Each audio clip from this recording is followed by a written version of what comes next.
All power is inherent in the people. All free governments are instituted by their authority and for their benefit, and they have the right to alter and reform the same when their safety and happiness so require. Let me go over that part again. Yeah, let me go over it again. I'm reading from the 1986 Constitution of the Republic of Liberia, and this is Article 1. It reads, all power is inherent in the people. All free governments are instituted by their authority and for their benefit, And they have the right to alter and reform the same. The same is the government, when their safety and happiness so require.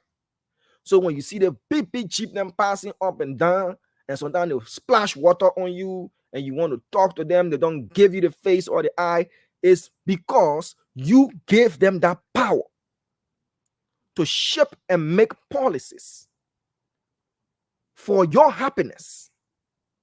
So when you're not happy, you say, oh, la me about go there, you can see her. Then one representative somewhere say, oh, I may ought to be corrupt because you can beg too much.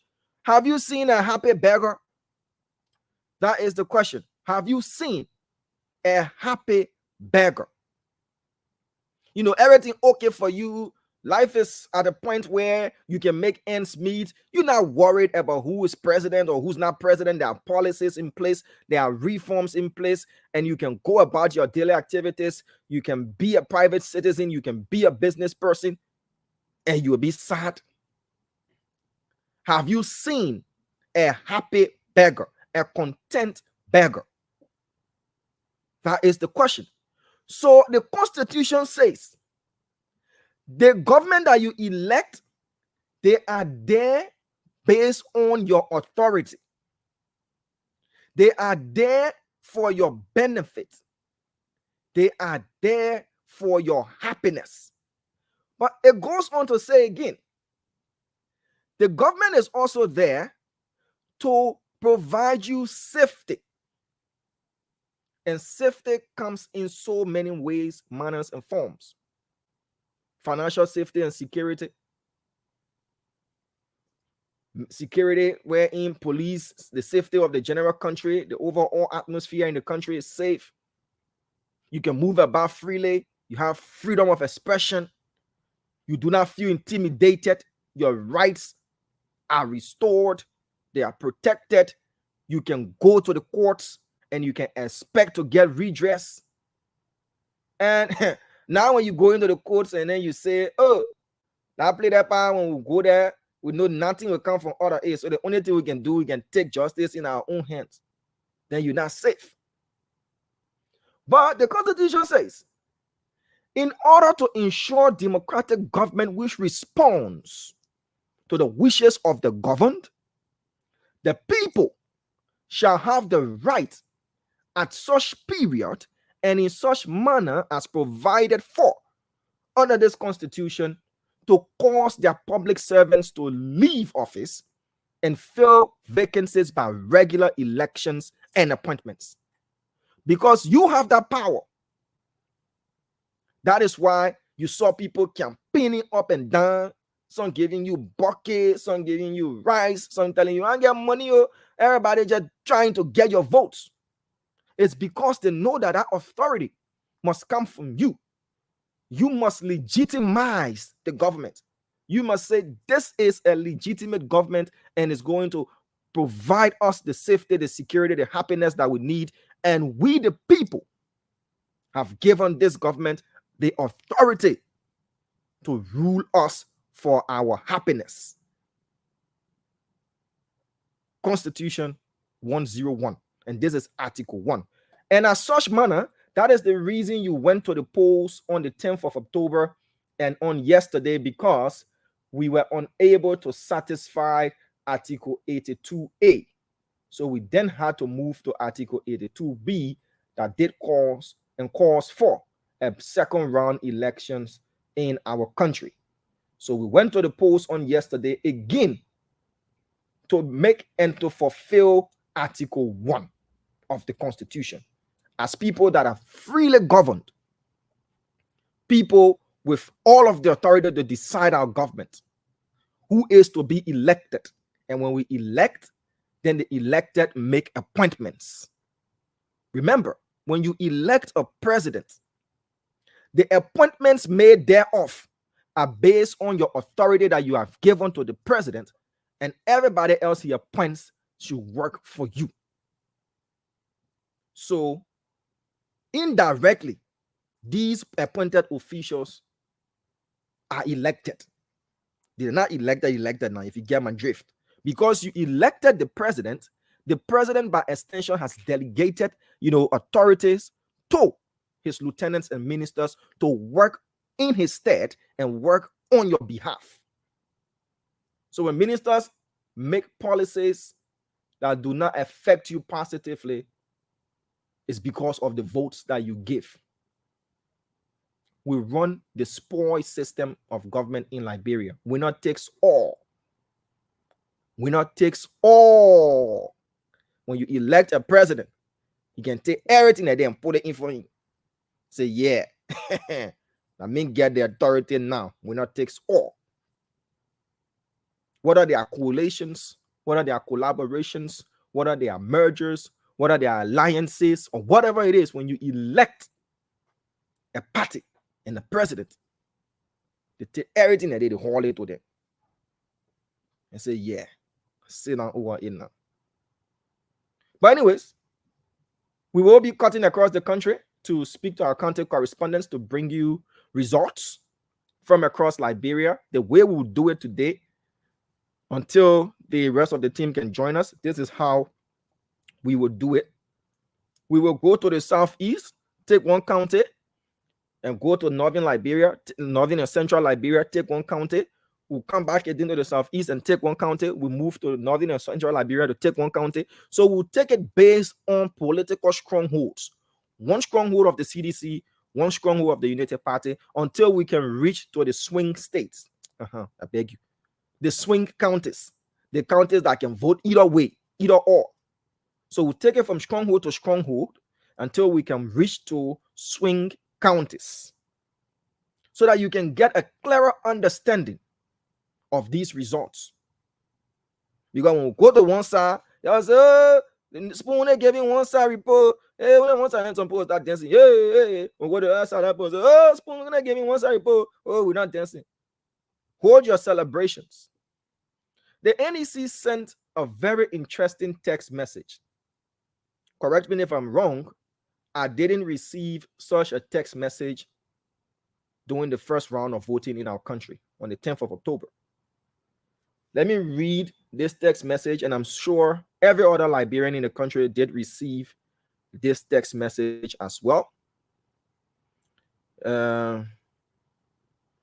Okay, I will do that, Aaron. I will do that because we're still producing behind your back. Okay. So this is the text message the NEC sent. They sent. Wait a minute, folks. I'm trying to get it. You got our text message too, right? I'm sure you received the text message. Thank you, Man Sanke's son. The text message says the same result that you saw at the polling places, the tally sheets that were pasted on the wall. NEC say that the same result they're going to announce. It reads, NEC says, the same result that you saw at the polling place is the same result that will be tallied and announced by the NEC. This is a message of affirming trust that the NEC is trying to say, trust us. We are not going to temper our results. The same result that you saw at the polling places that were posted on the walls, that the same results will tally. They are trying to let you know they'll be transparent. Communicating that to you so that you don't panic. That you don't say, oh, NEC going to X, Y, and Z. And we need such. And whether or not that is an indirect message coming from the NEC that probably there, the way you're looking at how it will be you, yeah, we don't come in do any kind of thing. Yeah, the way you're looking, like how it would be. So since we can say it to your faces, we just send it via text message to reaffirm our trust with our people. Yeah, but from the local things, like A there. Like A right there. So we don't get much to say. Just saying it Megan thought, oh, well, that's what the text message I received from my interpretation. NEC saying, I said, so it is, so shall it be. And that's that. All right. So we'll be cutting across the country. My name is Diamond Slanger. You're welcome. We'll be giving you results, certified NEC results, pasted on the walls of the various polling places across the country. Those are the results we'll be given. And from the display of what we saw last night, the United Party has said they are on top of their game. We did see, some high-ranking members, inclusive of Representative Yeke Koluba and some auxiliaries, celebrating on yesterday. Last night, the CDC did also have some short-lived celebrations. They later halted those celebrations based on the advice of one of our diplomatic partners, one of our international partners, the United States of America. The embassy issued a statement, quelling down on any sort of premature celebration, whether from the CDC or from the Unity Party. But the Unity Party folks have said they're still doing their celebrations around. This morning, I woke up to some celebrations from CDC groups around. But at the end of the day, the country is relatively calm. People are going about their activities. The road, you have so many vehicles plying the streets. This is a big contrast as compared to the 11th of October, the day after Liberians went to the polls. You did see a very, very, very, very, very free flow traffic. There wasn't so many vehicles along the road. People were still kind of being skeptical, but that tense is not as it was on the 11th of October as it is today. People moving about their activities, business centers opened, people going about doing what they have to do. And largely, the political parties are being respective and respecters of the law and waiting on the NEC. All right. But I'm going to cut across the country, speak to our county correspondents. We'll begin from the southeast. Yes, we will start in Maryland County, where Christian Appleton is there for us. As I said, when we take one county from the southeast, we'll take one county from central and northern Liberia. Like that. That's how we'll do it, so that the numbers don't be reflective of one region. So we're going to crisscross across the country and bring you these results. All of the results that we bring into you, the certified NEC results, they're signed by NEC agents and party agents as well, and they pasted on the wall as public records. They become public information for public consumption. And the thing about it, man, Maryland, when you call him 1 minute, you're getting the next minute, you can't get him, And the social media space is very interesting this morning. Took a tour, browsed through social media, and did see a lot of interesting things. Every side is claiming victory. In this case, the two sides are claiming victory. You see a lot of funny posts, you see. But the comment section, the comment section is where all the fun can be. Some of us, we're part of the Comment Readers Association. We don't comment. we just read comments. We read comments for a living. That's what we do. We don't comment at all. We read comments. Interesting posts coming from both sides. Seeing some images, seeing other stuff, seeing memes and these things. By the end of the day, when all of the dust has settled. Hello, Christian. Morning. Don't move onto that network, please. Don't move on there. Just stand right there, please. If you're sitting, sit right there. Don't shake too much before we lose you. Yeah, before we lose you, you're in network. Good morning to you. Good afternoon, I should say. How are you? Yes, not too much. I complain. By the grace of God, everything is on course. We're moving. People celebrating in Maryland, whether the CDC partisans or Unity Party people, any celebration going on there? Sure. In Plebo-Solican District, we since this morning we have seen folks from the Unity Party area celebrating in the streets of Plebo-Solican District, and even Unity Party members celebrating in Plebo. Celebrating the preliminary result they are hearing so far, putting their political leader, Ambassador Mabaka, in the lead. So based on that, they thought to take the street, to celebrate in Plebo-Solican District. And I'm told that other groups in Harper are also doing the same thing. Okay. All right. You've got some results for us. Come again? You've got some results for us, right? Yes, as it says, like we have gotten some results in our possession now. All right, go ahead and give us some of those results, beginning with the name of the voting precinct, the district, the number of polling places, and the votes acquired by both candidates. Please go ahead. Okay, so we first of all make a stop at the East Harper School, where there was a precinct, the East Harper School and the Youth Center, the Jacksonville Township Youth Center. So the voting precinct code 27078. What is the name of that precinct again? Jackson what? Jacksonville Youth Center. So let's just say East Harper, the East Harper Elementary and Junior High School. Okay. East Harper Elementary and Junior High School located in Jacksonville Township. Okay. Yeah, so precinct code 27078. 27078. Yeah. How many polling places? So we have 5 polling places. Okay, let's go from 1 to 5 if you've got results for all, please. So we skip to 3. Polling place number 3, 27078 precinct code, East Harper, Buckeye Numa N, and Jeremiah Senior, or Count Senior Jeremiah K, UP, 113 votes. We are George Mane, Howard Taylor, 113 votes, UP. Yeah, 113 votes. Apeton, for us to do this faster than what we're doing now, just the party's name will be enough for us, if you don't mind. Okay. The party name will be sufficient. Okay. So we got Unity Party, UP, 113 votes, and CDC, 239 votes. Total valid votes, we have 352. Total invalid votes, we have 8. Total valid invalid votes, we have 360.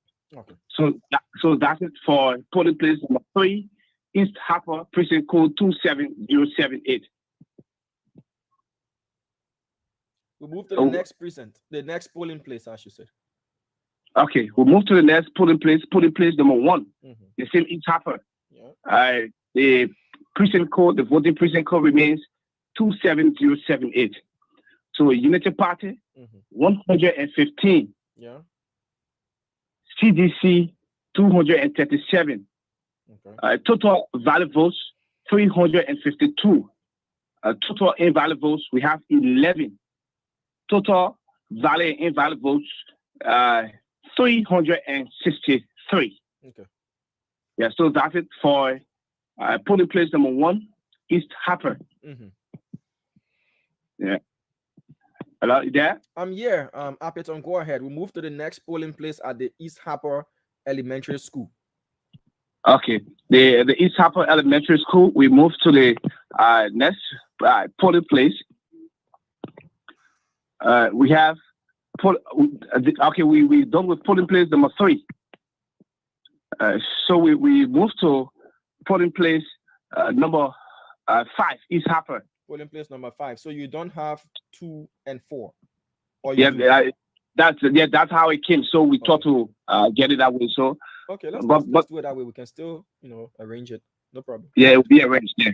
So polling place number 5, East Harper. The voting precinct code remains 27078.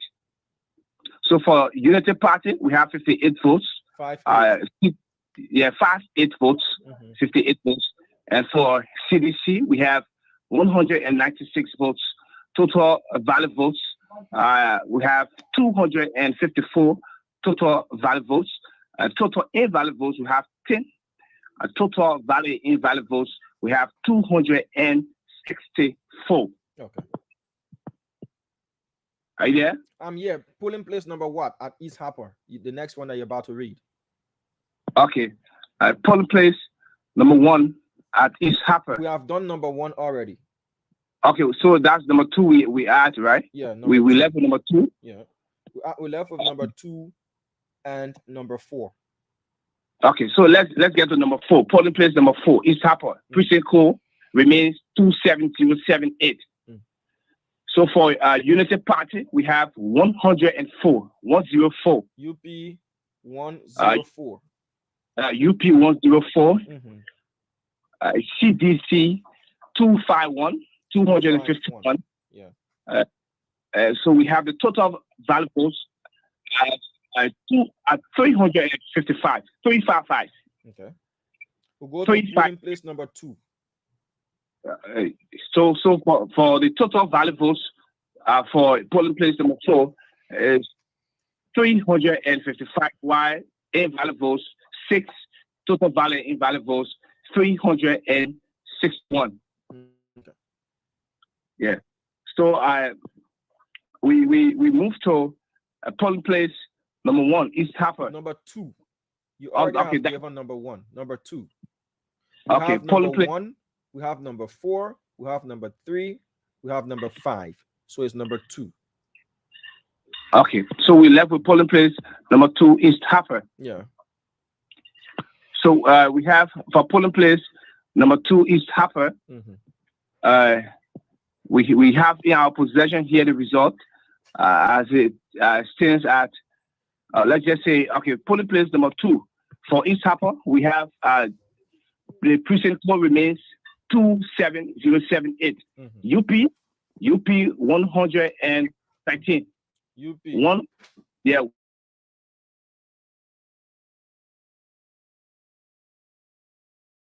Mm-hmm. We have 239.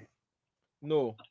Is it the same number for polling place number 3? Because what you're saying at East Harper, the number that you read for polling place number 3 is exactly the same thing you just read for polling place number 2. Is that what is on the tally sheet? And that's for East Harper, right? Yes. East Harper polling place number 3, you have UP 113, CDC 239. And now you're reading the same for polling place number 2, that Unity Party 113 and CDC 239. So I want you to cross-check if that's what is on the tally sheet. Okay. So we'll do a kind of thorough checking here. But so we left the polling place number 2, right? Number 2. For East Harper. So look at what is on the tally sheet. And remember, you have to take the pictures of these tally sheets and send them in our group so that we can also go over. So look at polling place number 2. Yeah. What's the number for polling place number 2? Come again? What are the figures for polling place number 2? For East Harper? Yes. So we have a little error here, but then could we just move to Harper, the Harper City Hall? Then I will get you on course for polling place number 2 after straightening it. All right. So you know what I would do? This entire result from East Harper, I'm going to just put a question mark to it. Okay. We need to make sure we're giving the concise figures. Yeah. So I will put a question mark to this. Okay. And I'll give you at least 10 to 15 minutes to gather your notes and everything. And I'll call you back after, because this is a number business. You don't want to be flip-flopping, and all of that. And at the end of the day, it doesn't sound credible. I'm not saying you're not credible. I'm saying take your time, gather all of your figures, and then when we take you, you wouldn't have to, sound the way you are. Okay? So I'll call you in 10 minutes. Okay, I'm out of that. All right. So we'll call Christian Appiton again. We want these numbers coming in to be read with confidence. So we'll go to Bapolu County and see if we can speak to Solomon Tibla. But before we do that, we'll go to Northern Liberia. As I told you, we'll move to the southeast. We'll go to the north and central Liberia. We'll come down to southern Liberia. We'll go to western Liberia.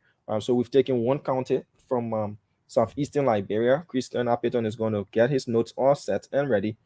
And we'll move on. So let's go to Lofa County and see if we can speak to Jeremiah Dobar, who's one of our correspondents there in Lofa County. So let's see if we can connect with Jeremiah Dober, who's there in Lofa for us, to give us some numbers coming out of Lofa County. So let's see if we can get Jeremiah on the line. Remember, the rest of the team, they're going to join on. The NEC is going to address the country, as they said, at 4:30 p.m. this afternoon. Our team will be there, to cover and bring the entire press conference to you. All right, let's take Jeremiah Dober. Good afternoon to you, Jeremiah. How are you? Good afternoon, Damo. Good afternoon to you. Good afternoon to the Liberian people. It's indeed my pleasure again to be on Spoon Network this beautiful Wednesday afternoon here. Okay. All right. So what's going on in Lofa? Reports coming out of Lofa that some partisans are celebrating from both sides of the aisle. What's going on? Have you heard of any such early celebrations there in Lofa County? Yes, we've been on our light this morning, and we saw people from the Unity Party coming out that they have won the election based on their the tally sheet that they have in their control. I mean, some of the information that they have gathered so far from last night up to this morning, it tells the Unity Party that they are in the lead. So there have been a lot of huge celebration this morning since around 8 o'clock up to now.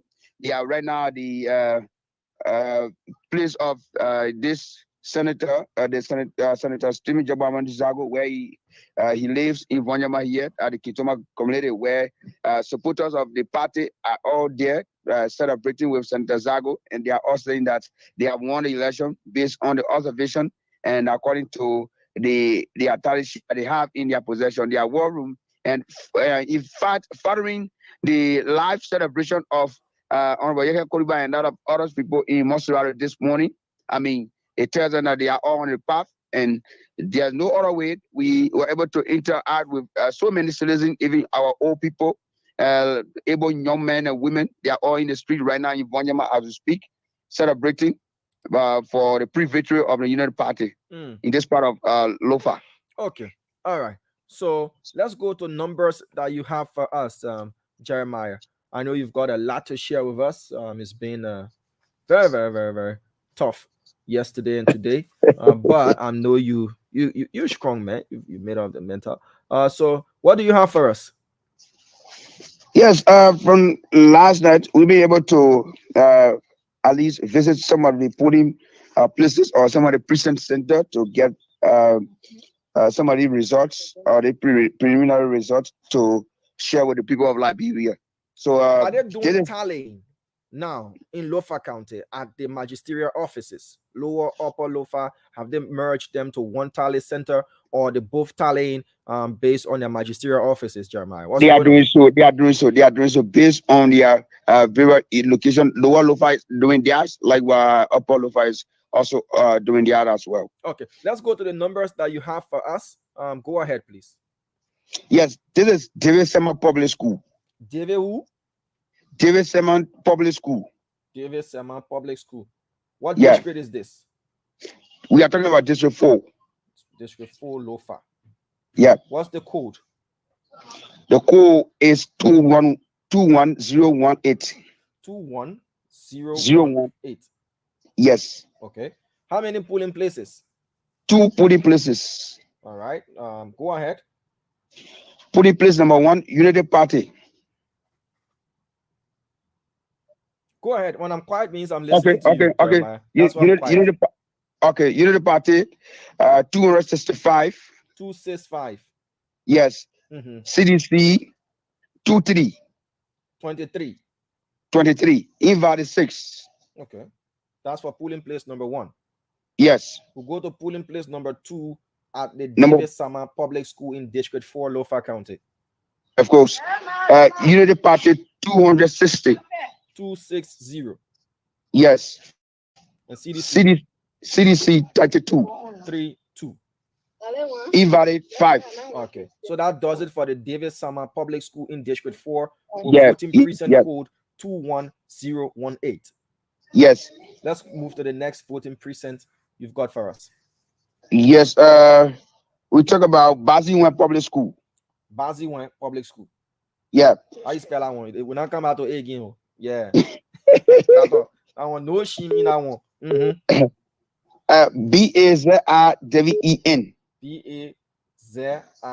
Bazawen. Bazawen Public School.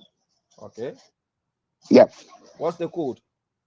The code is 21008. 21008. And it's still in District 4? Yes, District 4. Okay.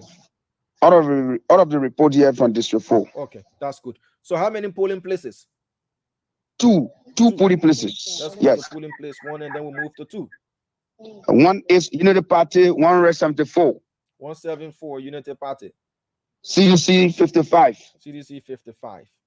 That's for invalid place number 1. Let's go to place number 2. Let's just forget about the invalid for now. Okay. Invalid enter. Okay, that may not get space. Yeah. Okay. Polling place number 2. Unity Party 118. 118.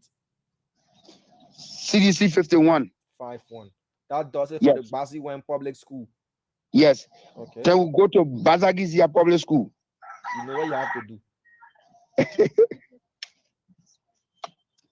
Are you there? Yeah, I waiting for you to spell it now. Like, why quiet? When you call it kind of you can't help me. Baza. Baza. Grazra. Grazra. Bazagizia Public School. Bazagizia Public School. Yeah. In short, they just say Bize. That's not what I was saying, but people want to know the actual polling, the actual voting precinct name. Yeah, Bize will be working for you. Bazagizia Public School. What is just a Bize? I mean, people who know Bize, they will tell you exactly about where is Bize in Lofa. How many polling? What's the voting precinct code? 210. 210. 40. How many polling places? 2. Okay. We begin with polling place 1. 1. Unity Party 301. UP 301. Yes. CDC 28. 28. Yep. Okay. At polling place 2. Number 2, Unity Party 299. UP 299. Yeah. CDC 24. 24. Okay, that does it for Bazagizia Public School. Yeah. Mama, you say anything like from there again, sir? Trust me, I left Surat in it. Okay, we got to Answaru Public School. What? Answaru Public School, Banyamon. ANSWARU. ANSWARU. Answaru Public School. Yes. Code. Precinct code 21136. 21136. Yes. How many polling places? We got 4. 4. We start with polling 1 to 4. Go ahead, please. Put in place number 1, Unity Party 213. 213. CDC 118. 118. Yes. Put in place 2. Yeah. Unity Party 184. UP 184. CDC 118. 118. Yes.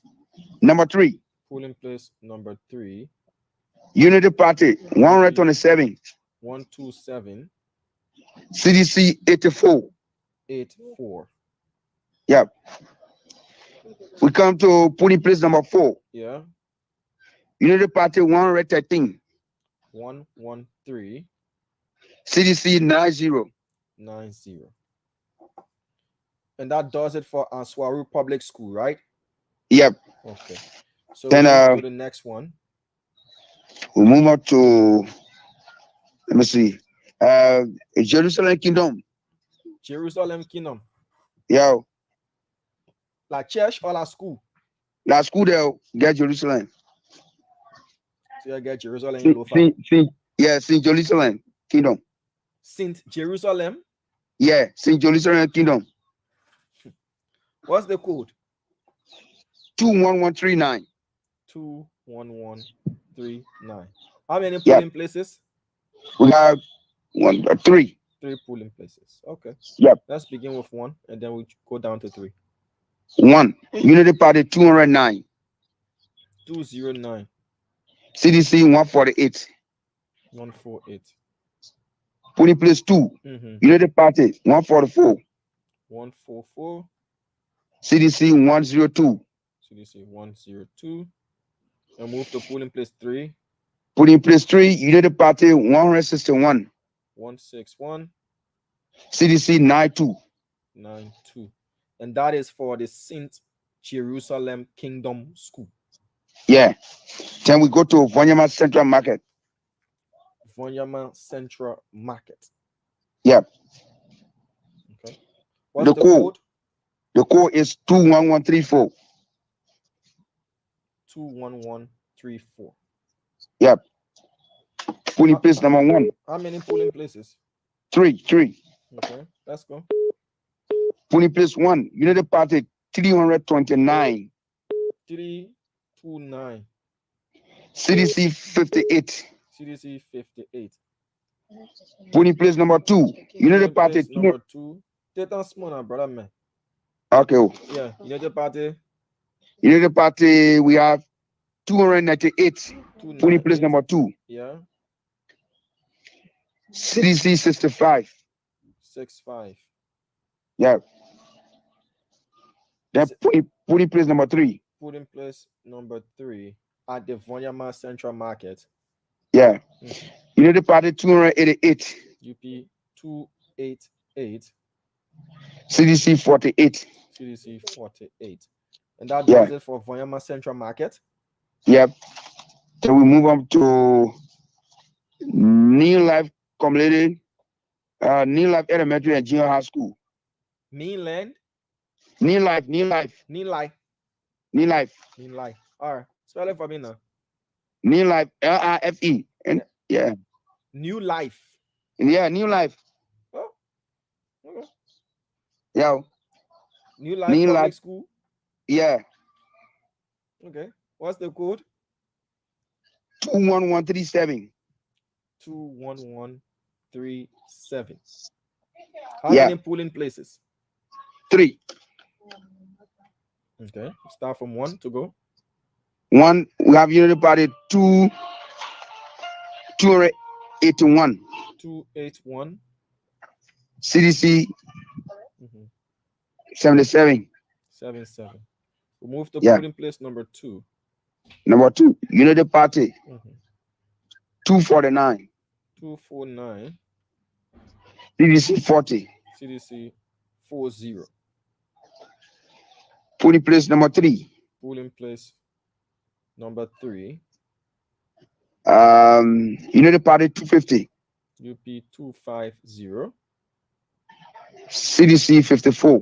CDC 54. That is for New Life. So let's go over. What you've given so far.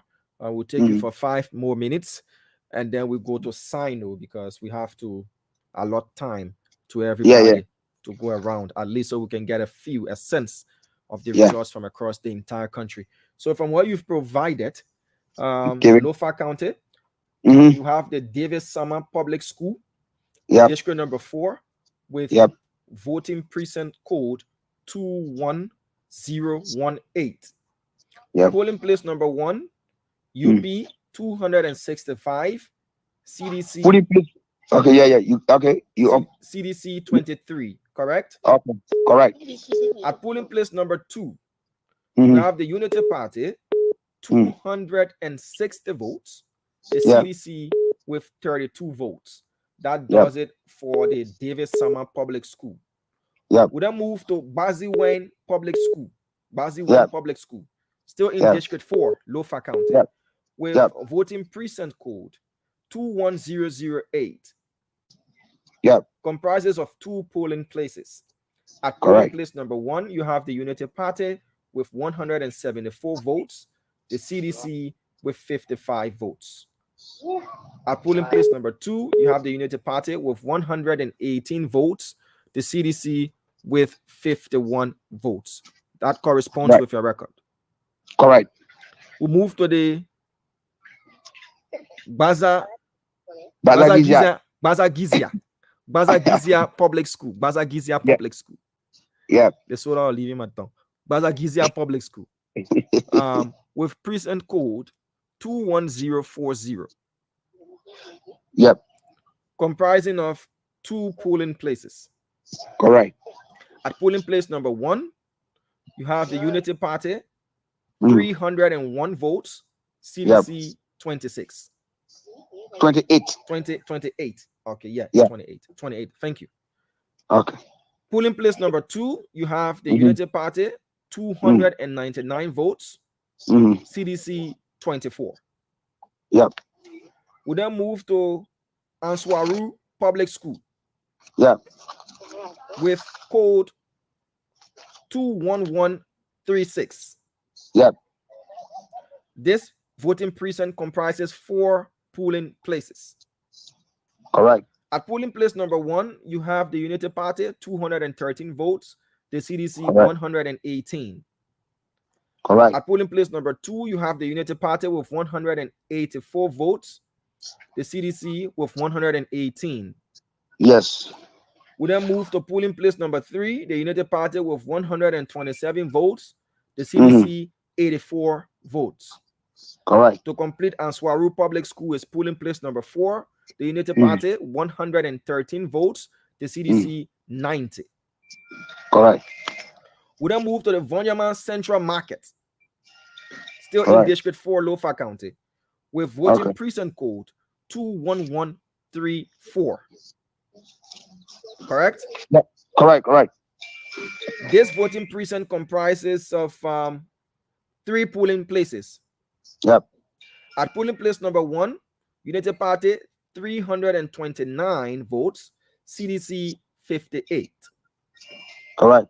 At polling place number 2, you have the Unity Party 298 votes, CDC with 65. Correct. At polling place number 3, you have the Unity Party with 288 votes, the CDC with 48 votes. Correct. That completes the Vonyama Central Market. Yep. We move to St. Jerusalem Kingdom School. Yep. Yeah. This precinct comprises of 3 polling places. Yep. At polling, the code is 21139. Yep. At polling place number 1, UP 209 votes, CDC 148. Yep. Polling place number 2, Unity Party 144 votes, CDC 102. Yep. At polling place number 3, to complete the St. Jerusalem School, you have the UP 161 votes, the CDC with 92. Correct. We move to the New Life Public School, still in District 4, Lofa County. Yep. Voting precinct code 21137. Okay. This place comprises 3 polling places. At polling place number 1, Unity Party 281 votes, CDC 77. Yep. At polling place number 2, you have the Unity Party 249 votes, CDC 40. Okay. Yeah. At polling place number 3, you have the Unity Party 250 votes, the CDC with 54. Correct. These are the records of counts you've given us so far from the certified NEC tally sheets pasted on the walls of the various polling places, right? Correct. Okay, so we'll give you the opportunity for 5 minutes to fill us in with at least as many results as you can. Then we'll have to leave you and go to Sinoe County, where Junior Success Doe is on the standby to give us results from that part of Liberia. So it's back to you, Junior Success, Jeremiah Double. Thank you so much. Thank you. What next we're going to? The next one is Kaiser Public School. Still in District 4? Stay in District 4. Kaiser Public School. Kaiser, K-A-R-Z-A-H. K-A-R-Z-A-H. Kaiser Public School. Code? Yeah. Code 21038. 21038. Yeah. How many polling places? 1. Okay. Let's hear it out for that polling place. Okay. Unity Party 194. 194. CDC 6. 6. Yeah. So that does it for Kaiser Public School. Yes. Tenebu Town Hall. Tinubu. Tenebu. Tennebu. Tennebu. Yeah. Tenebu Town Hall. Town Hall. Yep. Code is 21130. 21130. How many polling places? 2 polling places. Okay, let's go from 1 to 2. Unity Party 113. 113. CDC 26. 26. Oh, sorry. Unity Party is 213. 213. Yes, polling place number 1. 213. Yeah. And then CDC 26. 26. So move Yeah. to polling place number 2. Number 2. We have Unity Party 232. UP 232. Yeah. And CDC 22. 20. Yeah, 22. 22. Yeah. And that does it for the Tinubu Town Hall. Yeah. So we will offer the constant where we were trying to go to Multilateral High School this morning. Okay. This afternoon and get other reports, and we will be back soon on Spoon Talk to provide other information. Thank you so much. Thank you, Jeremiah Dober, for giving us those results from Lofa County. So we leave Lofa, as I said, we'll be cutting across from one region to the other based on strongholds. So we've dealt with Lofa, mainly from District 4. All of the results that we've gotten so far are coming from District 4 there in Lofa County. So we want to go to Sinoe, where Junior Success Doe is on a standby for us there in Sinoe, in the southeastern part of Liberia. So Lofa, northern Liberia, will now drift all the way down south to the southeastern part of the country to bring on Junior Success Doe, who's there for us. Good morning, good afternoon. You know, I just waking also. It feels like morning to me. Good afternoon to you, Junior. How are you doing? Good afternoon, Damon. And let me say good afternoon to the many followers of Spoon TV. Yeah. It's been a hectic day yesterday, and your yesterday enter your today, I know. So how is the atmosphere like in Sinoe County? Celebrations ongoing? What's going on?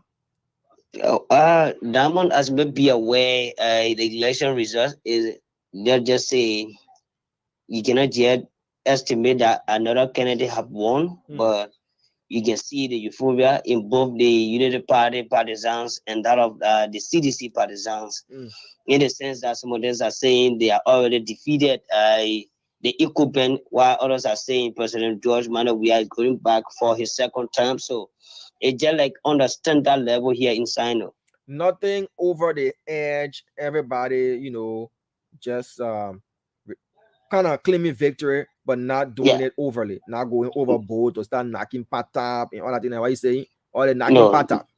Nothing that. You know, everybody just quiet. Some areas like they are tired from. You see, others will be arguing that Unity Party will be successful, while others are saying the president will be re-elected. You know, you need the rest of it. So that what we are getting experience here about the issue of jubilation, pre-celebration, nothing like that. Oh, everybody just keeping it cool on the down low. Okay, but you've got some results for us, right? Yeah, I have some results in my possession. Diamond. Okay, those that you have in your possession, let's you know, give it to our listeners and our viewers. Sinoe, today is the 15th. So I have the entire Greenville City currently in my possession. We have 4 precincts by different polling places. So okay, so let's begin with the entire Greenville area that you have in your possession. Go ahead. What's the name of the first voting precinct? So the first voting precinct is the Greenville Administrative Building. The Greenville Administrative Building. Yeah. What's the code? The code is 39062. 39062. Yeah. How many, and what district is this? Electoral district number 1. District number 1. All right. So how many polling places here? We have 5 polling places at the Greenville Administrative Building. Let's begin from 1 to 5, Mr. Doe. So we'll move to polling place number 1. UP. Come on, you there? I'm here. I'm quiet. I'm listening. So the UP Unity Party is 82 votes. 82. Yeah. CDC 247. 247. So can we get the total valid vote invalid? No, everything? we're just taking a votes acquired, valid votes acquired for both candidates, so that we can save time and do as many as we can. No problem. Let's go to room 2. Polling place number 2. Polling place number 2, Unity Party. 99 votes. 99 votes. CDC 213 votes. 213. We'll move to polling place number 3. Polling place number 3. Yeah. Unity Party. UP. UP is 61. 61. 61. CDC is 251 votes. 251. Polling place number 4. Yeah. UP Unity Party is 41 votes. 41. CDC is 171. 171.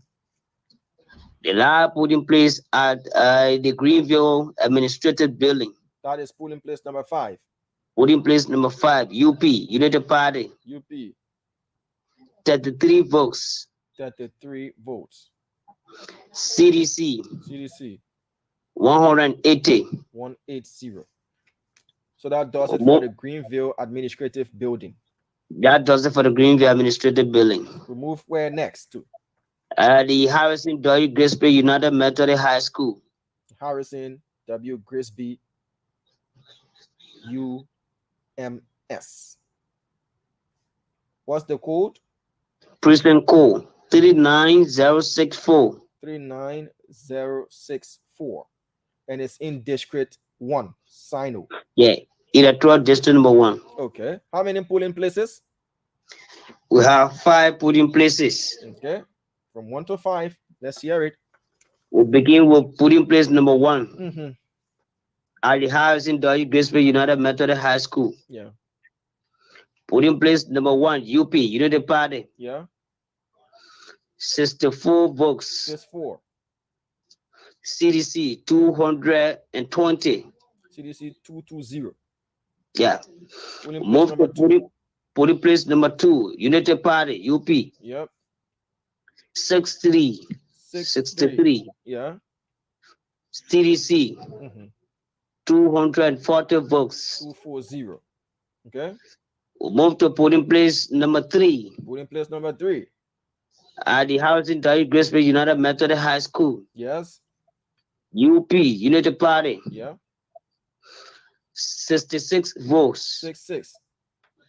CDC is 229. 229. Move to polling place number 4. Polling place number 4. UP Unity Party. 62 votes. 62. CDC is 253. 253. We'll go to the last polling place at the Harrison W. Grisby United Methodist High School. Yes, polling place number 5. Polling place number 5, UP Unity Party. Unity Party. Is 50 votes. 50. 50. CDC is 241. 241. We'll go to the next precinct. Yes. Sinoe Multilateral High School. Sinoe Multilateral High School. Precinct code.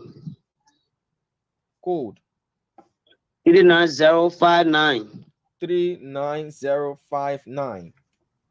And at this particular precinct, we have 4 polling places. 4 polling places from 1 to 4. Let's hear you out, Junior Success Doe. Polling place number 1. UP, United Party is 61 votes. 61. CDC 247. 247 for CDC. Move to polling place number 2. Polling place number 2. UP, United Party 71 votes. 71. CDC 204. 204 votes. 204. We'll go to polling place number 3 at the Sinoe Multilateral High School. UP 53. 53. 53 votes. CDC is 159. CDC 159. The last polling place at the Sinoe Multilateral High School, polling place number 4. Polling place number 4. UP is 44 votes. 44. CDC 171. 171. The next precinct is the Seabed High School. The Seabed High School. Seabed High School. SEEBEH. Seabed High School. Seabed High School. Yeah, precinct code is 39063. 39063. We have 4 polling places at the Seabed High School. Go ahead, sources though, from 1 to 4. We'll go to polling place number 1. Yes. UP is 37. 37. 37 votes. CDC is 289. 289. Polling place number 2. Polling place number 2. UP is 27. UP is 27. CDC is 278. 278 for the CDC. Polling place number 3. Yes. UP is 47. 47. CDC is 295. 295. The last polling place at the Seabed High School. Yes. Who is polling place number 4, UP. Go ahead, sources. 34 votes. 34. Yeah. CDC 251. 251. Yeah, so that does it for Greenville Administrative District. Greenville Administrative District, that does it for Greenville Administrative District, Electoral District number 1. Do you have results from District 2? We are making our way at the tallying center at the office here in Greenville. Right next door from you, and I just walking distance. Are you looking at the play? Hey, say you can look at the play and just walk straight to the tallying center. Yeah, I don't have long distance. I can go there. All right. So once you get those numbers from the tally centers, the tally center as well, you should send me a text and I'll call you. But let's go over these numbers that you've provided just to clarify and to validate all of what you said. Okay. So these results are coming from Sinoe County. They are certified NEC tally sheets that are pasted on the walls of the various polling places across Sinoe County. And these numbers are coming from district number 1, to be precise, the Greenville Administrative District. I'm correct, right, sources? Yeah, Greenville Administrative District. Thank you. So at the Greenville Administrative Building with voting precinct code 39062. At polling place number 1, United Party 82 votes. 82 CDC, votes. 247. You got it right, Dama. At polling place number 2 at the Greenville Administrative Building, you have the United Party with 99 votes. The CDC with 213. 213. At polling place number 3, UP 61 votes. The CDC 251 votes. You get it right. At polling place number 4, to complete the Greenville Administrative Building, United Party 41. You have one more. One more. We did polling place number 5. Yes. Thank you. So that go to 4. Going to 4. You're on top of your game. At polling place number 4, you have the UP 41 votes. The CDC 171 votes. You get it right, Dama. Polling place number 5, United Party 33 votes. 33. CDC 180 votes. That's complete the Greenville administrative district, administrative building. Okay, so that is for Greenville administrative building. Okay, all right, Our Lady Savili, I will do just that. At the Harrison W. Grisby United Methodist School, yeah, with voting precinct code 39064. you get it right. This voting precinct comprises of 5 polling places. 5 polling places, correct. At polling place number 1, and these are figures from certified NEC tally sheets posted on the walls of the voting precincts. You have polling place number 1, the United Party, 64 votes. The CDC, 64. 220 votes. You get it right for rule 1. At polling place number 2, United Party, 63 votes. The CDC, 240 votes. 240. At polling place number 3, United Party, 66 votes. The CDC, 229. 229, you get it right for Polling 3. place number 4 at the Harrison W. Grisby United Methodist School in Greenville City, Sinoe County. At polling place number 4, United Party, 62 votes. The CDC, 253 votes. 253. Yeah. Polling place number 5 to complete the Harrison W. Grisby United Methodist School voting precinct. You have the UP, 50 votes.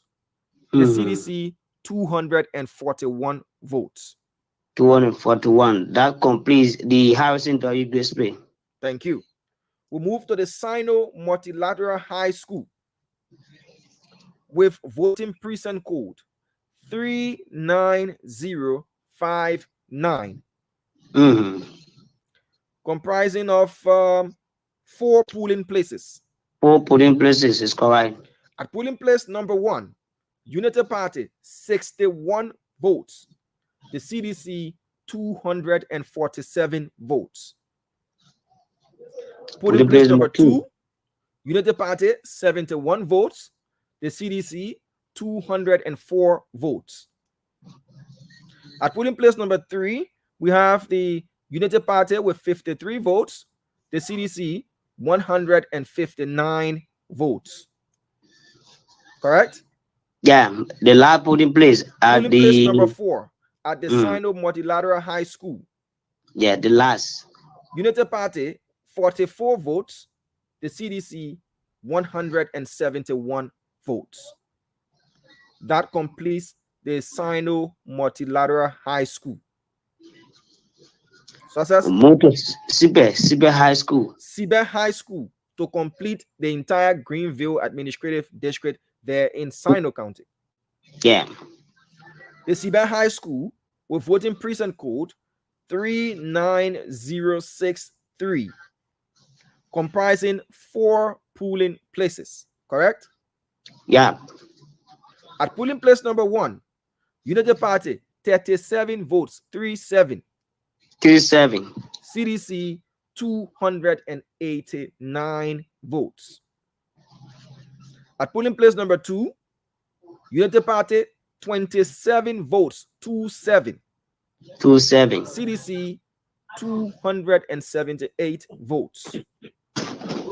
At polling place number 3, United Party, 47 votes, 47. The CDC, 295 votes. At polling place number 4 to complete the Sibe High School in Greenville City. At polling place number 4, United Party, 34 votes, 34. 34. CDC, 251 votes. That's complete the Sibe High School. Okay. Thank So you. Diamond, I will go at the tallying center because report we are getting from NEC and messages we are receiving, it tells us that those results that have been posted is the one NEC will be announcing. So we are not getting reports from. Yeah. Oh. I've been getting all of that messages they've been sending. So we are not getting any other report from Street Corner, but rather the one that NEC will be giving us here. That's the one I'll be giving you. I don't want to listen to maybe people calling from Brewer radio station and I'll be taking it down. No. So I will go out to NEC local office here. Whatsoever report I get from there, then I can be able to forward that to you with photos. Thank you. Thank you, Dama. Junior Success Door live from Greenville City, Sinoe County. So we're still doing it the way we said we're going to do it, right? We go to a stronghold of the CDC, predominantly in the southeast, and we go to north and western, that's northern and central Liberia, said to be the stronghold of the Unity Party. That is how we'll do it until we can arrive at swing counties or counties that can flip, like Grand Bassa, Margibi, Monserrado. We also go to Western Liberia, Bomi, Bapolu, and Cape Mount. We have our correspondents on the standby. So from Sinoe, we make our way to Nimba. Let's speak to our Nimba County correspondents, beginning with Christopher Fan.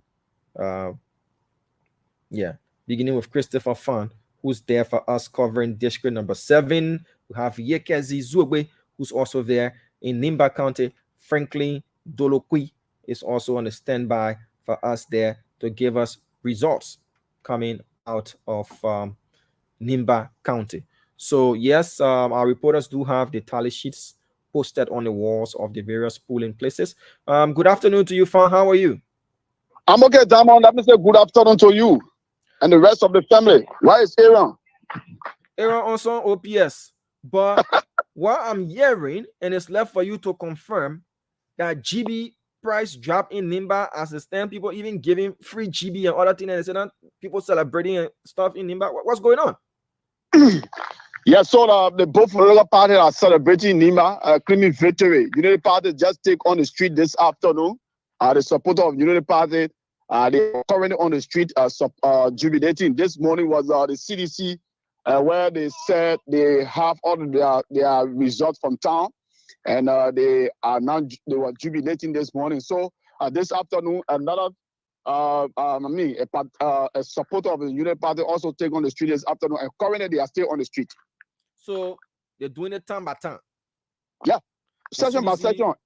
So that Sacred PA area you're talking about, right? Like Sacred PA Central Town, I bet you're celebrating for like where all the celebration happening.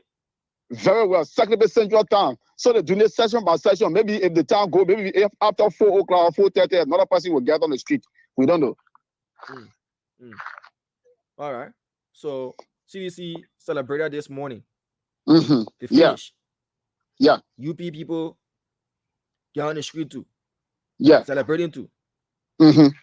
When they finish, then the free position people too will get on the street. Those who didn't get on the position. The free position people will get on the street. I saw one of my boys running to the parking station. I said, where you going? He's saying going Ganta. Yes, a GB free. You know, the price everything and drop. People giving free GB. I said, oh my man. No, but honestly, this morning, for those of us that sat on the radio last night, providing all of the updates for people, there's a lady in Sacramento called Sui Sui. I don't know whether you I ever take you to her restaurant in Sacramento. She offered free GB to the journalists that were on the radio last night. And so I have a very gigantic GB bowl this morning as my breakfast. And so as I'm speaking to you now, I'm very strong up to the next 5, 6, 7 hours. I mean, you celebrity. I've been to Sacramento. I know how the people hail you, how they revere you, and all of that. You don't small man, Chief Boy up here. So give us results coming out of Sacred PA City as well. Sacred PA City, we start with Freedom Town. Okay. I just completed and the precinct code. I come in. Now I want swallow that GB. I wasn't there with you. No, but I'm strong. I told you, Dama, I said I'm strong. I can talk for the next 6, 7 hours. Yeah, hold on, my man. Are you the one swallow your GB with your snew everything? Let me write a date on this sheet of paper because it's record for us. All right. Yeah. So every result you're giving us so far coming from District 7, Nimba. No, I'm gonna be because you know, I was like touring. So some places I will just call the district, then you mark it on the district. All right, I'll do Because it like that's that. just No yeah, problem. district 7. No problem.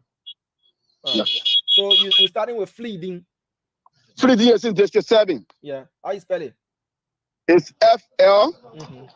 FLEEDRN. Okay, Fleeting. Is it a Town public hall. school or what? Town hall. Town hall. Code The code is 33233. 233, and it's in district number 7. 7, yeah. District 7. Okay. How many And polling places here at this voting precinct? we have 2.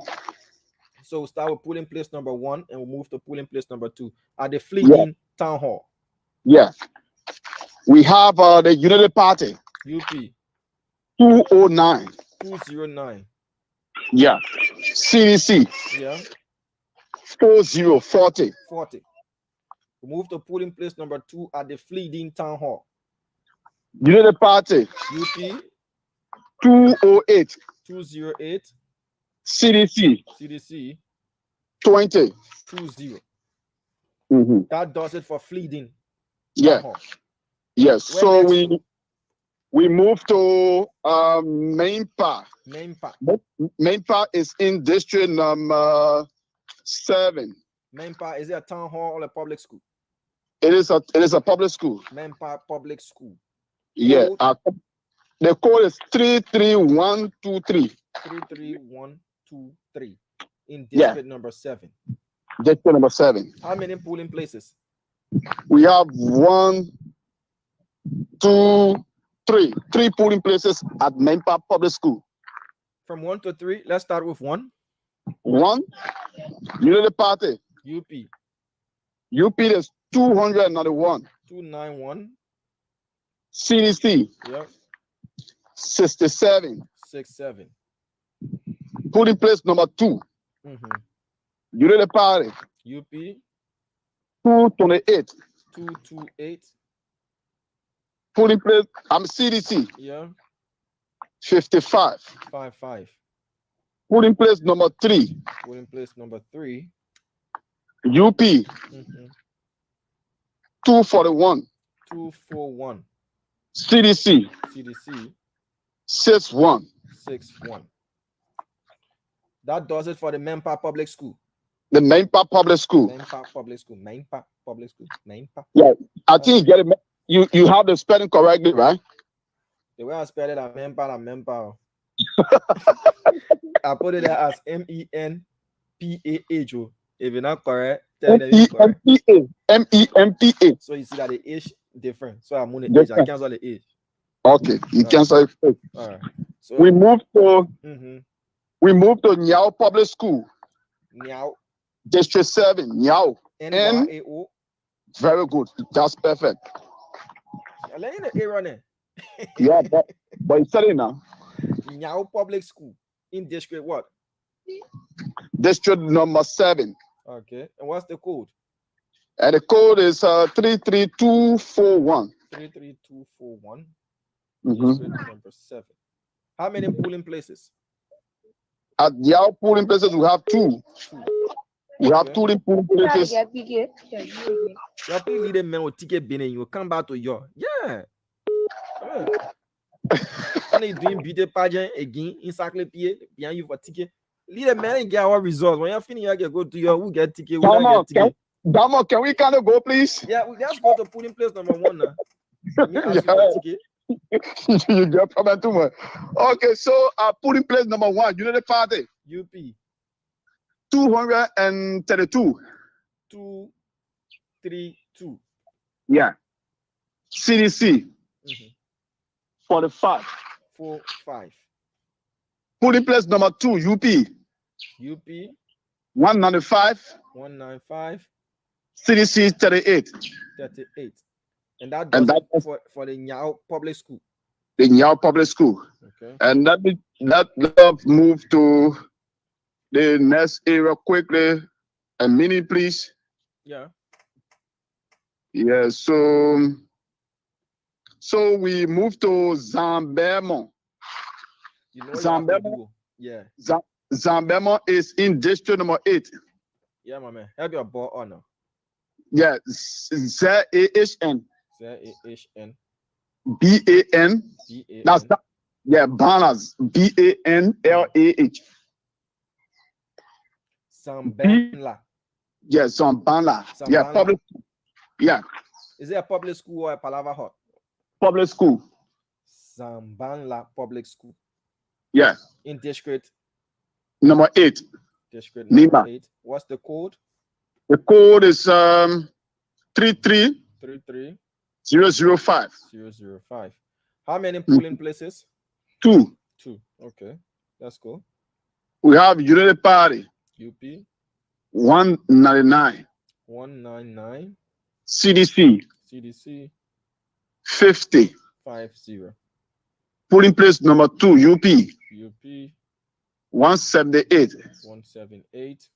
CDC CDC 63. 63. That does Yeah. it for Zambanla Public School. Yeah. Okay. Then we move to Kwapa. Kwapa. Yeah. Help your boy, oh my man. KPA KPA. AHPA. KPA KPOA HPA. KPOA HPA. Kwapa. Yeah. Kwapa. Is it a public school or It is a public school and it is in district number 8. Kwapa Public School in District 8, Nimba County? What's the Yeah. voting precinct code? 33181. 33181. How many And polling places? 2. 2. Okay, Yeah. let's go. Polling place number 1, we have UP UP 215. 215. CDC Yeah. 86. 86. Polling place number 2, UP UP 125. 125. CDC 47. Sorry, we have 3. Okay. Yeah, so CDC 47. Yeah, polling place number 3, the last. We have UP 138. 138. CDC CDC fastest. 56. Yeah. That does it for the Kwapa Public School. Kwapa. Kwapa. Yeah. Kwapa We Public stay. School. Yeah, we stay in district number 8. The Kokopa can 1 precinct. Kokopa. Yeah, Camp Kokopa. Yeah, the concession area. Okay. Camp 1. It's in district number 8. District 8. What's Yeah. the code? The code is 33051. 33051. How many polling places at Kokopa Camp 1? 2. Okay. Let's start with 1 and then we'll move to 2. UP UP 206. 206. CDC CDC 58. 58. Polling place 2. Polling place number 2. UP UP 209. 209. CDC CDC 51. 51. Okay. That does So it for we- Kokopa Camp 1 in District Yeah. 8. Okay. Where to next? So we're moving with a bit, and let's see. We come to district number 7 to be Pacific Black PA Public School and the BEHYE PEA. BEH PEH. PEH. By PA Public School. Yeah, by PA Public School. Okay. What's the And the code? code is 33011. 33011. And it says in District 7. District 7. District 7. How many polling places?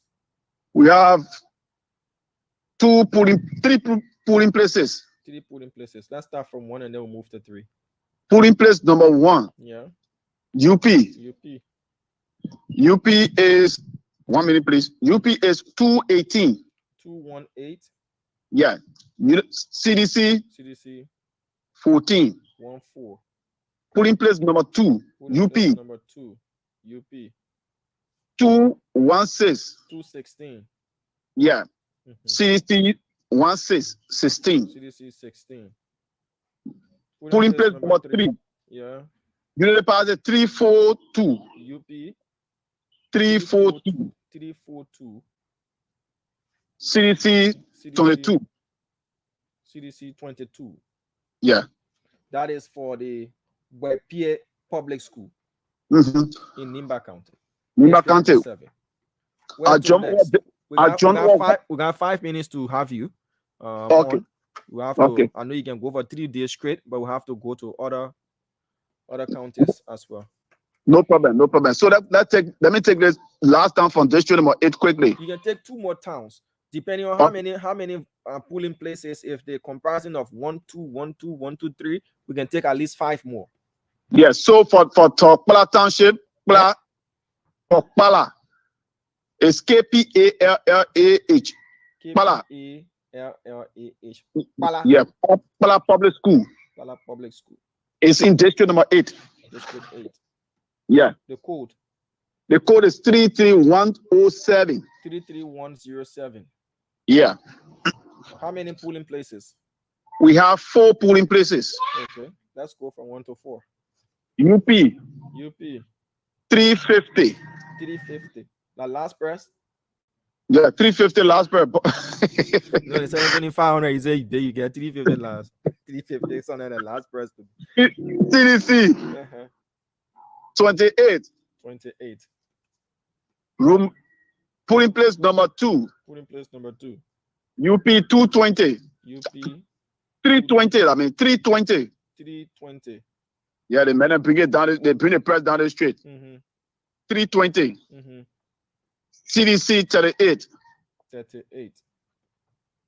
Polling place number 3. UP. Place number 3. UP 287. 287. CDC 31. CDC 31. The last place, room number 4, polling place number 4, UP 295. 295. CDC 24. CDC 24. That does it for the Pala Public School in district number 8, Nimba County, with voting precinct code 33107. Yeah. So I don't know what I don't know what I still have time. You get time to get 2 more. 2 more, right? Okay. So we move. A minute, please. Now you're born from a different country than calling so. Yeah. Oh, that didn't want misbehaving. Huh? Yeah, they won't get their own results too. So just give 1 more. Let me just give 1 more, then I wrap up quickly. So let's go to the Dumpa Public School there. Dumpa, Doumpa. Doumpa. Yeah, Dumpa Public School. Yeah, in district what? It's in district number 9, Nimba. I'm a Huntan. Dumpa. Yeah. What's the code? The code is 33 151. 151. Okay. Yeah. How many polling places? They have 3 polling places. Okay. Let's go from 1 to 3, fine. 1 CDC. That's Unity Party, I mean. Okay. Unity Party is 332. 332. While CDC is 30. In polling place number 1. 30. Polling place number 1. Polling place number 2. Polling place number 2. Unity Party is 251. 251. While CDC is 10. 10. The last area in Dumpa Public School, district number 9. Unity Party 179. 179. CDC 11. 11. Yeah. Okay. All right, Christopher Fan. Thank you for providing us these results. These are certified NEC results that are posted on the walls of the various polling places. Have they started the tallying process there in Nimba? Are they doing it upper and lower, or they've merged all into one? They are currently doing it upper Nimba. They're doing everything upper Nimba? Yeah. For both upper and lower? Yeah, for both upper and lower, it resumed today. Okay. This morning at 9 o'clock, it resumed this morning at 9. So my question is, and we want clarity, are they doing the tallying for the entire Nimba in upper Nimba, or the respective magistrates for Upper and Lower Nimba are doing separate tallying processes? They are doing separate tallying processes. Okay. They are doing one interpreter, and they are also doing the other one in Sinoe. All right. All right. So which would you be attending? Yes, so we will be attending the Sinoe All right. because interpreter is kind of a little bit of distance from our end. Okay. All right. Okay. I get you. Okay, fine. Thank you. So Christopher Fan, they are providing us some results from Nimba County. So we began with Maryland, but we are unable to get concise results from Christian Appleton. As I said, we'll be crisscrossing from a stronghold of the CDC to a stronghold of the Unity Party until we can balance between the swing counties. These counties that may flip include Margibi, Bassa, Monserrado. So we want to see, we're taking it, stronghold by stronghold. So from Nimba, let's go to Grand Gedeh County. Let's go to Grand Gedeh County. This is just to give you a few of how these results are coming in. You can do your own tallying. You can do your own analysis on the votes coming in. The Unity Party have said based on their tally sheets, they are in the lead. The CDC also claiming that based on their tally sheet and record of counts, they also in the lead. We did see both sets of supporters celebrating. The United Party folks are celebrating today, as you've listened to our county correspondents, except for Sinoe, where there are mild celebrations. We heard in Maryland County, some supporters of the United Party are celebrating, likewise CDC supporters.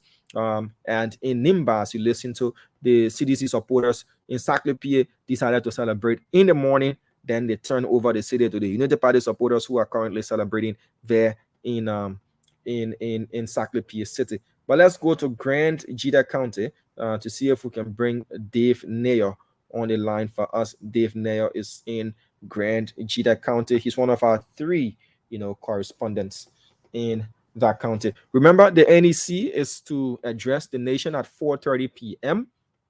We will be live there at the headquarters of the National Elections Commission between 9th and 10th Streets, Sinker. We have Dave Nair on the line. Good afternoon to you, Dave. How are you? Good afternoon to the people of Liberia. I have voice on it so that you finish all announcing results. Saying yesterday we were there on the field, so I'm too a little bit tired, but however, the kids will be, this is how I do. Okay. Ginger yourself, push screen yourself, so you can get our results. Are they doing the tallying now in Zweju? Kind of information will be starting by 4 afternoon by 4 o'clock. We'll be starting at the local offices Zweju. So by 4 o'clock we will be at 2 or 4. Which one? 2? Normally, during the first time they started by 4. So today, around 2 now, but I'm not seeing anyone of the people going to NEC officer myself making my way, because since yesterday I've been ups and downs, so I'm making my way to NEC office again to see again what people will be there at this time, where it's now 2 o'clock. So to see what people will be there again. But since the 1 to 12 the afternoon, I'm not seeing anyone there. 1, 12, no other was at the center. But let's see about 2 other people will be there. Okay, let's talk about celebrations. Have you seen or reported any sort of celebrations in Grand Gedeh County? And who are those celebrating? Since last night, results start coming in from various police centers in Grand Gedeh County, and we are not seeing anything like people celebrating on the street. Yeah, there are the opposition celebrating or the CDC celebrating. Nothing the celebration yesterday or last night in Zweju when results were coming in. All they were doing, to take themselves, their partisans to the party headquarters, all of them assemble and then listen to the election results and keep the process going on smoothly. Okay. All right. So we'll be bringing you a press conference being hosted by the Elections Observation Network. Is to begin at 2:30 p.m. So once they're live, we will bring you that press conference as well. So Dave, as you said, you've been out and about gathering results. And I'm sure you've got results for the entire Zweju city from the voting precincts there and other parts that you want to share with us. You got a lot of results or just few? I got results from my Zwaju City has 11%, and we are able to capture 10 because the other percent is at our school campus. So the owner of that school, the person lacked the fence and the person not around. So we have to capture about 10% in Zwaju. So the owner lacked their bidding after the people finished voting and carried the key. The person carried the key this morning. I went there this morning because after we were doing the count after the counting process. We were going after results to read out results of other people. So we didn't visit that spot last night. Oh. So we decided to point to this morning. But when I get at that point this morning, the area was locked up at the Carry Temple AG is where the area was locked up and I was able to pass that area and go to another precinct. All right, no problem. When the owner gets ready, when they open the place, even before they open the place, we want you to take the picture of the tally sheet so that they can correspond with what is being tallied at the local NEC office. But that is sideways. Let's go to the results you have for us. Beginning with where? Zwaju City Hall. Zwaju City Hall. And it's in District what? District number 1, Grand Gedeh County. District 1. What's the code for this precinct? 15058. 15058. How many polling places? 5. 5. Okay, let's start from 1 to 5, sir. Polling place number 1. Yeah. Ambassador Joseph Mamboika, 46. No, so let's just do it with the party, you know. Okay. UPCDC, like that will save us more time. Yeah, go ahead, Dave.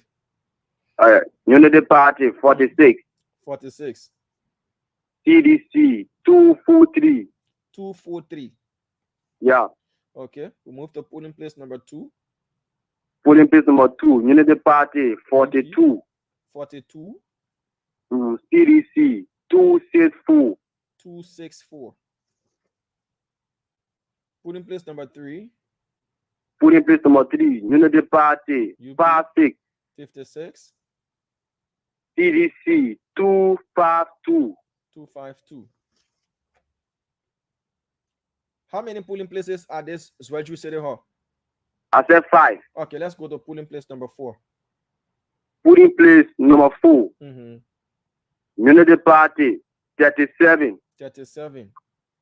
CDC, 208. 208.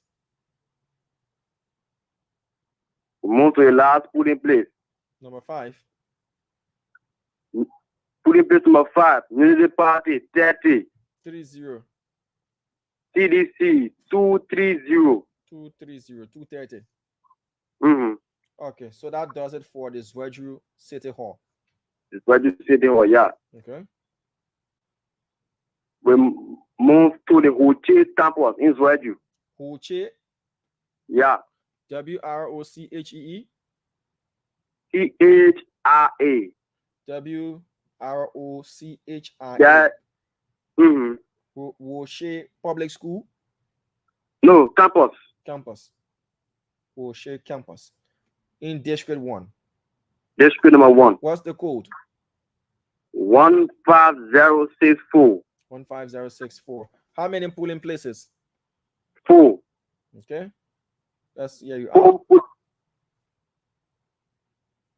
Go ahead, Dave.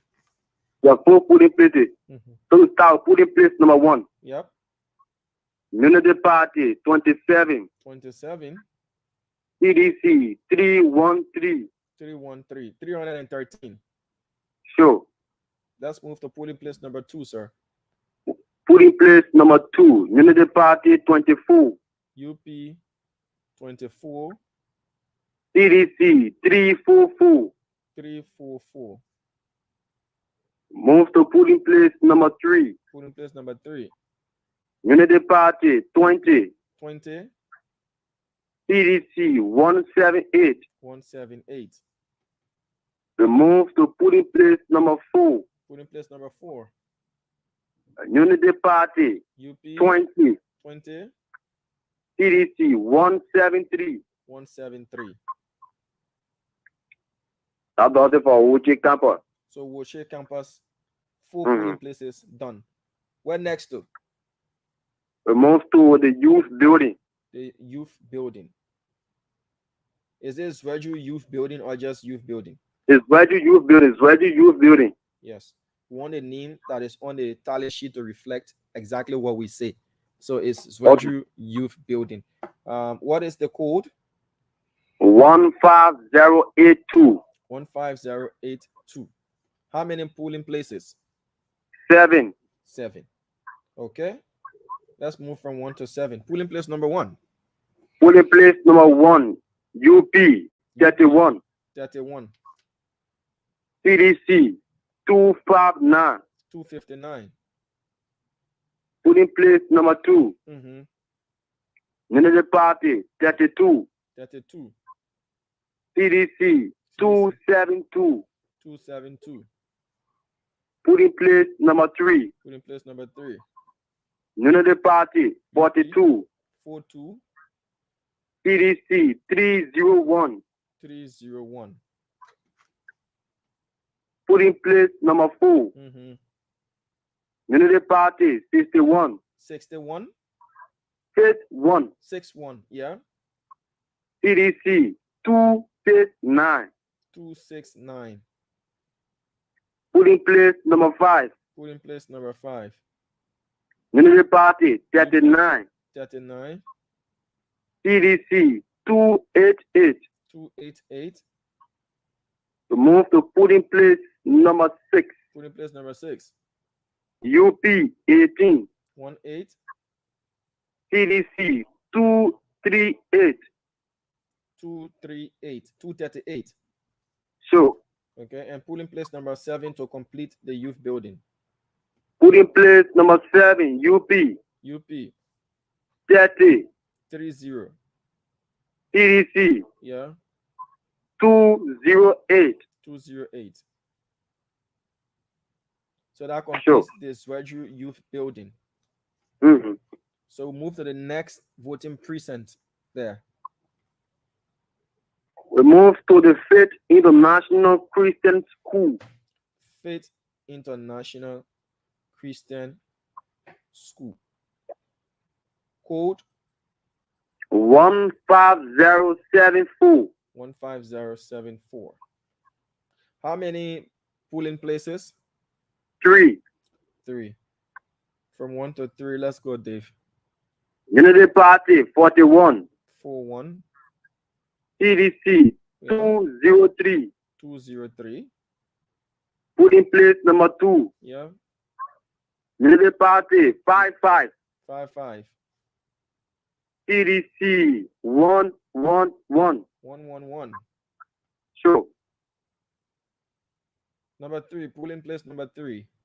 Polling place number 3, Unity Party 29. 29. CDC 142. 142.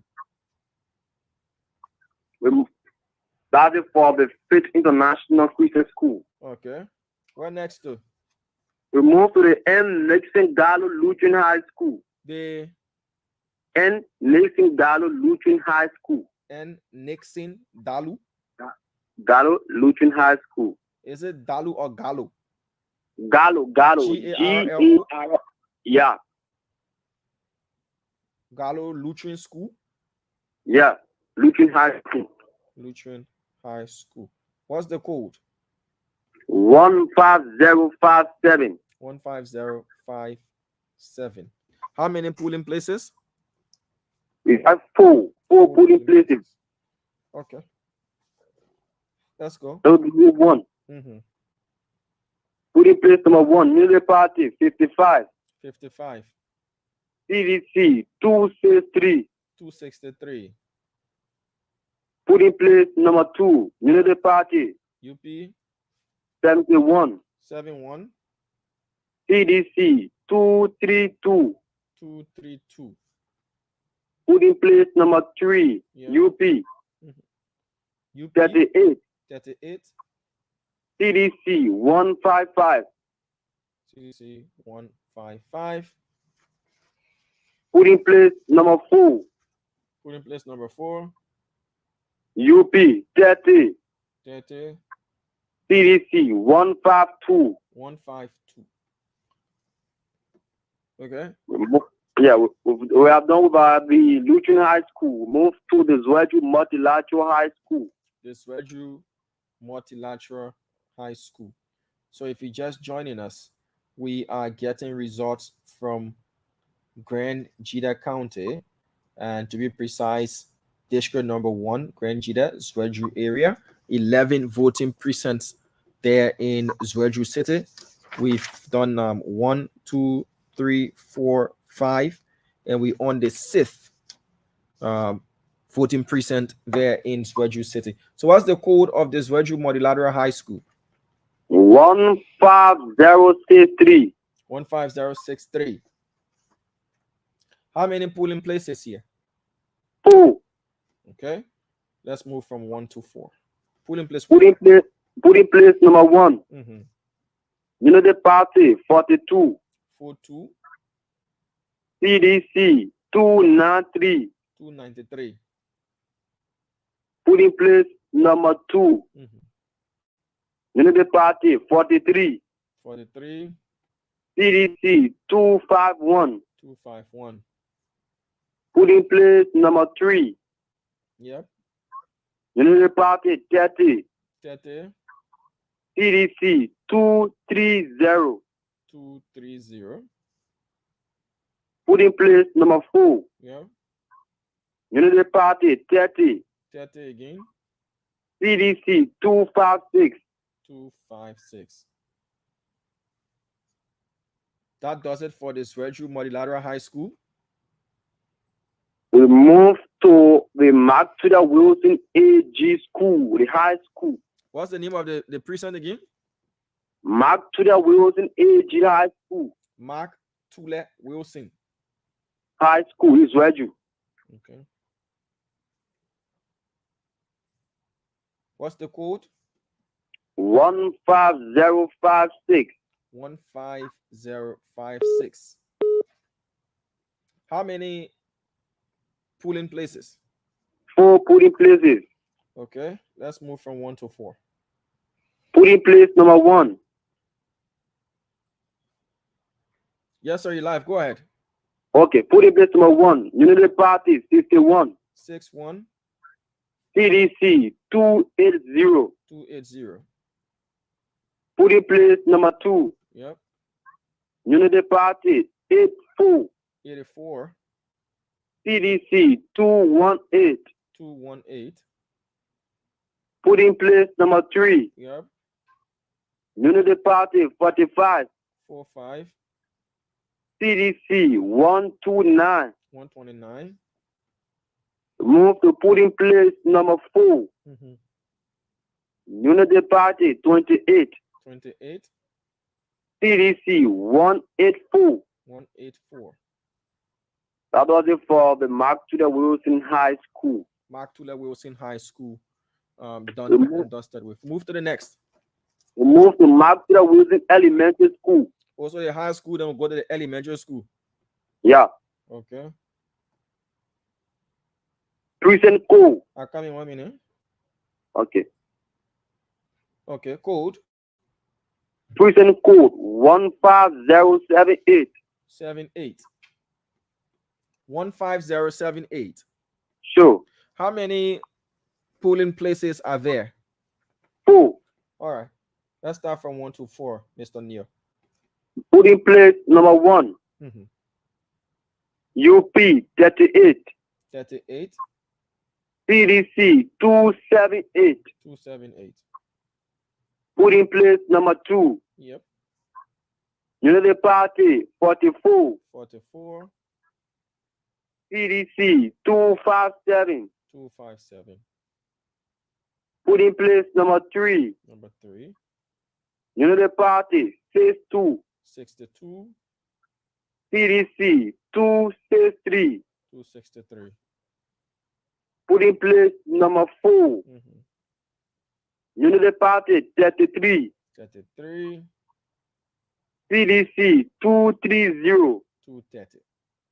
So that does it for the Mark-Tudor Wilson Elementary School. Yeah. Where next to? So move to the Baba High School. The Baba High School. GBA. The Baba. GBA. GBA. High School. With code with precinct code 15060. 15060. How many polling places are there? 3. Mm-hmm. Polling place number 1. Yeah. Unity Party 26. 26. CDC 290. 290. Polling place number 2. Yeah. UP 27. 27. CDC 200. 200. Polling place number 3. Mm-hmm. Unity Party 25. 25. CDC 202. 202. Diamond, like I said this morning, we visited the Carrick Temple AG. We got the 11 precinct, but unfortunately, the owner lacked the pen and the left. So we make our way there again and get those results from there. And then I'll update you. Okay, so we have done 1, 2, 3, 4, 5, 6, 7, 8, 9. That 9, yo. Is that 9? That 9, you mean one more. Okay, we got a SWA Memorial Institute. The SWA Memorial. SWA Memorial Institute. SWA Memorial Institute. Okay, SWA Memorial Institute. What's the code? Was precinct code 15059. 59. How many polling places? You got 4 polling places. Okay, let's start from 1 to 4, Dave. Polling place number 1. Mm-hmm. Unity Party 36. 36. CDC 275. 275. Polling place number 2. Number 2. Unity Party 86. 66. 86. 86. Yeah. Mm-hmm. CDC 215. 215. Polling place number 3. Mm-hmm. Unity Party 44. 44. CDC 172. 172. Polling place number 4. Mm-hmm. Unity Party 24. 24. CDC 200. 200. Okay, so that's 10. So out of the 11 voting precincts in Zwedru City, district number 1, you've been able to give us 10 out of 11. Sure. And 1 because the owner locked the area for their reason, probably mainly due to security concerns. You couldn't get that, but you're making your way to the tallying center, right? The magisterial office. Yeah, I'm making my way there. I'll be there as soon as possible. I'll let you know. Okay. All right, Dave. Thank you. So Dave, thank you for connecting Brown to that camera this afternoon. Okay. Dave Neo there is giving us results from Grand Gedeh County. So we've been to Grand Gedeh, we've been to Lofa, we've been to Sinoe, we've been to Nimba. So you see how we're doing it? We're moving from one end to the other. All right. Depending on the size of the county, we have more than one correspondent. For Grand Gedeh, we have 2. We've been able to connect with 1 for Nimba.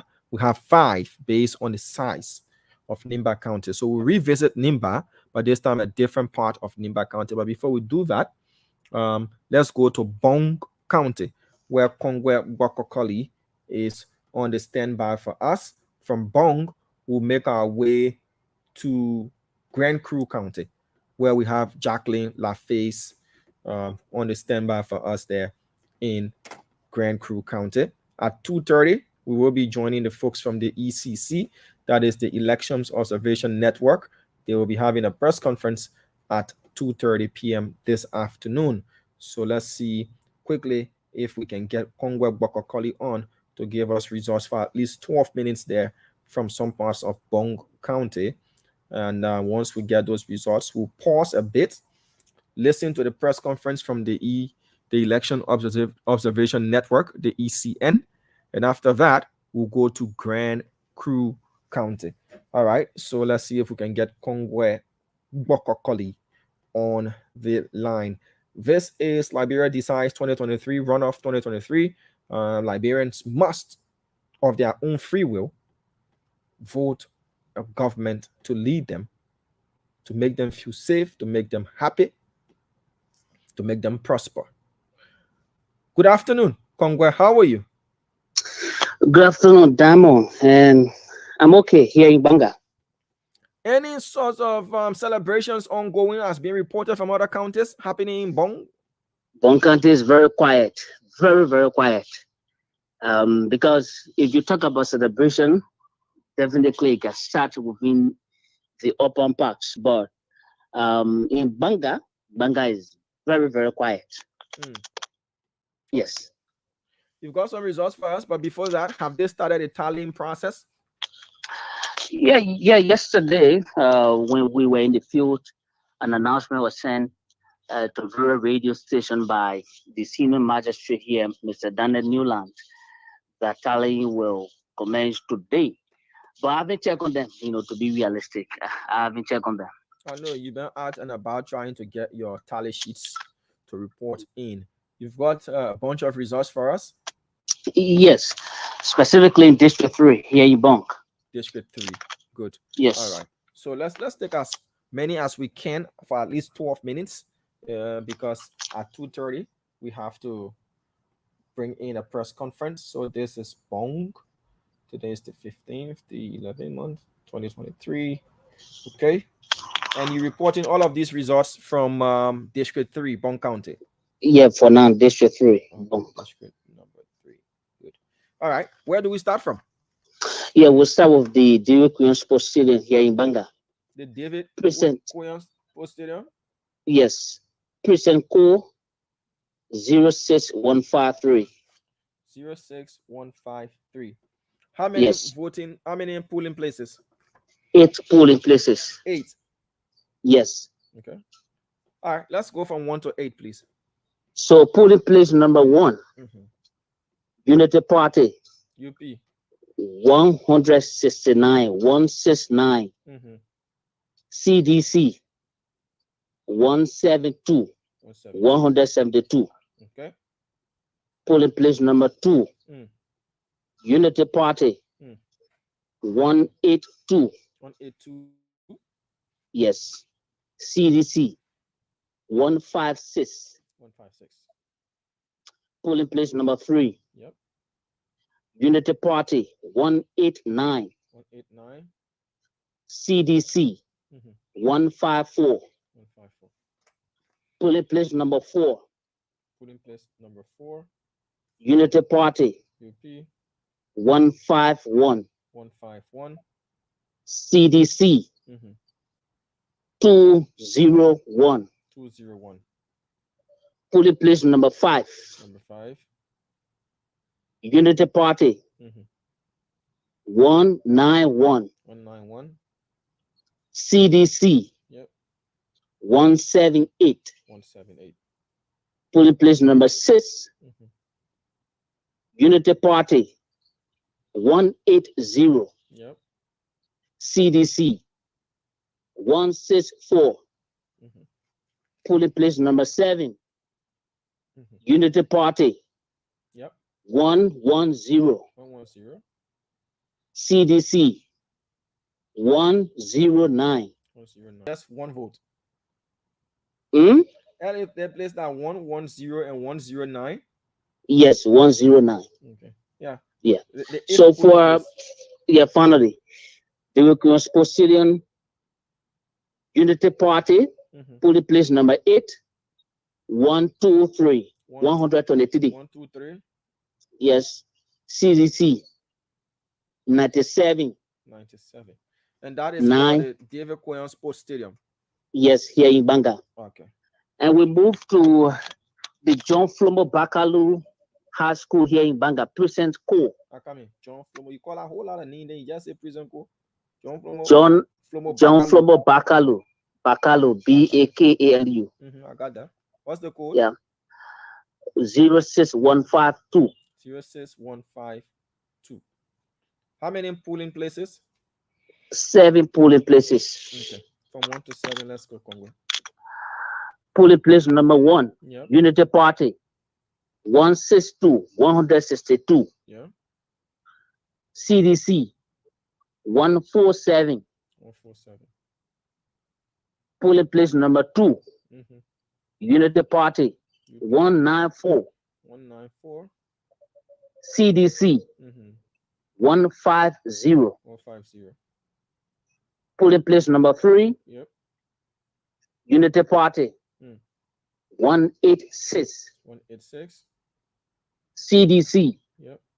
156. 156. 156. Mm-hmm. Polling place number 4, Yep. Unity Party, Mm-hmm. 183. 183. CDC, Mm. 159. 159. Polling place number 5, Yep. Unity Party, UP.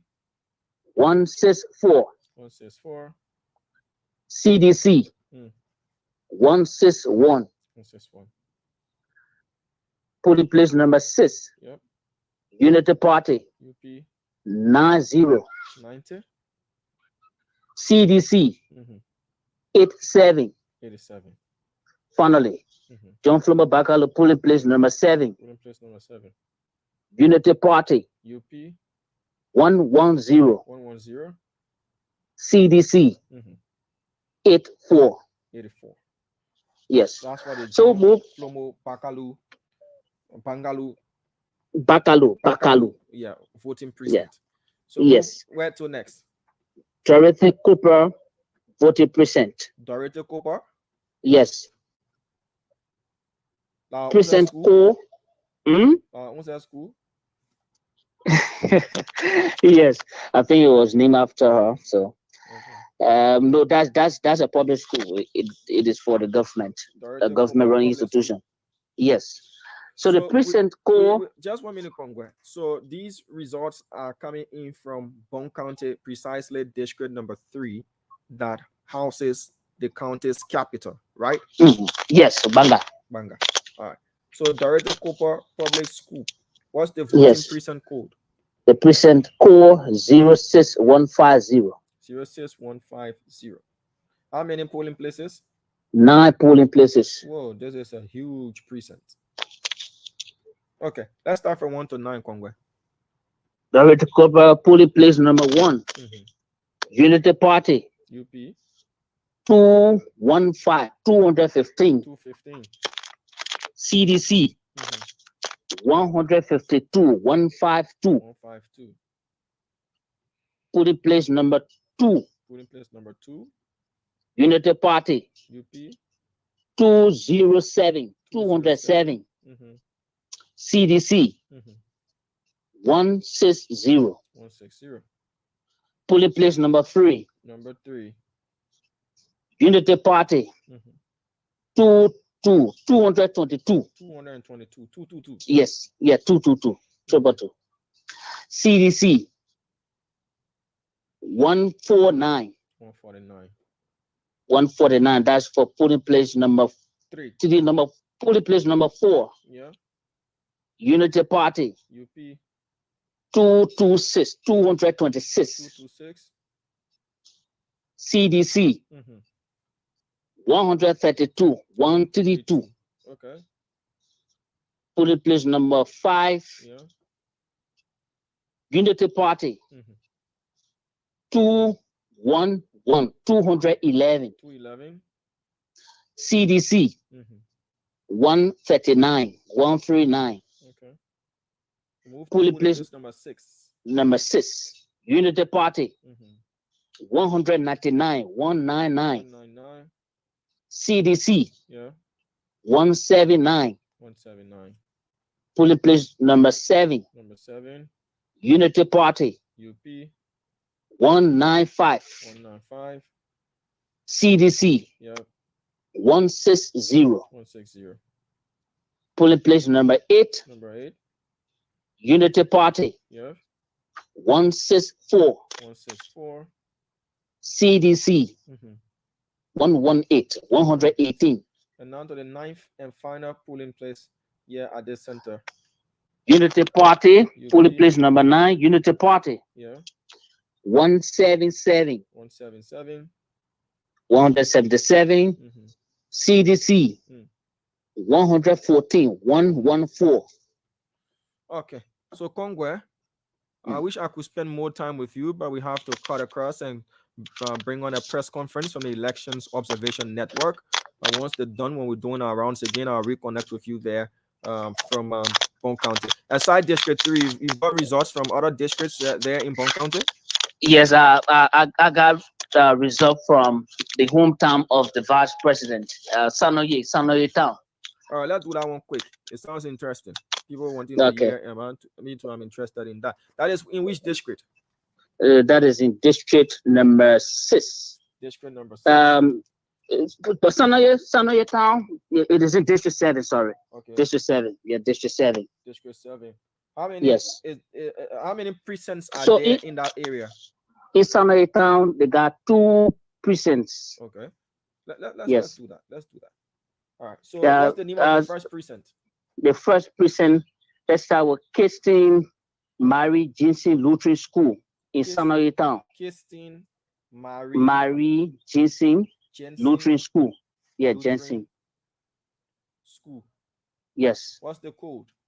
0697. Sorry, 6097. Sorry, 6097. I come in. 06?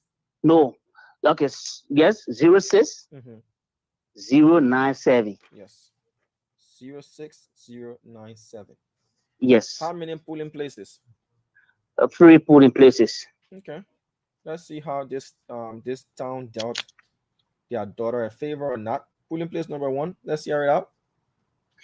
Hold on a bit. Let me see, because I did a photo. Well, the photo you did, eh? On the wall, yeah, directly on the wall. Let's wait for you to find a picture. Let me be spying whether the press conference has begun. Just a minute. When you find it, just let me know.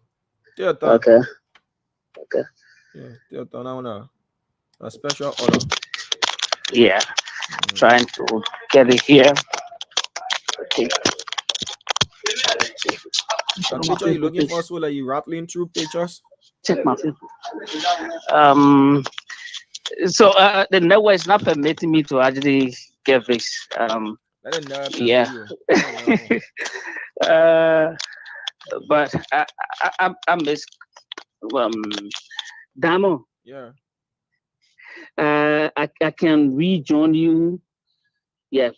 I really wanted to get the result from Sinoe, the home of the vice president. But if not there, I can test that to you quickly. No. I don't want you to test it to me. You will send the pictures in the group chat anyways. But okay. I want it to come from you. You there. You've got your pictures. Though you're sending them to us for us to corroborate. But I prefer to hear it from the horse's mouth. It's your beat, you on the field. So I can buy you a minute or 2. So just be flipping to your phone. Or you want me to call you back later? Yes. Yeah.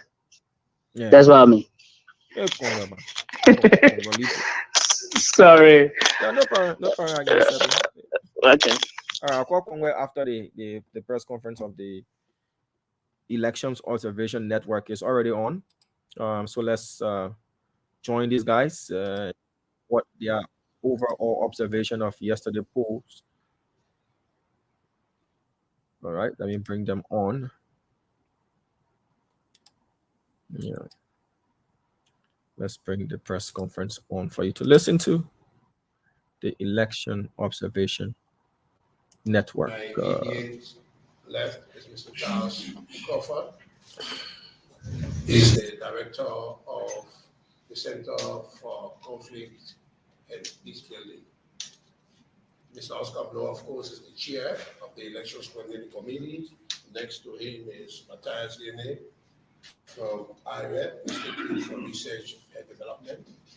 And the head of the ECC Secretariat is Madam Paulu Johnson Williams, and then Mr. Eddie Gaudo from the Neighborhood Partners for Democratic Development, and of course, my name is Malcolm Joseph.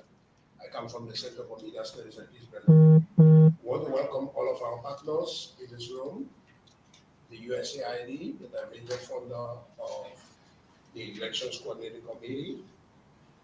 We also want to welcome and recognize the European IESA, which is an international election observation group. the United Nations Development Program, UNDP. Also in this room, I want to recognize Nyanga, another international election observation group, the National Democratic Institute, and as well as Democracy International, DI. Members of the full first state, you are all welcome. And at this juncture, we will turn the microphone over to Mr. Oscar Blow, who will present to you the ECC election observation statement. Thank you, Malcolm. This is the ECC's preliminary statement. Presidential elections of November 14, 2023. The Liberian people have spoken in a well-organized and orderly process, and the ECC calls on both the presidential candidates and all Liberians to remain calm and await for the official pronouncement of the results by the National Elections Commission.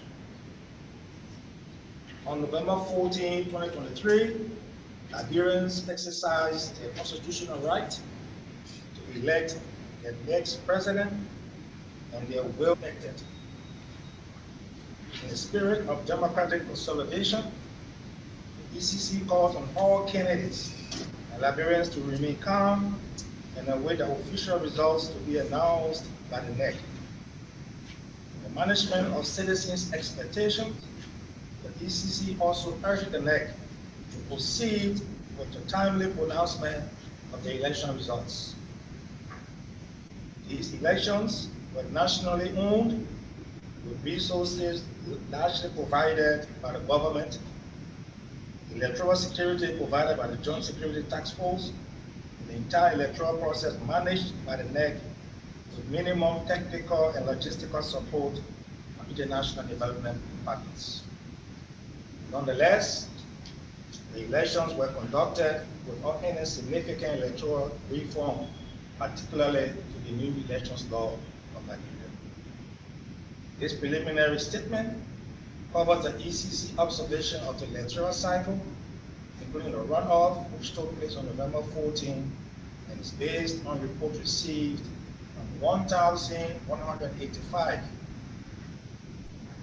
out of 1,200 stationary observers deployed to polling places proportional to observe. ECC is cognizant that there remain crucial steps to complete, such as the tallying of votes and adjudication of electoral petitions. Therefore, the content of the statement is based on observation made thus far. The ECC will continue to update the public on the remaining components of the process, appropriate, and will later publish a final comprehensive report, including full analysis of the electoral cycle, that will include recommendations for future electoral reforms. Voter registration.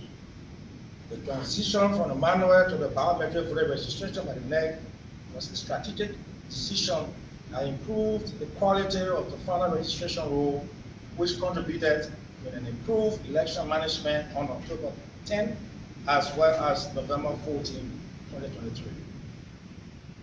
Representative democracy. The organized and systematic tracking of voters by politicians undermined the principle of representative democracy. While the election law makes the practice an electoral offense, the NEC and the Joint Security did not do enough of voters, which is now seen as a normal practice in the country's emerging democracy. Women's political participation. The primaries of political parties were peacefully conducted across the country. Out of 1,026 candidates certificated by the NEC, only 159 were women, constituting 15% who participated in the October 10 general elections. This runs contrary to the commitment made by political parties to ensure that at least the candidate list contained 30% of women. Additionally, only 9 women won legislative seats, 8 in the House of Representatives and 1 in the Senate. In the absence of a law will mandate political parties to increase the number of women candidates on their listing. Women's political representation will continue to decrease. Candidate nomination. The regulation on nomination and registration of candidates is weak. Liberia has a representative democracy, but the regulation puts a limit on who can challenge the candidacy of a person seeking to represent a county or a district. According to the regulation, only a candidate, political party, alliance, or coalition can challenge the eligibility of the candidate on a provisional list.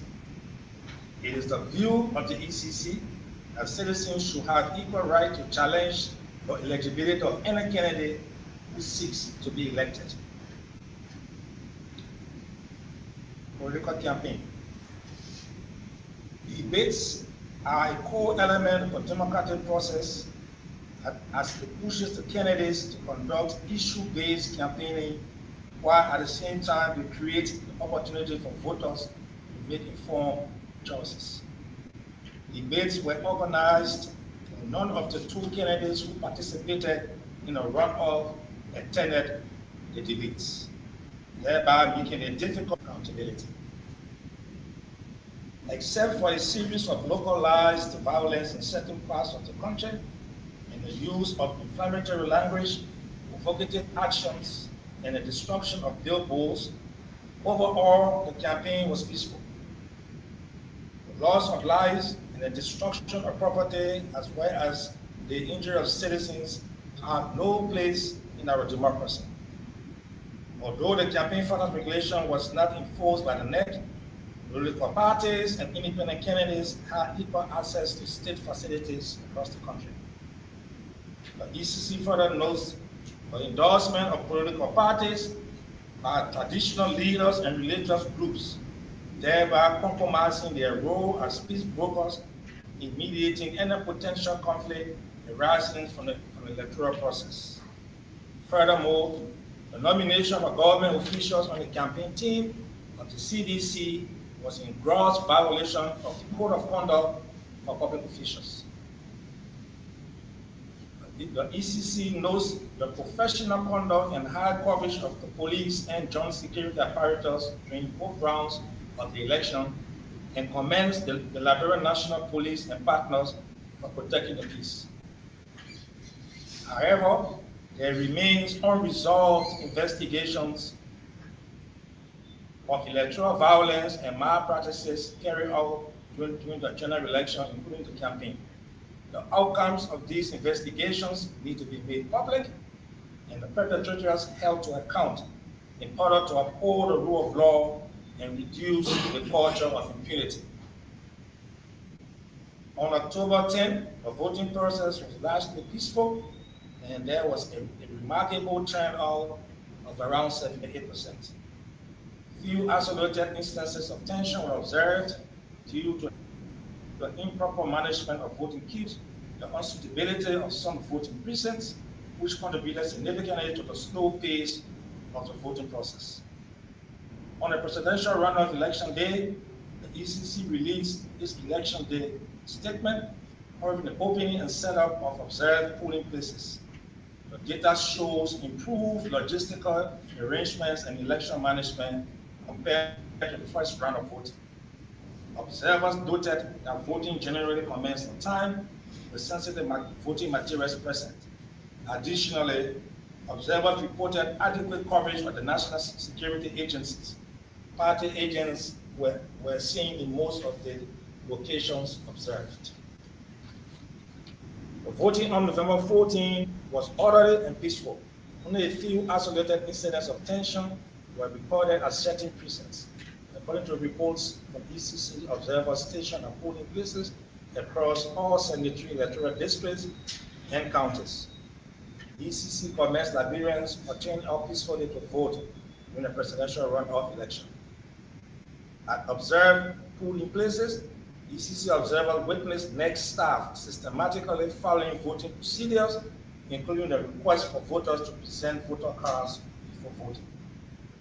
Observers reported improved key management in the runoff election compared to the first round. In 99% of observed polling places, there was a proper queue management and voters were shown to the place where they could vote.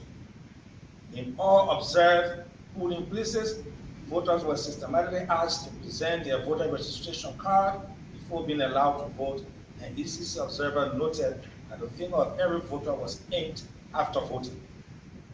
ECC observer reported that the ballot papers were systematically stamped before being handed to the voters. The stamping of the ballot confirms its validity when marked properly.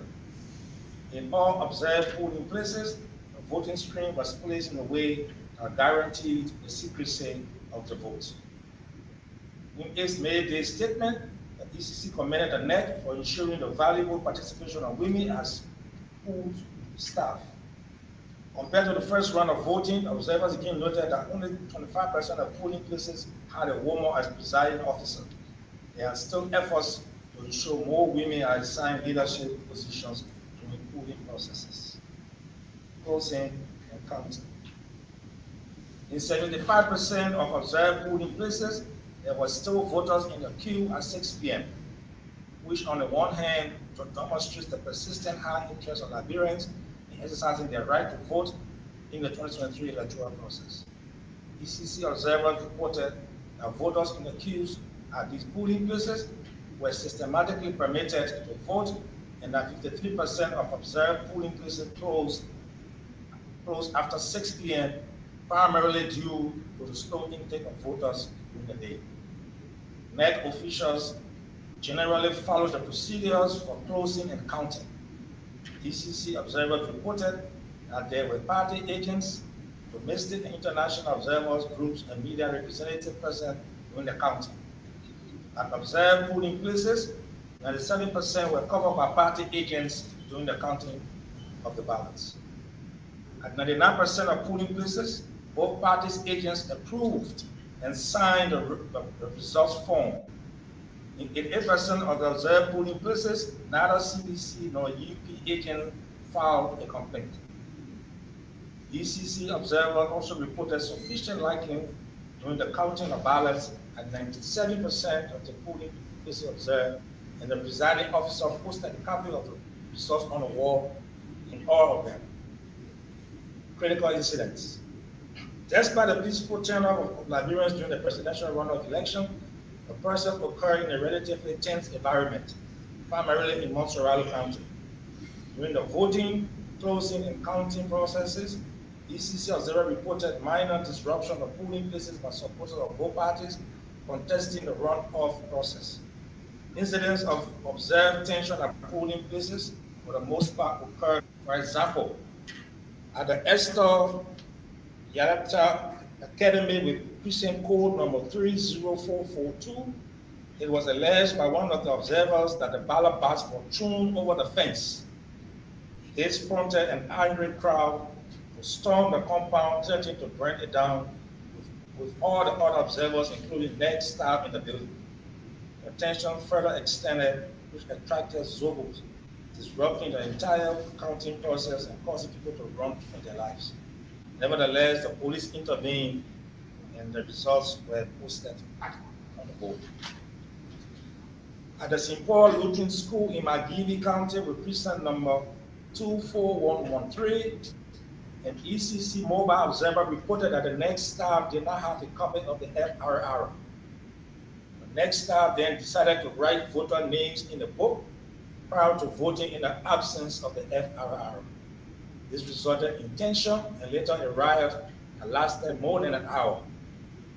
The local radio station reported that the situation continued even after the ECC mobile observer had left hours later. Some political party agents and supporters at the Diana E. Davis School precinct in Montserrat County, District number 17, code number 30446, alerted the pool workers of the next press release denouncing the act of party agents possessing the FRR and validating voters. The voting process was halted for approximately 40 minutes due to this information. Subsequently, the police and foreign observers stepped in to defuse the tension.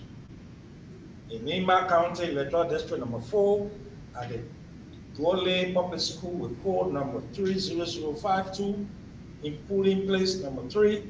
The ECC observer reported that a voter identification officer was allegedly seen voting multiple times. The UP agent called the security to report the matter. The security then tried to arrest the VIO, but the presiding officer intervened and told the security to leave the man because he would resolve the issue. As a result, the UP party agent refused to sign a record of account form.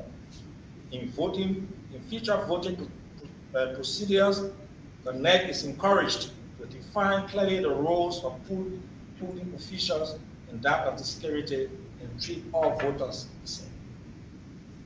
Tallying of results.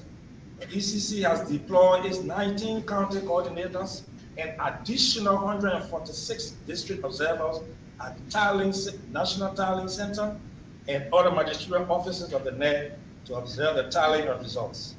ECC will continue to follow the process and put it as a conclusion. Review of party results. The registration of political parties and independent candidates is guaranteed by the Constitution. At the same time, the operations and continued existence of political parties are guided by the new elections law, section 5A.1, which relates to the review of party results after an election. The NEC is under obligation to review the results of the parties and enforce all related provisions in the new elections law. In view of the above, the ECC makes the following recommendations. To the National Elections Commission to consider that there are only 2 candidates. ECC urges the NEC to increase the frequency at least twice a day of reporting of election results to dispel doubts and the spread of misinformation. That the NEC treats all electoral disputes equally and adjudicate them in a timely and transparent manner. To foster transparency and increase trust, the NEC should publish the election results by polling place in an analyzable in a timely manner to allow election stakeholders to conduct in-depth analysis of the voting results. To political parties and their supporters. Political parties should respect the authority of the NEC to announce official election results and refrain from claiming early victory or interfering with the tallying process. If any political party has grievances on the outcome of electoral results, they should follow the laws and procedures outlined in the Constitution and provision of the new elections law related to the adjudication of electoral petitions. To the Supreme Court to adjudicate all electoral petitions in an expeditious manner.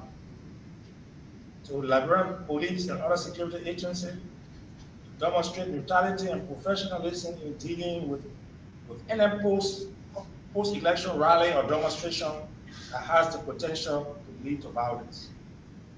Provide an update to the public on the status of all electoral violence under police investigation. So the media refrain from disseminating misinformation and disinformation related to the outcomes of the election results. And finally, to the voters, to remain calm and peaceful and resist being mobilized by any political actor to get involved in any form of violence and intimidation. Thank you. Thank you very much, Councilor Oscar Flo. So, we now like to turn over to the media and entertain 3 or at most 4 questions. It is hoped that the questions will be in relation to what has been read. Thank you so much. Let me get the ball rolling. I'm the custody children for Farm FM. Based on the observation of the observer in Zole, Nimba County, what would you recommend to make regarding that particular portion or that polling center results? Secondly, you may have heard of some shooting incident in Zole also. What have you obtained since you said one time to me that your observer will be proceeding to the area for an independent investigation? You want to take another one? Okay, so with respect to the shooting incident, We were now on the scene when the incident took place, and we've contacted our district observer, and that observer is listening to both parties. And as soon as the full findings are available, we'll make that known to the Okay. They didn't respond to the police center about where the presiding officer voted was important. So the statement will be shared with NEC, and it is our hope that NEC will take some administrative actions in response to that practice. Thank you.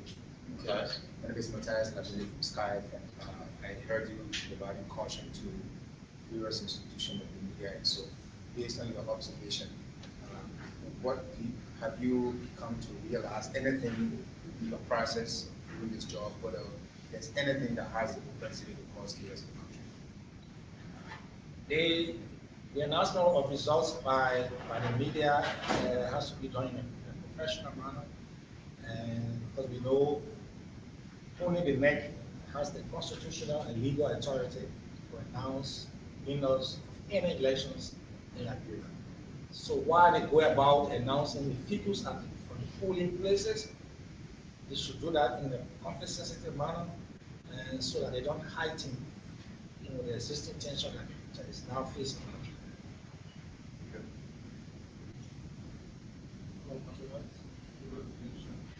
Thank you so much. My name is Chukon Flama, and I report for Fabric. It stated in your press statement that you have deployed coordinators to tally centers across the country. And you care to tell us, since you deployed them last evening, what percentage of results you have gotten so far?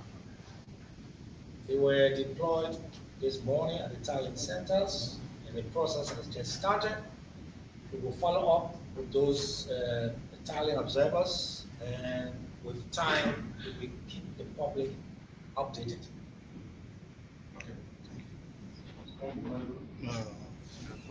Okay, so on that note, we'd like to say thank you so much. Our Honorable Councilor Oscar Bong, who will be ECC, our guests from ECC, NDI, European Union, Gedeh, Africa, memorabilia, I'm sure everyone will come to the press conference.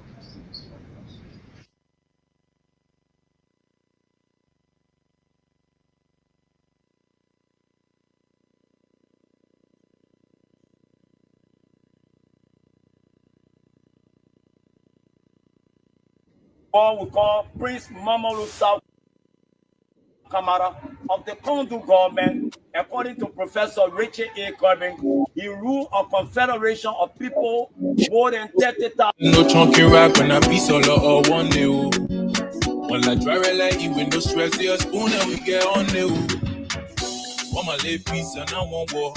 The party noise, well I want for. I jolly where I want suffer. Let it bala be my own.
All right, folks. 2 minutes up to 3 p.m. here in Liberia. You just listened to the press conference held by The Elections Observation Network is a conglomeration of civil society organizations. They released their observation findings from the November 14th polls year in Liberia. Remember, on yesterday, Liberians did go to the polls to elect a president. The 26th president of the Republic of Liberia will be decided from this runoff election that was held in the country on yesterday. They did state that on the overall scale election, the election activities and processes were predominantly peaceful, with sporadic or one or two instances of violence and disturbances across the country. They listed those instances, and the one that struck me was at the St. Paul Lutheran, voting precinct in Kakata City, Margibi County, where it was reported that the NEC staff did not have the FRR. So when you carry a voter card and you show it, they know write your name down on paper. So that brought about serious commotion that lasted hours there. But Haji Masale is stationed in Kakata City, Margibi County for us. He will bring us up to speed with how that particular, disturbance was resolved. Remember, at 4:30 this afternoon, the National Elections Commission, they've already posted the media advisory. They will be addressing the country. One of the recommendations by the Elections Observation Network is that the NEC, since it's just only two candidates, instead of just one daily press briefing, at least they're suggesting that the NEC conducts two press briefings within the day, so as to speed up the process of announcing these results. According to them, it's only two candidates, and you have all of the tallying ongoing. Instead of having one press conference, they should do two press briefings within a day to give results during the morning hours and results during the late afternoon hours, as well as to speed up the process. Whether the NEC is going to take that recommendation into consideration and implement upon it, well, that is totally within the purview of the National Elections Commission. Observers and observation missions can only observe, write their facts finding, and send their report to the NEC to improve, the electioneering process in our country. All right, so we'll go back to getting results from across Liberia. Of course, we've been to Bong County, we've been to Bong, we've been to Grand Gedeh, we've been to Lofa, we've been to Sinoe, and we've been to Nimba. So we were to get the result from the hometown of the Vice President, Chief Dr. Jua Howard Taylor, when we had to take the press conference, bring you live that press conference via the ECC. So we'll now reconnect with Kongwe Bokokoli to give us that particular result from Bong County, and we'll leave Bong County and go to Margibi County, where Haji Masale is. From Margibi, we'll go to Grand Bassa. Grand Bassa will go to Bomi. After Bomi, we'll go to Bapolu. After Bapolu, we'll go to Cape Mount. And from Cape Mount, we'll then land in Montserrado County. We'll then land in Montserrado County to give you results, from Montserrado County. But let's see if we can reconnect with Kongwe Bokokoli, who's one of our men there in Bong County, to give us the results from the hometown of the Vice President of the Republic of Liberia. So once we get Kongwe on the line. Good afternoon, Kongwe. How are you? Yeah, thank you. Thank you so much for rejoining me here in Bong. All right. So you've gotten your results ready? Yeah, finally I got it. All right. Let me put my susu paper together. We're doing susu that we can get plenty of paper cards and stuff. Yeah. Let me put my susu papers together. All right. So we were at the Kirsten Marie Jensen Lutheran School. Yes, in Sinoe town. In Sinoe town, district number 7, Bong County, with voting precinct code 06097. Sure. All right. So let's move to polling place number 1, Congress. Yeah, polling place number 1 is Sinoe town. How Like many I said, polling places to begin with? There are 3 polling places at this precinct, this voting precinct. Okay, let's go to polling place number 1. Yeah, like I said, this is the home of the vice president. So polling place number 1, Unity Party. Yeah. 205. CDC. 131. 131. Did you say this is the home of the vice president? This is the home of the vice president, Sinoe town. Did she the home of the register vice? in The this home of town? the.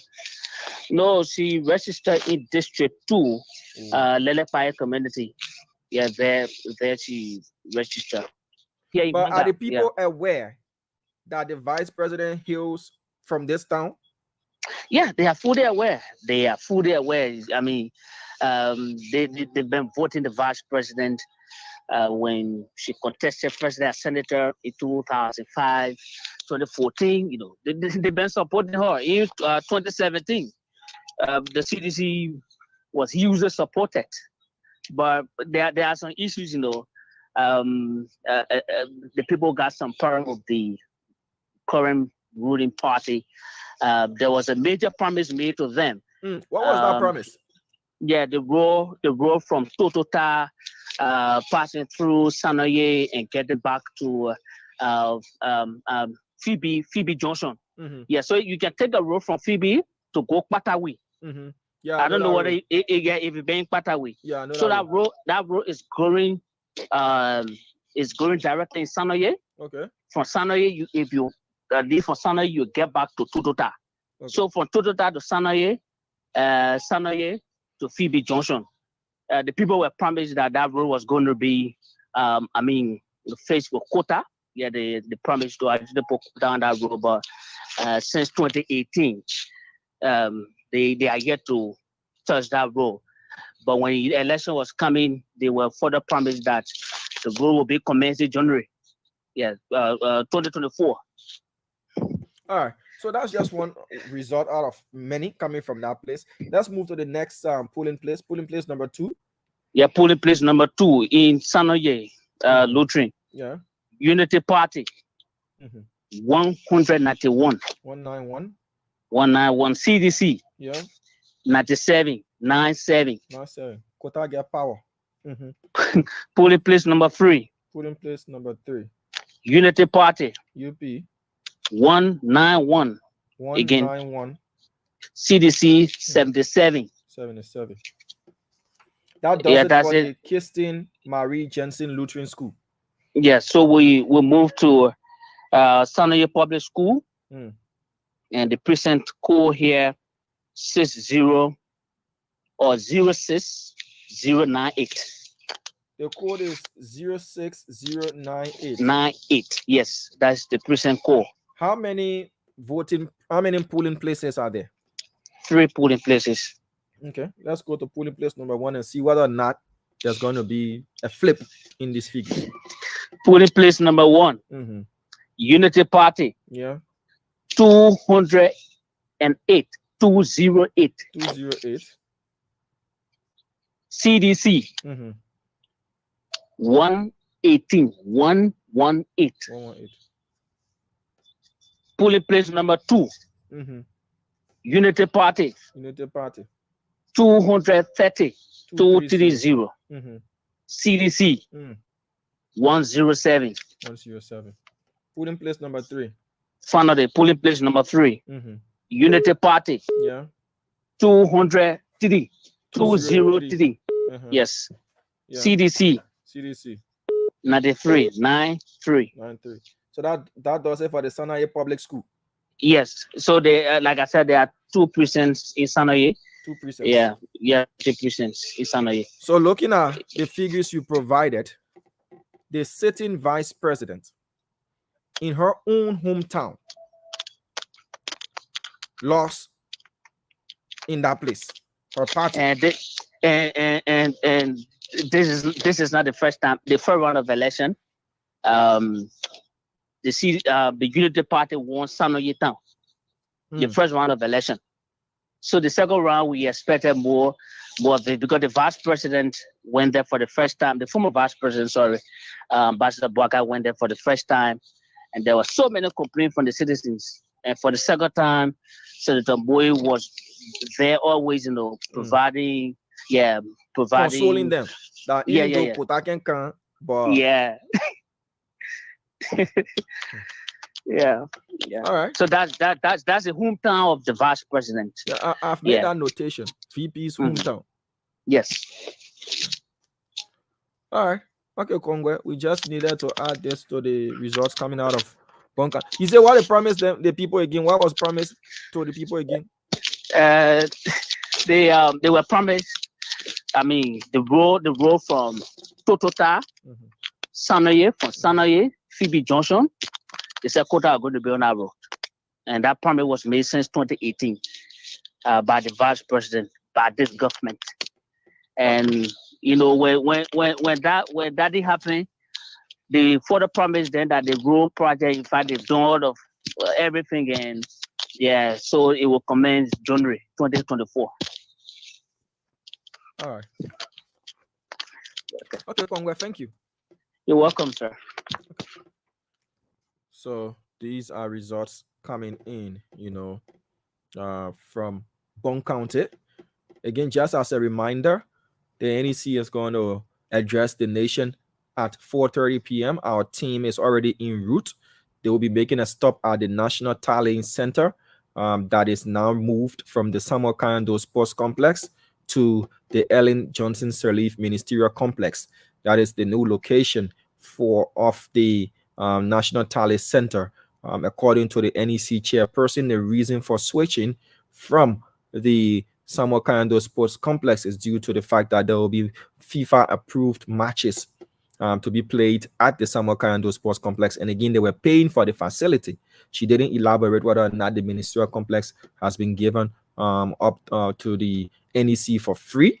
But she said another reason is the fact that there will be matches played at the Samuel Kayando Sports Complex on the 17th of November. So they cannot, have the Tally Center there. So it has since been moved to the Ellen Johnson Sirleaf Ministerial Complex here in Congo Town. Well, at 4:30, once the NEC chairperson and her board of commissioners are ready to address the nation, we'll be bringing to you that press briefing live across the Spoon Network and other stations that are relaying us across Liberia and the rest of the world. To all of our affiliate partners, we love to say thank you for relaying our broadcast to the people of Liberia. They need this information. They need this information to counter any sort of mis and disinformation being put out there. We also need to continue telling our people to wait on the National Elections Commission to announce official results. These results we are announcing, they are not fake. They are authentic NEC public records, certified NEC tally sheets, signed and posted on the walls of the various polling places. We cannot declare winners. We can provide to you the results from the various polling places. You can do your own analysis, your own tallying, your own forecasting, which is allowed. But the NEC is the only statutory body that has got the authority to declare winners in any elections conducted in this country by the National Elections Commission. So all we can do is we'll provide you, as we have been providing you, these results coming out of the various counties. We make sure to provide you the voting precinct names, the official names, so that you can cross-check if you want to. We provide you the voting precinct codes so that, again, you can cross-check and do your own, corroborating of the facts that we're providing to you. And we provide you the figures as they are. Remember, depending on where we get results from, it might swing in your candidate's favor. Depending, there are strongholds of these two political parties contesting for the presidency in this runoff election. Lofa, Nimba, stronghold of the Unity Party. Bong is said to be, from results we're getting, until then, to decide whether Bong is going to flip green or blue. But Bong is out for contestation. Margibi did flip green the first round. Bassa was blue the first round of election. Monserrato was green the first round of election. The Southeast flipped blue the first round of election and has been predominantly blue since 2005. So Bapolu, green. Cape Mount, green. Bomi, green. So again, depending on where we're getting these results from, you see fake news coming from one group. If we flip to their stronghold, then you say authentic, certified, real results. This is your only source. Let me tell you now, this is your only source of untainted results that will be given to you. We uphold our professionalism and we owe it to our country not to mislead our people. When it comes to these election results, we are not propagandists. Neither are we only going to paint a picture from one side. We'll go to the Southeast as we've been. We'll go to Northern Liberia and Central Liberia as we've been doing. We'll go to Southern Liberia. We'll go to Western Liberia. We are not that station that is going to just paint one side of the picture for you, that is all rosy on that side. No. That in itself is wrong. So we'll leave it as it is. And let's see if we can go to other parts of Liberia. Remember, 4:30 will be joining the NEC. Let's see if we can go to Margibi County, where Haji Masale is on the standby for us. We'll see if we can get Haji on the line. Let's see if we can get Haji Masale on the line to bring us some results there from Margibi County. This is Liberia Decides 2023 runoff race to the executive mansion. Let's see if we can get Haji Masale on the line. If we cannot get Haji on the line, we'll then go to Grand Bassa County, where King Brown is stationed for us. So we are being relayed on the Voice of Faith, 94.9 FM in Ganta City, Nimba County. Thank you for letting our people know and get real-time information as well. Good afternoon to you, Mr. Masale. How are you? Yeah, I'm okay, Damo. Okay. How is Kakata? Yeah, Kakata is calm and everybody just moving and doing what they do best. And what Kakata is noted for. What Kakata noted for? The home of hospitality. We've been trying to call you. So if you can swallow your GB in 15 minutes, do so. After that, I will take you there in Nimba County. Haji, as being reported from other counties here in Liberia, there are celebrations, happening. Someone says Kakata is Kakatai. But have you noticed any of such celebrations there in Kakata City or other parts of Margibi County? Well, as far as I know, is that there is no celebration here from either side. What is happening is partisans have taken to social media, giving results, various polling centers of what they think is in their favor. That is on the Blue app, but not in the streets or in the community. But Kakata is just quiet. It's just normal as it usually is. What's the word on the street since the polls closed yesterday and results were being pronounced or announced from the various polling places, including you. You've been providing results from the various polling places. What's the word on the street? What are you hearing from the grapevines? So it was only last night where people were eager to listen to the radio and get to understand what the results are, and embrace themselves with what's coming from those various polling stations and those results read on local community radios here in the county. So meaning that everybody was like glued to their radio. Well, that has passed, and everybody just normal doing that. There are one or two, but that can negate the fact that their eyes or ears are not looking around to hear or see what's happening in terms of the results coming from those various polling stations. Okay, so you've got a substantial number of results for us. So there are a few stations here in the Kakata area, because Kakata is consists of two districts, District 3 and District 4.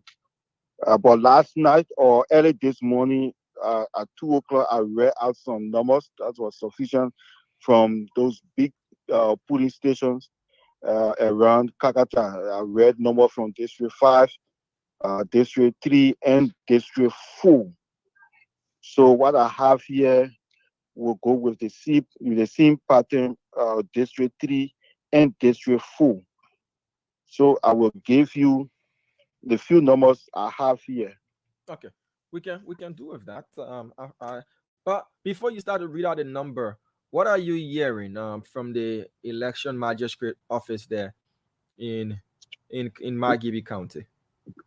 Yeah, I just visited the magistrate office here in Kakata, and those NEC workers are still returning from their various assignment area, especially the Gibi area, the District 1, the District 2, and the rural part of District 3 and District 4. So they are still coming, but they have not started tallying the results yet. They have not started because they have still bringing in ballot boxes, and they are still sorting out the ballot papers, because they will have to collate all the numbers in front of party representatives here. They will have to do that. Well, as of yet, they have not started. Apparently, by tomorrow, they will have gather all the ballot boxes from across Margibi County. Then they will start to tally the various results they get from the polling places. Any official statement from the election magistrate in Margibi concerning when or relating to when they will begin the tallying process in that county, Haji? Not yet. Except we arranged for an interview to quiz him on some of these questions on complaint of irregularities or whatever complaint he has gathered or he is facing or whatever. But as of yet, there is no complaint. He has not told the journalists yet what is going on, except we arranged an interview with him to ascertain what is actually happening. Okay, all right. So let's go to some of those results you've got for us. When you're ready, I am, and we can start taking down those results from you. Okay, let's go to the EJ Yancey Annex in district number 3. Last night I gave you figures from EJ Yancey Old Cassava Market in the same district number 3. So this is the EJ Yancey Annex in district 3. What's the code? Precinct code 24122. 24122. How many polling places are there? There are 5 polling places here. Okay. Let's begin from polling place number 1, and then we can proceed to 3, 4, and 5. Okay, so polling place number 1. Unity Party 179. 179. CDC 146. 146. Polling place number 2. Yep. Unity Party 224. 224. CDC 120. 120. Polling place number 3. Mm-hmm. Unity Party 205. 205. CDC 125. 125. Polling place number 4. Yeah. UP 176. 176. CDC 64. 64. Polling place 5. Mm-hmm. UP 182. UP 182. CDC 63. 63. That completes EJ Yancey annex. EJ Yancey annex. Where next to? Dominic K. Hinan School is in district number 3. Present code 24 126. 24 126. There are 4 polling places here. Okay, go ahead, sir. Polling place number 1. UP 253. 253. CDC 117. 117. Yep. Polling place 2. Yep. UP 223. 223. CDC 118. 118. Polling place number 3. Yep. UP 131. 131. CDC 64. 64. Polling place number 4. Polling place number 4. UP 137. UP 137. CDC 72. 72. And this is from the Dominic K. K. School in district number 3, Margibi County, with voting precinct code 24126. Yeah. Okay. Where next to? We will go to the Free Pentecostal Global Mission Church. So Free Pentecostal is a short name. In district number. It's still in district 3, right? You cannot be that fast to say Free Pentecostal Global Mission School or church. You cannot be that fast. So Free Pentecostal. It's in district 4. District 4. Yeah. And what's the code? 24 123. 24 123. How many polling places? There are 3 polling places here. Okay, let's go from 1 to 3, please. Yeah, polling place number 1. Yeah. UP 218. Mm-hmm. CDC 122. Okay. Polling place 2. Yeah. UP 238. 238. CDC 114. 114. Polling place number 3. Yep. UP 204. 204. CDC 92. 92. So we will go to Congress. Congress is in district number 4. Is it a church or a school? It's a church, it's a school also. Okay. Yeah. It's in district number what? So you take school, Congress school. Okay. It's in district number 4. And there are 5 polling places here. What's the code? 24 116. Okay. 24116. Yeah. And you said 5 polling places, right? Of course. Okay. Let's begin, Haji, please.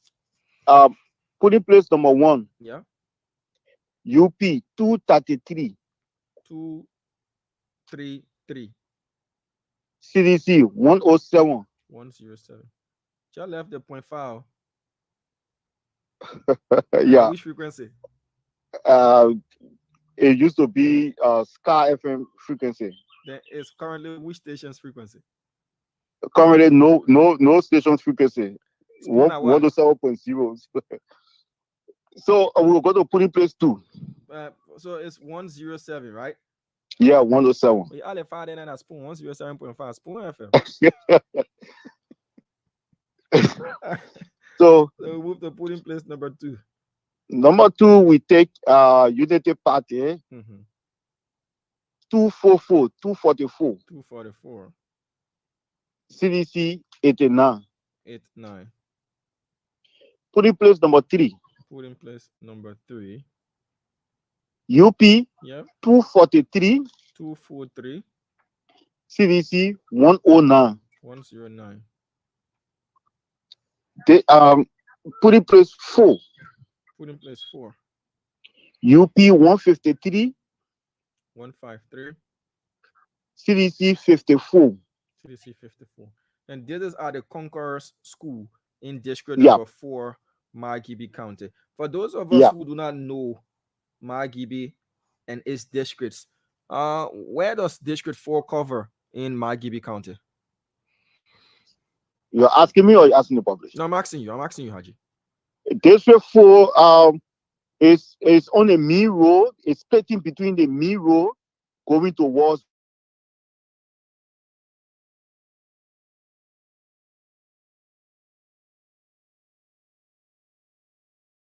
Firestone Division. So part of good chunk of Firestone divisions are in district number 3. Okay. So where money in a bush girl orphanage? It's in district 4. Okay. All right. On Bombers Road. Okay. All right. So I just need us to, sort of map it out for our people to know, because people wanting to know where these numbers are coming from. So it's from the main junction there, in Kakata, but headed towards, the Bong Mines area along the Bong Mines Road. Yeah. Okay. All right. So let's move on to the next voting precinct that you've got for us. We have to complete 5, and that will be the final. Okay, so there are 5 polling places in this voting precinct. Yeah. Okay. Let's do number 5. So we just dealt with polling place 4, right? Yeah. Okay, polling place 5, and that is final from my end. UP 176. 176. And CDC 55. CDC 55. So that's all you have for us for now. That's all for now, Dama. All right, Haji. Thank you so much. Once they begin the tallying process there in Kakata, I'm sure you send words back here to us so that we can join you to get results again. Thank you. That might be tomorrow, where the official tallying of the votes at the NEC office here will begin. But right now, as I told you, Haji. Okay, I lost Haji there. But anyway, thank you, Haji Masale, for providing us these results coming in from District 3 and 4, parts of District 3 and 4 in Margibi County. And we'll skip Margibi and go back to Nimba. Before we go to Grand Bassa, let's get some results from Yekezi Zuogbe, who's energized. He's GB up to give us some results from Nimba, and we'll go to Grand Bassa once we come from Nimba, and from Grand Bassa we'll go to Maryland and attempt going to Grand Cru and River G. So we've been to Sinoe, we've been to Lofa, we've been to Margibi, we've been to Grand Gedeh, we've been to Bong and Nimba, and we're returning to Nimba County. So Yekezi Zuogbe, I know you're watching. I'm about to place a call to you. Remember, at 4:30, that is approximately 1 hour from now, the chairperson of the National Elections Commission, Madam Deviata Brown Lasana, will be addressing the country with her corps of commissioners to let us know results coming in, consolidated results coming in, progressive tallied results, constituting 3.2% of total valid votes. Candidate XYZ. Votes obtained. We're going to a lot of votes obtained and constituting. Hello. Yekezi, how are you? I'm okay, Diamond. How yourself? Super. How is Nimba County? Nimba County is okay. District number 1 specifically. It's fine. Only the election fever here. I'm following the votes on yesterday. Several Liberians are awaiting the results. Some of them are listening to preliminary results via local radio stations, via Spawn TV as well. And a lot of them are waiting for 4:30 when the NEC will be releasing provisional results later today. But on the overall, Nimba is okay. Atmospherically, it's sunny here. Somebody graduates from the University of Liberia. There are certain things you can know. You need not be told. You say atmospherically. All right. But as per what's being released by the local stations and even the Spoon Network, as we've been relayed on several stations there in Nimba County, any sort of celebrations you've been hinted of or you know about? Because we were told that in Saclipie this morning, supporters of the CDC took to the principal streets of Saclipie and they were celebrating that they've won the presidency, they've retained the presidency, and after that they had to turn over to the United Party supporters, who then began celebrating during the afternoon hours that indeed they have won the presidency as well. In Ganta, any of sort happening? No, there's no street celebration in Ganta. I've not heard about that. I haven't seen that. I was all over the principal streets of Ganta earlier on this morning collecting results from various polling centers or precincts. But I've not heard about that. But in the various corners, like I visited 2 corners this morning, the Swallow GB. What you doing corners? I went to the Swallow GB. Yeah. So there's this argument, among supporters of CDC and Unity Party. Seditions are claiming that they've won. Unity Party partisans are claiming that they have won. But the CDC argument here, because the Unity Party is actually dominating here in Nimba County. So folks from the CDC are saying, but you guys only hearing results from Nimba County, and you're saying you're not win. You don't hear results from the Southeast. So those are chapters. To balance this conversation, from what I'm hearing is the Nimba County chapter of the CDC, they've inadvertently conceded defeat, that they lost Nimba. But of course, they're telling the MDR UP supporters and other parties that form part of the alliance that wait, don't just celebrate that you've won Nimba. Wait a year from the other counties to see if you won this presidency. That's what you're saying. It is glaring. It is obvious that the CDC was massively defeated based on preliminary results. The CDC was massively defeated in the Nimba County. That happened in the first round, and it's just repeating itself. So supporters of the CDC here know that they were defeated, and of course they have admitted that the defeat from Nimba is massive. But the argument is the Southeast is they are dependent. So they are depending on results from the Southeast. So and more like, I don't want to use Big Brother because I don't want anybody to feel like I'm putting another region on a pedestal. But it's more like, if you beat me, my brother will come fight for me. Yeah, if you beat me, my brother will come fight for me. That's what happening. Oh, okay. So you acknowledge that the person is strong, they whip you. But yeah, they whip you. They whip you. Your brother will come revenge for you. Yeah, your brother from the other side will come revenge for you. Okay. So that is just what happened in your time. That's a good scenario. So let's go to these results that you got for us, Yekezi, so that you can go back to your GB expedition that you on. Let's hear you out, Yekezi. Okay, so let's begin with the Bassa Public School in district number 1. Want to help your friend while we're spelling it, Oh, okay. I don't know that you spelling name. I'm writing it down. Okay, the Bassa. Why you can spell that name? Bassa. GBEH. Big guy. GB. GBER SELLA. So now come on, Baisala Bene bluffing me. But why you gonna spell it? Baisala Public School. Yeah. So Baisala Public School has what district is it? It's district number 1. All of the results I'm about to give you are from district number 1. I've been able to cover all of the polling places in district number 1. Oh, kudos to you. You've done a great job. No wonder why you're going to 2 different GB centers. And you were talking about mapping out district number 1 for the people to know the population. District number 1 is where Ganta is situated, and Ganta is a commercial hub of Nimba. Ganta is the most populous, the most populated city in Nimba County. The most populated area in Nimba County is Ganta.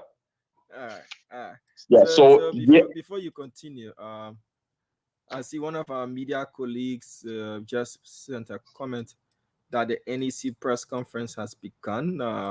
I've checked the NEC's page. I'm reloading that again. Our crew also, they haven't given us any sort of hint that that press conference has begun. But once it starts, you know, we will go live with the press conference. So do not be alarmed. The NEC press conference has not begun.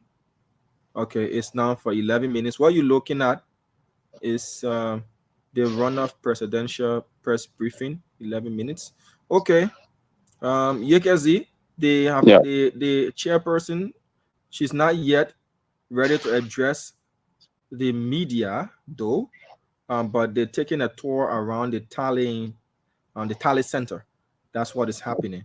I do see the this is not where the NEC chairperson is going to address the nation from. This is from the ministerial complex.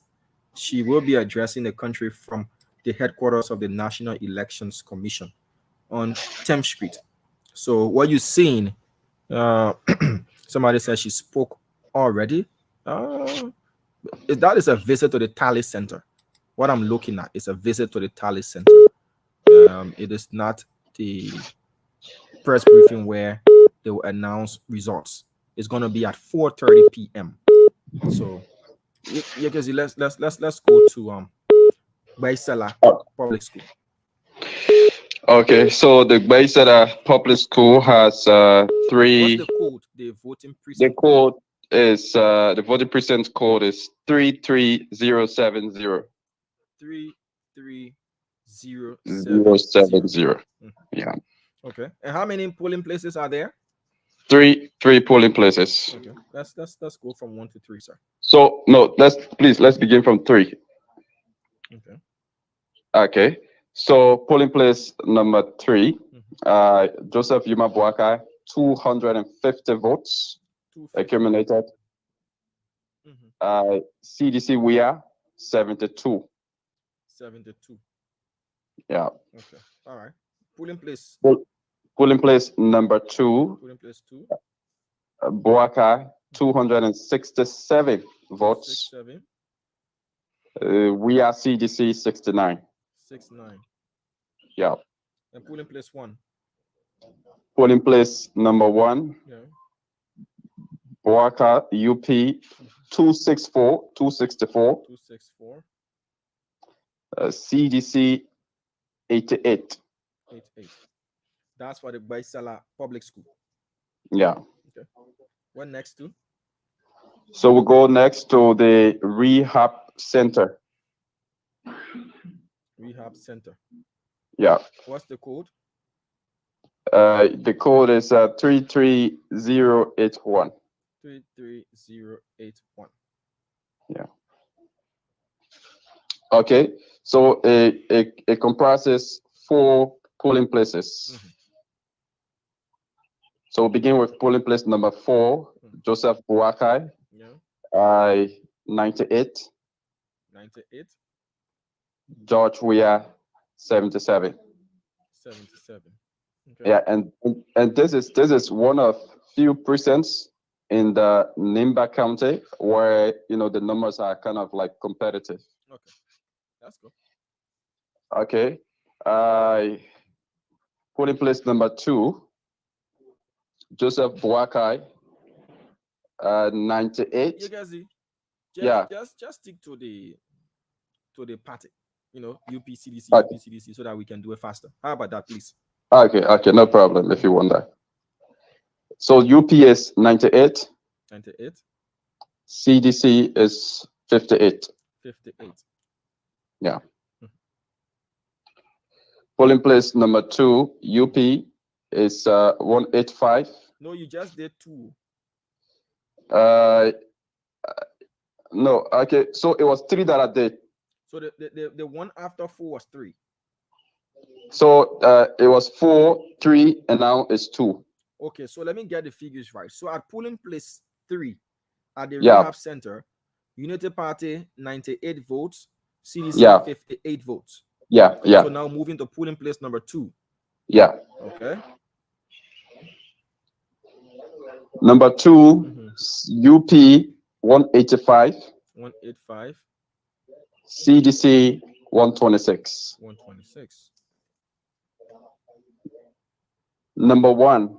Number 1. UP 172. UP 172. CDC 123. 123. That's for the rehab center. Yeah. Okay. Now we go to the Tongle Wing Public School. Domine Wing. Tongle Wing Public School. Tongle Wing. Yeah. TONGLAYWRN. I get that one. Okay. What's the code? The voting precinct code is 33250. 33250. How many polling places? 6. We're beginning from 6 to make our way up to 1. Yeah. Go ahead. So UP 227. CDC 52. Okay. Number 5. Number 5, UP 204. 204. Yeah, CDC 66. 66. Yeah. Number 4. Number 4, UP 267. 267. CDC 69. 69. Number 3, UP 267. 267. CDC 62. 62. Number 2. Number 2, UP 267 again. 267. CDC 48. CDC 48. Yeah. Number 1. Number 1, UP 269. UP 269. CDC 51. 51. So that does it for the Tongle Wing Public School. Yeah. So we now go over to the Messiah Christian Academy. The Messiah Christian Academy. Just 1 minute, sir. Okay. Tongle Wing finished the sheet. So we move to Messiah Public School. Yeah, Messiah Christian Academy. Okay.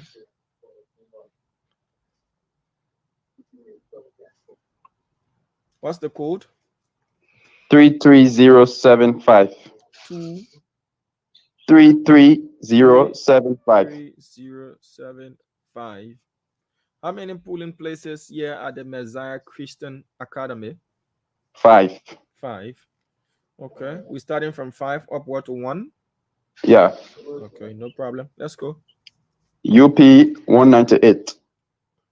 198. I'm sorry, it's 194. Sorry. 194 for UP. 194. CDC is 80. 80. 80. Number 4, polling place. Yeah. UP 236. 236. CDC 101. 101. Yeah. Number 3, polling place number 3. Number 3, UP 229. 229. And CDC is 92. 92. Yeah.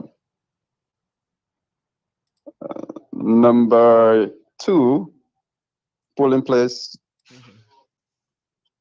UP is 240.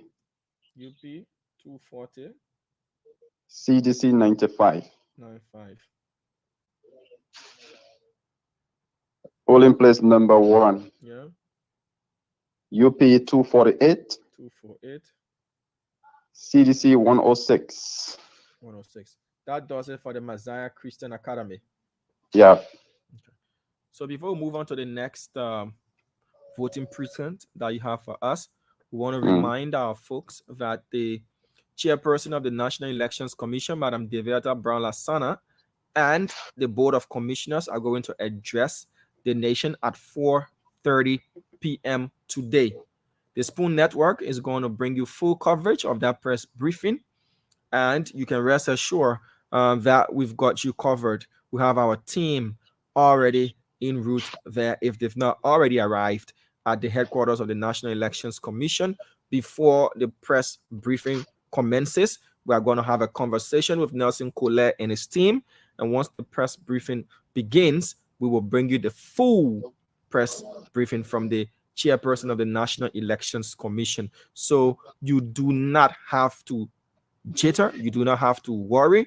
The Spoon Network, we've got you covered. Until that time, we will be bringing you results from across Liberia. We're in Nimba for now.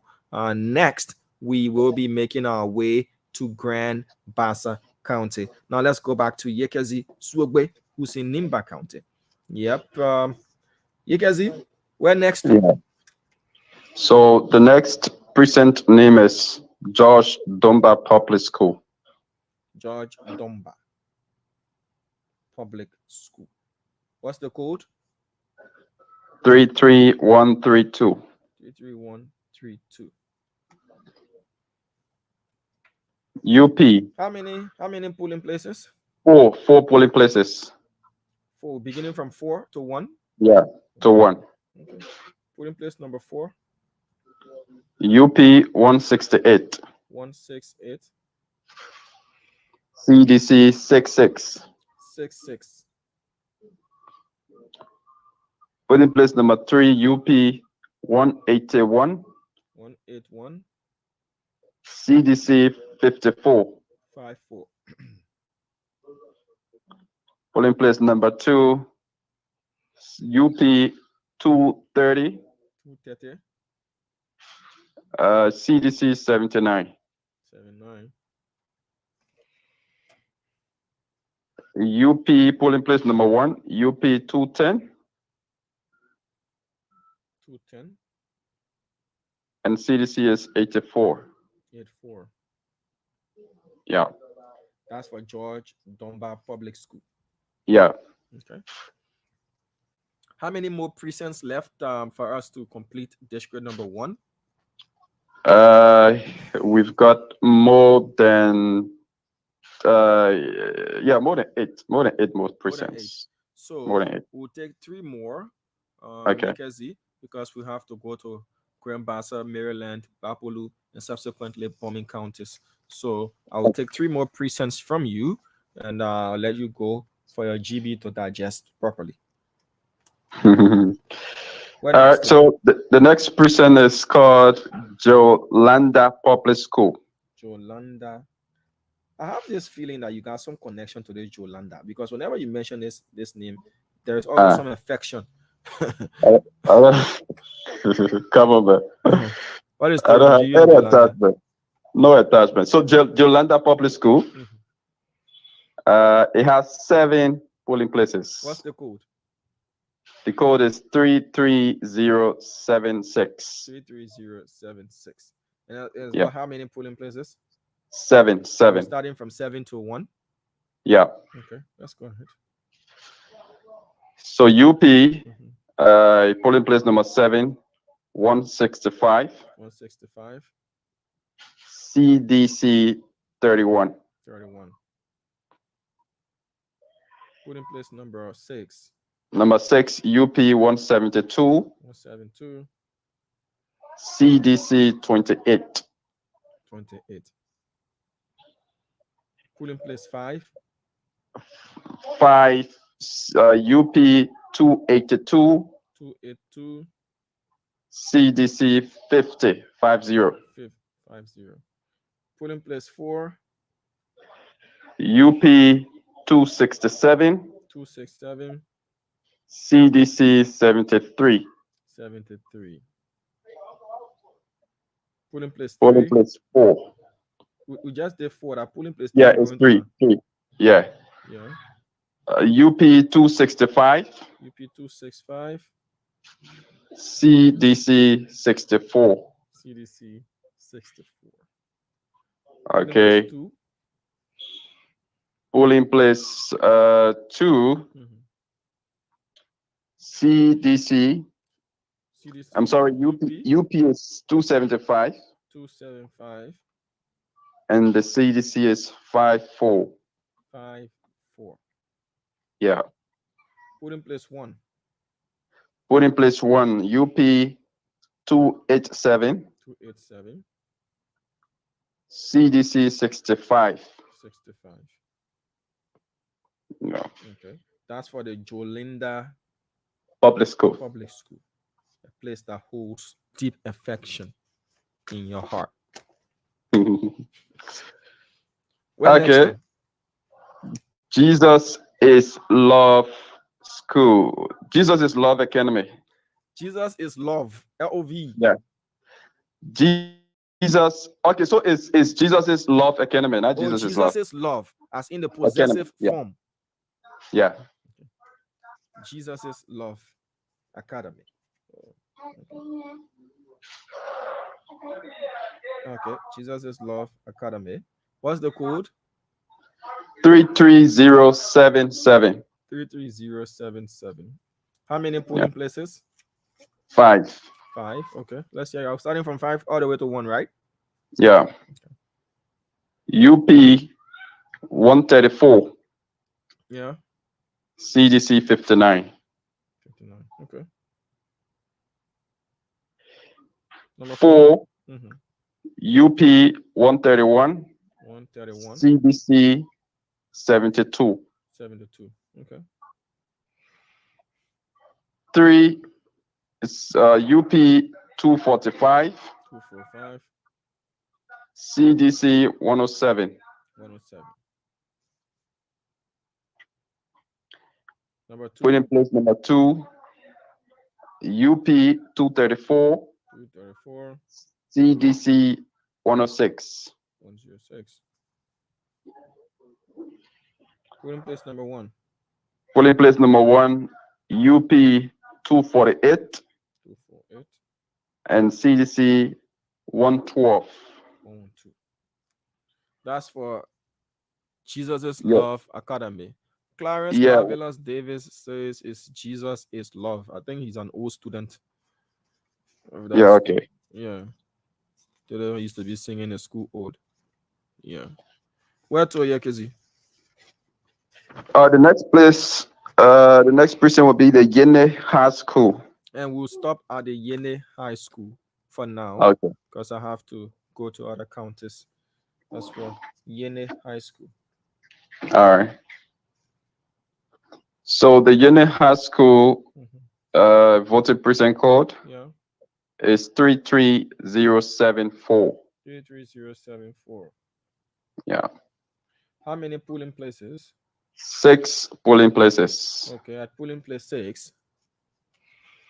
6 UP 156. 156. CDC 64. 64. Yeah. Okay, I put in place number 5.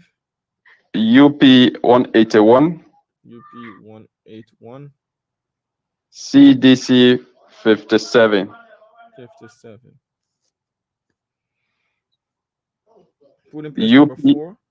Yeah, I put in place number 4. UP is 257. 257. CDC 92. 92. Put in place number 3. UP is 259. 259. CDC is 85. 85. Put in place 2. Put in place number 2. UP 267. 267. And CDC is 76. 76. Put in place number 1. UP is 256. 256. And the CDC is 88. 88. All right, Yekezi. Thank you so much for updating us with these figures coming out of Nimba County. We appreciate you a whole lot, and I'm sure you get us more of these results. But when will the tallying begin at the various magisterial offices there in Nimba? You've got 2, right? Upper and lower. One in Tabeta and one in Sanikole. When will they begin the tallying process? Yes, so I understand that the one in Upper Nimba should begin today. Yeah, the one in Upper Nimba, I learned that it should begin today, or it has already begun. The one in Lower Nimba, I don't have information as it relates to that. Okay. I know you get the information before our next call. That is for sure. And yeah, sure. We wish you all the best until we talk again. Okay, the same. Yekizi Zwogwe there, live on the line from Ganta City, Nimba County. It's exactly 4 p.m. here in Liberia. 30 minutes from now, the chairperson of the National Elections Commission, flanked by the Board of Commissioners, are going to address the nation.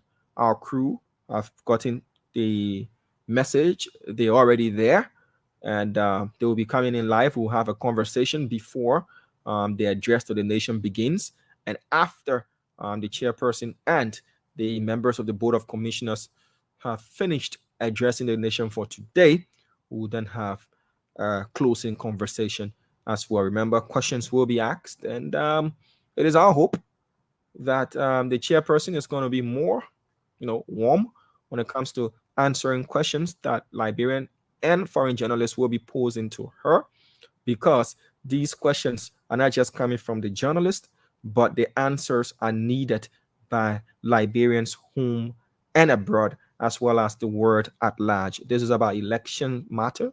This is about the destiny of the country for the next 6 years. And when answers are deemed not to be what the person who asked the question would have wanted in that answer and what the citizens would have expected, then it raises, a lot of questions rather than a simple answer. But again, we don't want to run faster than the entire process. We want to see if there will be a change in the tune, in the attitude, in everything from the chairperson of the National Elections Commission. All right, folks, from Nimba County, I promised you we'll be going to Grand Bassa. Let's see if we can get King Brown on the line. He is one of our Grand Bassa County correspondents. All right. Let's see if we can get King Brown on the line for King to bring us up to speed with the latest figures coming out of Grand Bassa County. Once we can get King Brown on the line from Grand Bassa, we'll make our way to Maryland. Christian Appeton has sent a message that he's ready to provide us information from Maryland County. So that's what we've been doing. We've been going to traditional strongholds of both parties contesting this runoff election in our country. And let's see if we can get King Brown on the line. Good afternoon to you, King. How are you doing? Well, Let me say good afternoon to the people in Montserrat County and other counties where they are getting our signal from. I'm glad to be on the platform this afternoon from Grand Bassa. It's a pleasure always having you on. Let us know, what is it like in Grand Bassa County as of yesterday when polls began and when polls closed across the country? What was the general observation there in the county? And just a follow-up question quickly, you can answer the two at one go. Any early celebrations happening there in the county? Well, no sign of any celebration in the county as it stands. What I'm observing so far, since I started my journey, what so far I observed is that people are glued to the radio. They are listening to the different preliminary results that are coming up from the different districts across the county. And so far, so good. That's what happening. But nobody is celebrating yet. And one of the things that we observed so far in the county again, Damo, is that the process yesterday was very, very peaceful. But the turnout was not compared to as compared to the October 10 legislative and presidential elections. So some of the places there where we reported about 100 some more people getting registered, or people voted in the first round of the election, went back to the president. Only 50 people, voted in some of those areas. So that one of the observations that one of the things that I observed during the field of reporting. Okay, great observation. Many visitors did not return to vote on yesterday. Yes, many visitors did not return. Yeah. Okay, so have they started the tallying process there in Grand Bassa County? Yes, the tallying process is currently ongoing. Now as we speak, preliminary results are all over the county. People now they know what they do exactly where they stand in terms of the different districts from the tallying. And so as we speak, Diamond, people are comparing the different figures. I saw some of them with calculators, trying to calculate the different results from those different tally sheets that they have in their possession.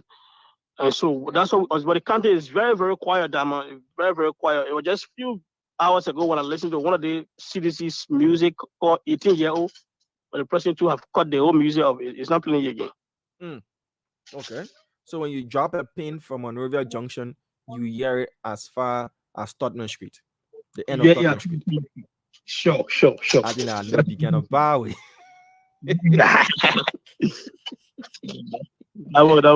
Don't mind me. All right. So let's go to the results that you have for us, King Brown. Have you been able to? How many districts have you been able to get results from? Crisscrossing different districts, or you've gathered enough results from a particular district that we can take? Yeah. So I gathered enough results from electoral district number 2 because I went there this morning, and I will also be back in electoral district number 3 where we gather some results from the different centers as well. But strictly, let's go to electoral district number 2 and the results that I have here with me. Okay, let's go strictly to T Penny Town. I come in 1 minute. We're back to T Penny Town again. I come in 1 minute. Yo. Let me just jot down the date on this paper to serve as record for us. Okay, so we're in District 2. All of the precincts that you'll be announcing now, as of now, they're all from District number 2, Grand Bassa County. Yes. All of the preliminary results, all the food, the record of Can I about to announce, they are all from electoral district number 2. Okay, let me make that notation. Okay, so let's go T Penny. So T Penny Town, we start with T Penny Town. T Penny Town has about 2 polling places. They will go to the 14th precinct name. The code for this precinct. The code for T Penny Town here is 19071. 19071. T Penny Town. Okay. How many polling places? T Penny Town has 2 polling places. Okay, let's go to polling place 1, please. Polling place 1, Waka Joseph N. UP. Let's just stick with the party UP CDC, okay. So we can do as many as possible. UP got 61. 61. At polling place number 1, 61. CDC get 48. 48. Total valid votes. No, we don't, all I wanted, we wanted Nana, to be honest with you. Okay. Yeah, we just want the first the record of count for valid votes garnered by both parties, and then we'll move on. Yeah. Okay. Okay. All right, Mr. Brown. Let's move to polling place number 2, please. Polling place number 2.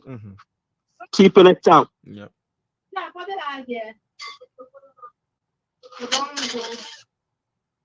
Let me get it quickly, Damo. Yeah. Let me just take get your time. Take your time. Polling place number 2. Keeping it down. UP. Yeah. 47. 47. CDC 55. 55. And that completes the T-Penny Town. Because you said that completes T-Penny Town. All right. Next to we move on to the next place here in Zantan. Zantan has about 2 polling places. What's the code? The code is 09073. 09 or 19? 09073. The first code for T-Penny is what? The first code T-Penny is 0. Let me go back there. Let me get it quickly. Yeah, because I'm getting conflicting codes. Let me get about the T-Penny town here. Okay. So T-Penny town here, you got 09071. 09071. Okay. That's why I asked you to give me the code again, because at first I wrote 19071. Okay. So 09071. And the code for Zantown is?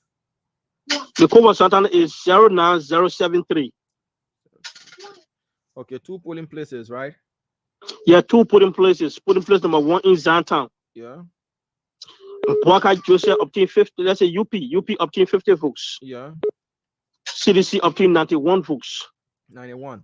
Okay. Polling 91. Place 2. Polling place number 2 in Zantown. UP 45. UP 45. CDC 78. 78. And that does it for Zantown. For Zantown. Okay. We move on to Yahweh Village. Yahweh Village. Yahweh Village has about 4 polling places. 4 polling places. What's the code? The code is 09157. 09157. Yahweh Village. We go to polling place number 1. Yep. UP 129. 129. CDC 89. 89. We go to polling place number 2 in Yahweh Town. Number 2, UP 126. 126. CDC 92. 92. We go to polling place number 3, State Unity Party 116. 116. CDC 117. 117. Go to polling place 4, Unity Party 90. 90. 90. CDC 95. 95. That's for Yahweh Village. That's for Yahweh Village. Okay. Where next to? We moved strictly to the next, the civil compound. The civil compound. Yeah, civil compound. We moved to the civil compound.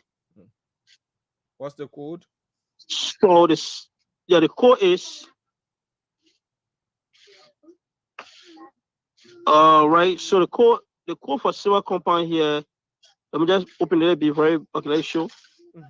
What the writing is small. Okay, civil compound code is 09068. 09068. Yeah, and civil compound has about 3 polling places. Okay, polling place 1. We go to polling place 1, civil compound.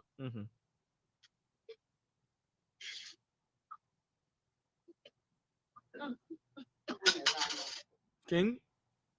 I'm on line. Let me get that quickly. Let's take our time as you get to civil compound.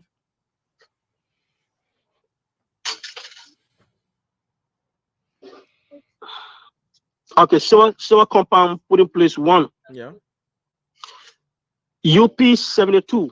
72. CDC 128. 128. Go to polling place number 2. Civil compound. UP 54. 54. CDC 92. 92. Okay. Go to the 3rd polling place, civil compound. Yeah.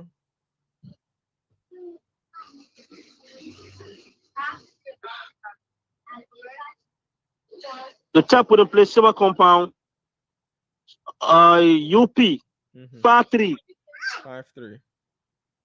CDC 101. 101. That does it for civil compound. 3 put in places. So before King give us the next result from the next voting precinct, we are in Grand Bassa County and district number 2. That is where he's reporting from. So all of the results that he's shared with us so far, from T-Penny Town, from Zantown, from Yahweh Village, now to Silver Compound, it is all in district number 2, Grand Bassa County. So where next to, King? The next one we're going to Reverend Gardner School. Reverend Gardner School. Reverend Gardner School, and the code is 09143. 09143. How many polling places? Reverend Gardner School has 2 polling places. Okay, let's go to polling place number 1. UP 124. UP 124. CDC 88. CDC 88. Polling place number 2.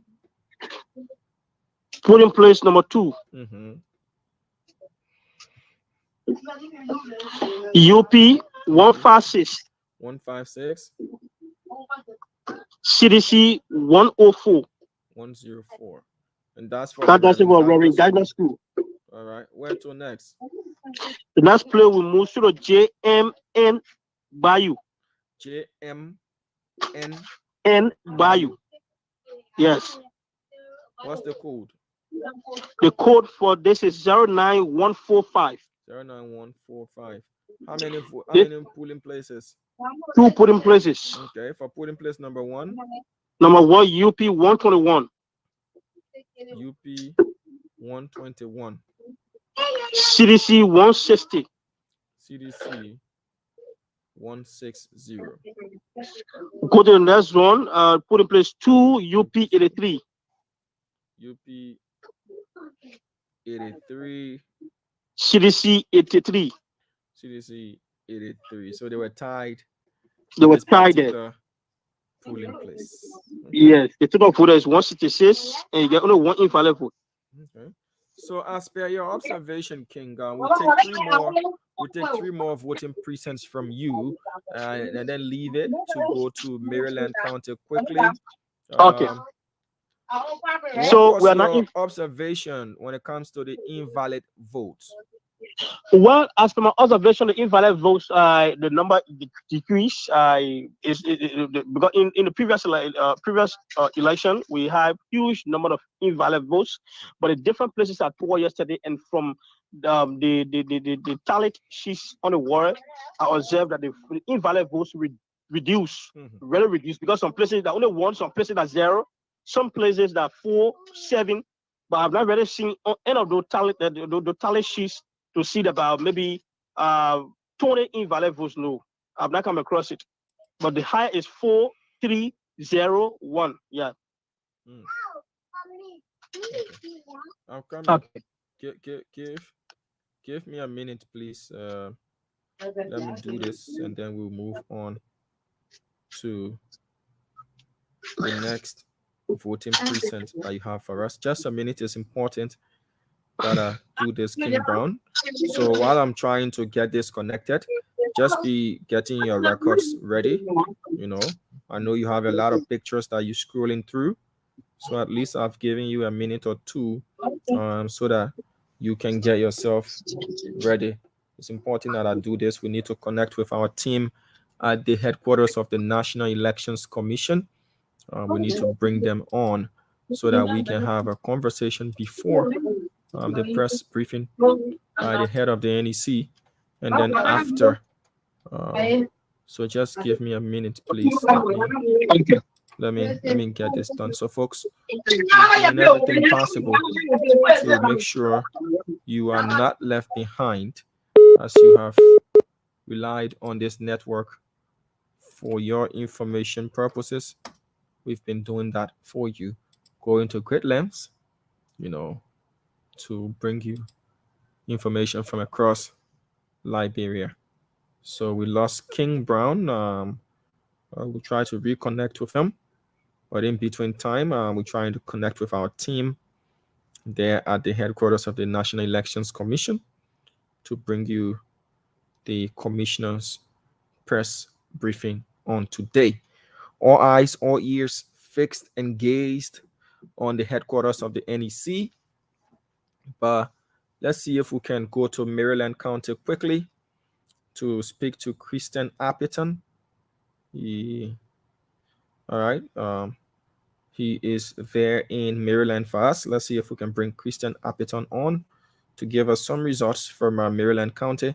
We can do that for at least 8 minutes, Then we can cut across and speak to our crew there at the headquarters of the National Elections Commission.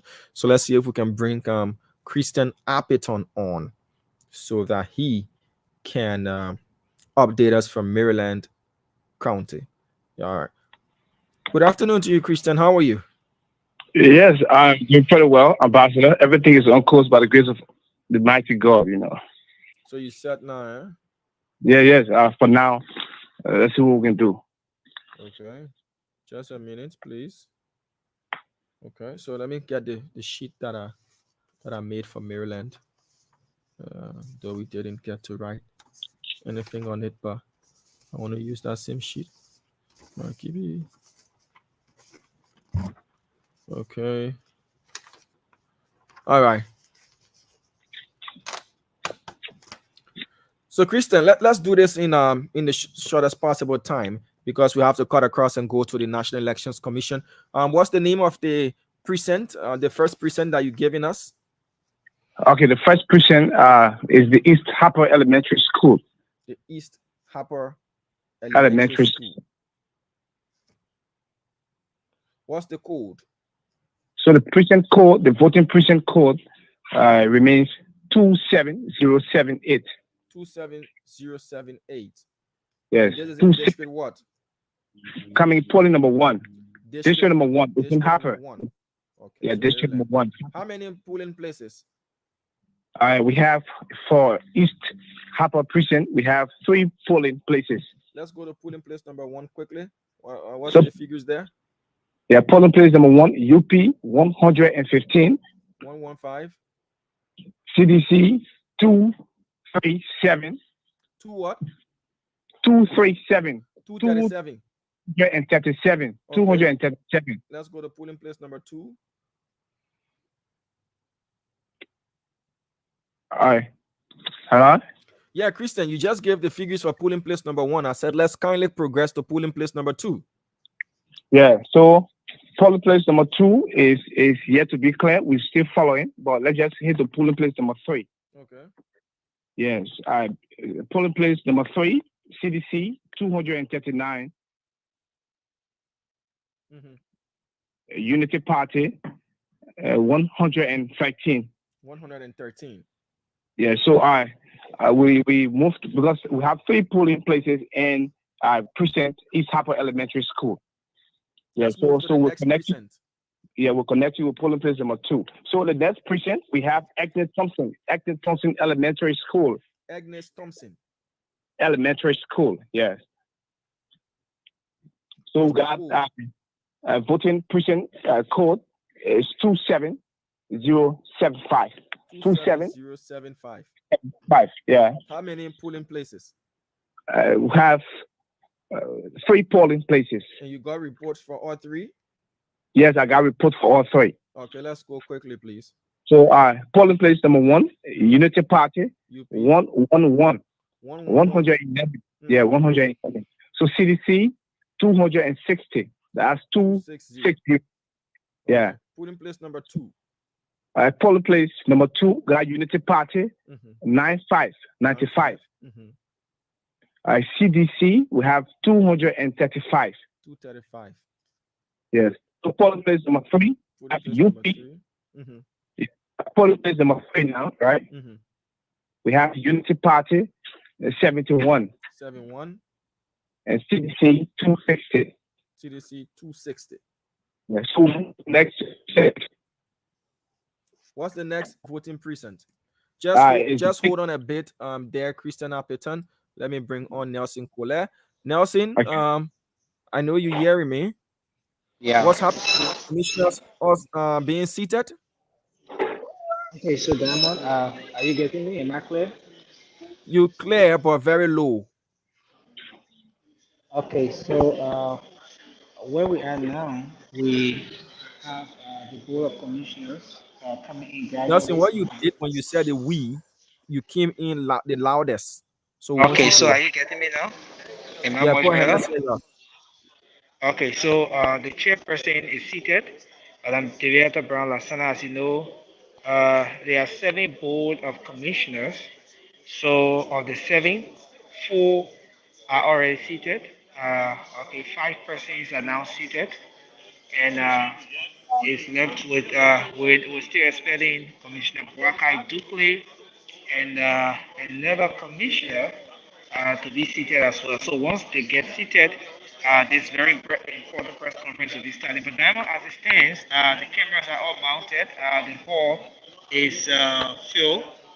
As you know, this will be the first conference for the National Elections Commission where they will be releasing provisional results, or where they are expected to be releasing provisional results today.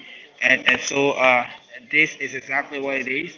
There are high expectations from folks who have gathered here. And the anticipation is that we will be getting some provisional results from the National Elections Commission today. Let's talk about the turnout in the hall there. Observers, media. How jam-packed is that hall, Nelson? Okay, so there is the Go ahead, hall Nelson. as well.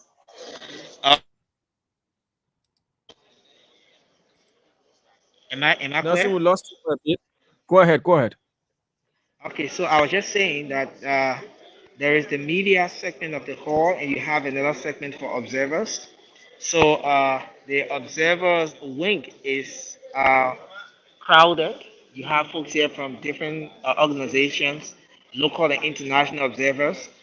Civil society organizations are also here present. And from the media angle, yes, it's crowded as well. You have over 20 media institutions all present here. And yeah, so what I can say is that the hall is filled. Attendance is up to 60%. It's up to 60%. It's not that crowded yet where you see people standing all around the place. But as it stands now, attendance is up to 70% as per what I see here.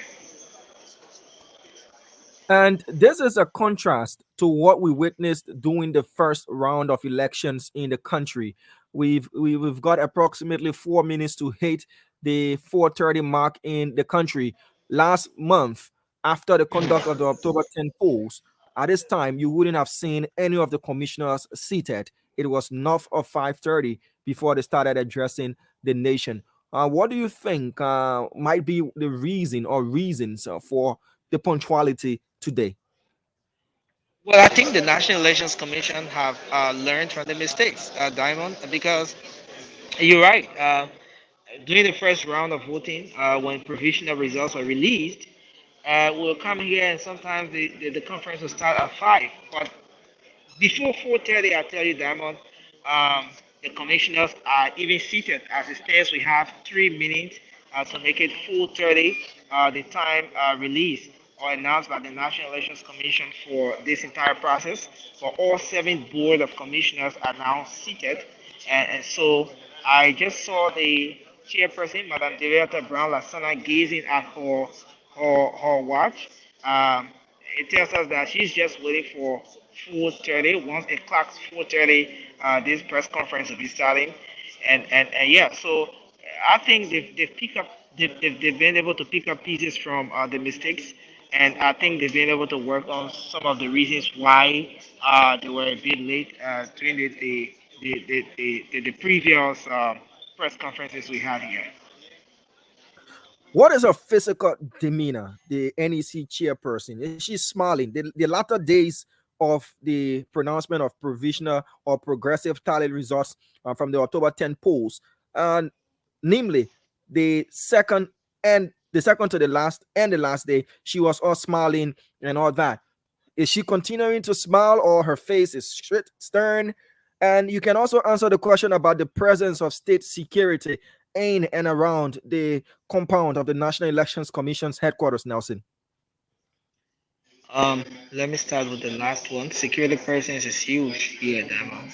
The security presence is very huge, and I can tell you that the conference has started, so we could move So there and then we'll come back. let's cross Yeah. over to that. You can answer the question after, but let's cross over and get the audio for this press conference. Nelson, we have to cut across and bring what our people eagerly want to hear, and that is what's coming from the NEC. The most beautiful girl in the town is the headquarters of the National Elections Commission, the most revered and most listened to.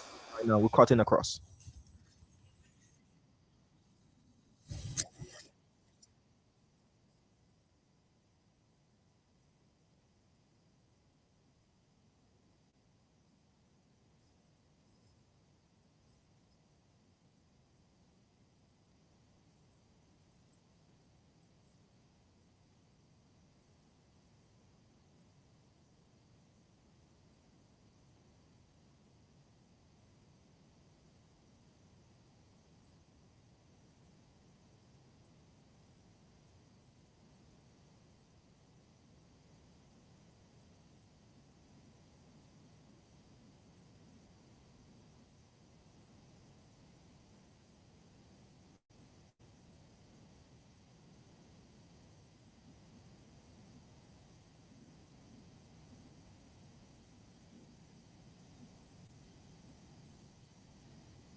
Counting of votes and is continuing.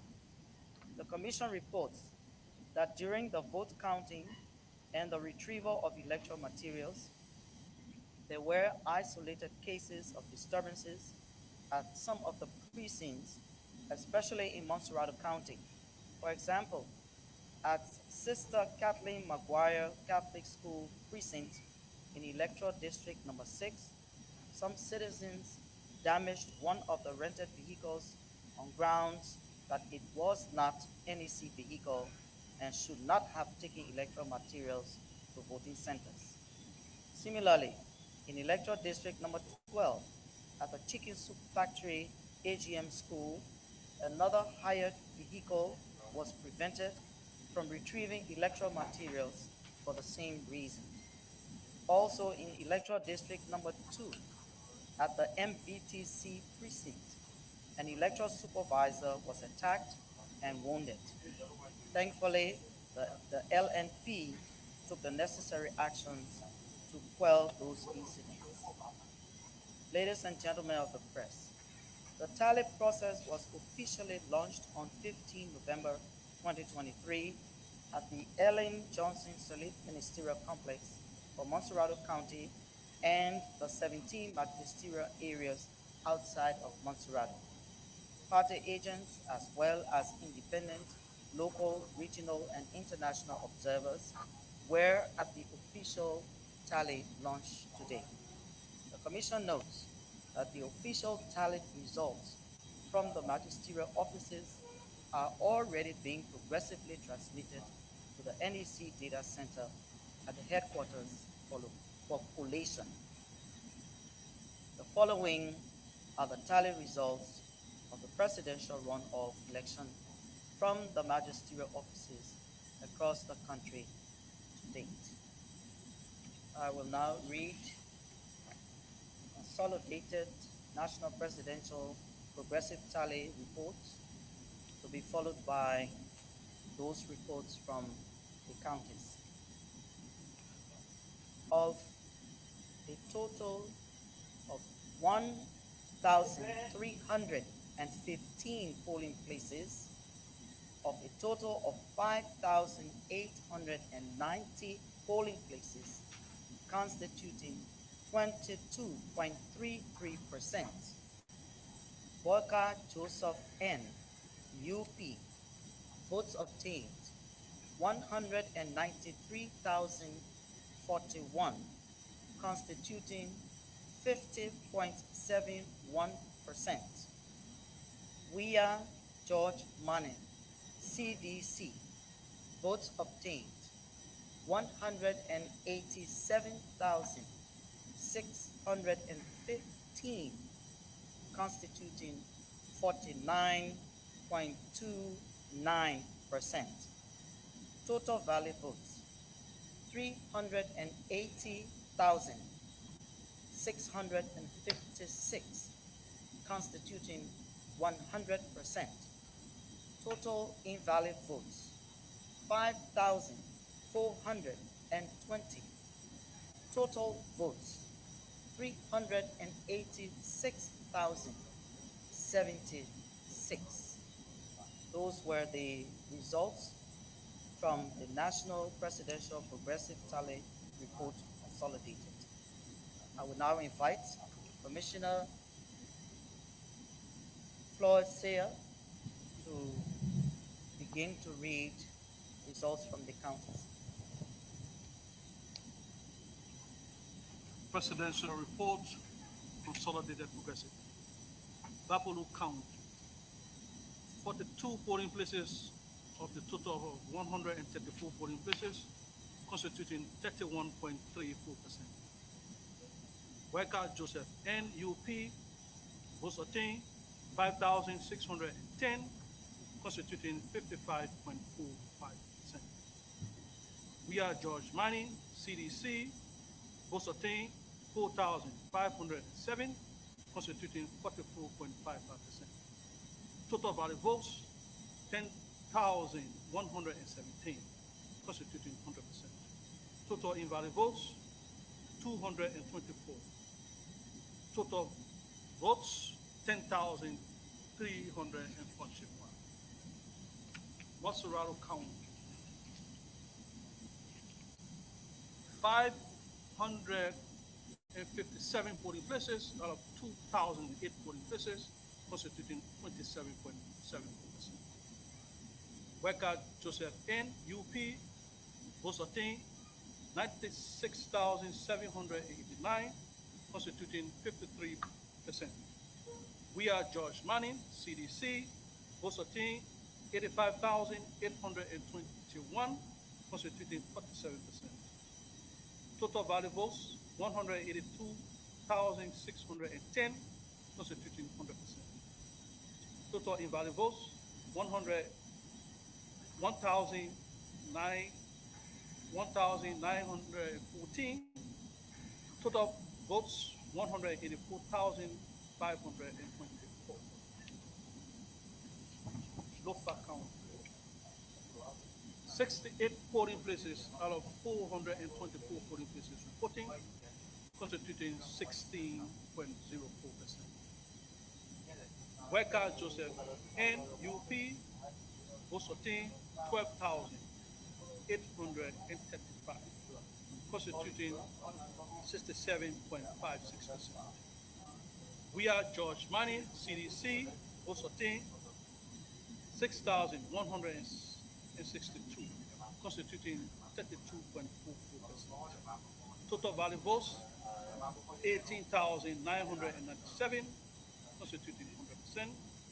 Total invalid votes 332. Total votes 19,339. Thank you, Commissioner Sear. I now invite Commissioner Bassa to continue the reading from the counties.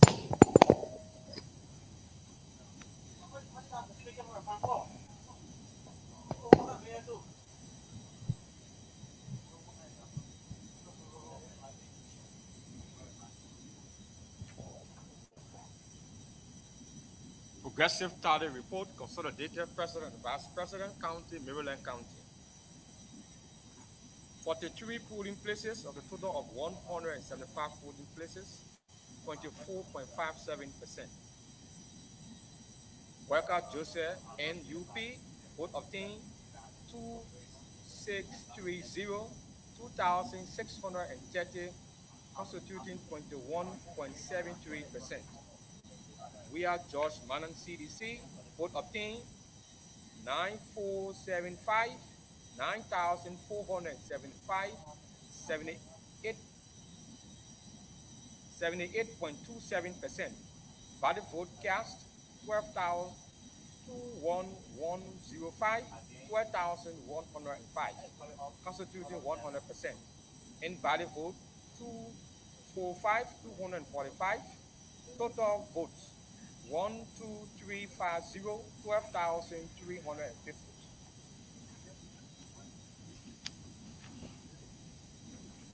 River G County, 29 polling places of the total of 98 polling places, 29.59%. Worker Joseph NUP, vote obtained 2094, 2094, 26.62%. We are George Manon CDC, vote obtained 5772, 5,772, 73.38%. Valid vote 7866, 7,866, constituting 100%. Invalid vote 136, 136. Total votes 8002, 8002. Grand Gedeh County, 65 polling places of the total of 163 polling places, 39.88%. Worker Joseph NUP, vote obtained 1920, 1,920, 10.91%. We are George Manon CDC, vote obtained 156,681, 15,681, 89.09%. Valid vote 17601, 17,601, 100%. Invalid vote is 329,329. Total vote 17930, 17,910. Thank you, Commissioner. I now invite Commissioner Awa to continue with the reading of the presidential results from the counties. Good afternoon. Progressive Tally Report Consolidated for the President and Vice President, Wednesday, November 15, 2023. I will begin with Bong County. Of the total of 102 polling places, of the total of 555 polling places, constituting 18.38%. Candidates: Worker Joseph N. UP. Votes obtained 12,204, constituting the valid votes of 45.90%. We are George Mane, CDC. Votes obtained 14,383, constituting the valid votes of 54.10%. Total valid votes 26,587. Total invalid votes 516. Total votes 27,103. Proceed to Nimba County. Of the total of 127 polling places, constituting the total of 736 polling places, which constitute 17.26%. Candidates: Worker Joseph N. UP. Votes obtained 25,360, constituting a valid vote of 74.82%. We are George Mane, CDC. Votes obtained 8,536, constituting a valid vote of 25.18%. Total valid votes 33,896. Total invalid votes 576. Total votes 34,472. Madam Chair, I do this submit. Thank you, Commissioner Awa. I now invite Commissioner Gay to continue with the reading of presidential results from the counties. Progressive Tally report, consolidated, President and Vice President. County Grand Bassa, 14 polling places of total 405 polling places, percent 3.70. Candidates, Waka Joseph and 40.08. We are George Manning, CDC. Vote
the counties. Progressive Tally report, I apologize for my voice. I think I suffer from laryngitis. Progressive Tally Report, Consolidated. Riverside County. 41 polling places out of a total of 105, constituting 39.05%. Boakai, Joseph N., UP. Votes obtained 2,755, constituting 30.26%. We are George Money, CDC. Votes obtained 6,349, constituting 69.74%. Total valid votes 9,104, constituting 100%. Total invalid votes 199. Total votes 9,303. That was for Riverside. Now we go to Sinoe County. 53 polling places out of a total of 152, constituting 34.87%. Boakai, Joseph N., UP. 1,942, constituting 16.33%.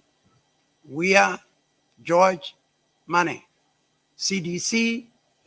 Votes obtained 9,951, constituting 83.67%. Total valid votes 11,893, constituting 100%. Total invalid votes 216. Total votes 12,109. Thank you, Madam Chair. Thank you, Commissioner Dukley. Thank you to the commissioners. So, we have not heard of the meeting from Grand Crew County, and that's because the tally process began at 2:30 today. So, starting tomorrow, we will read you the results from Grand Crew County. Thank you very much for listening. Thank you, Madam Chairperson and members of the Board of Commissioners. So what we will do, we just have a queue here and you just walk up and ask your question, please.